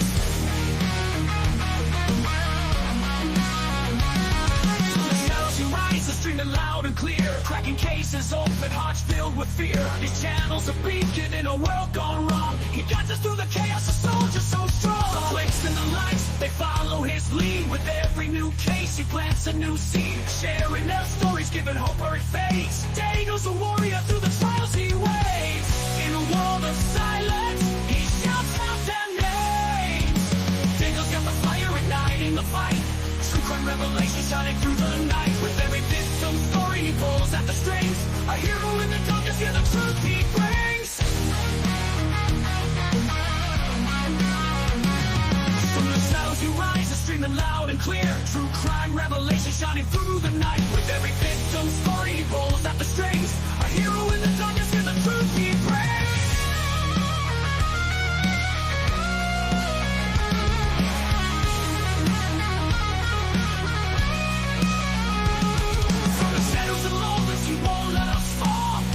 Truth out, answering the call. For every soul forgotten, he's here to stand tall. Tangle the genuine, will always give it his all. Dangle's got the fire igniting the fight. True crime revelation shining through the night. With every victim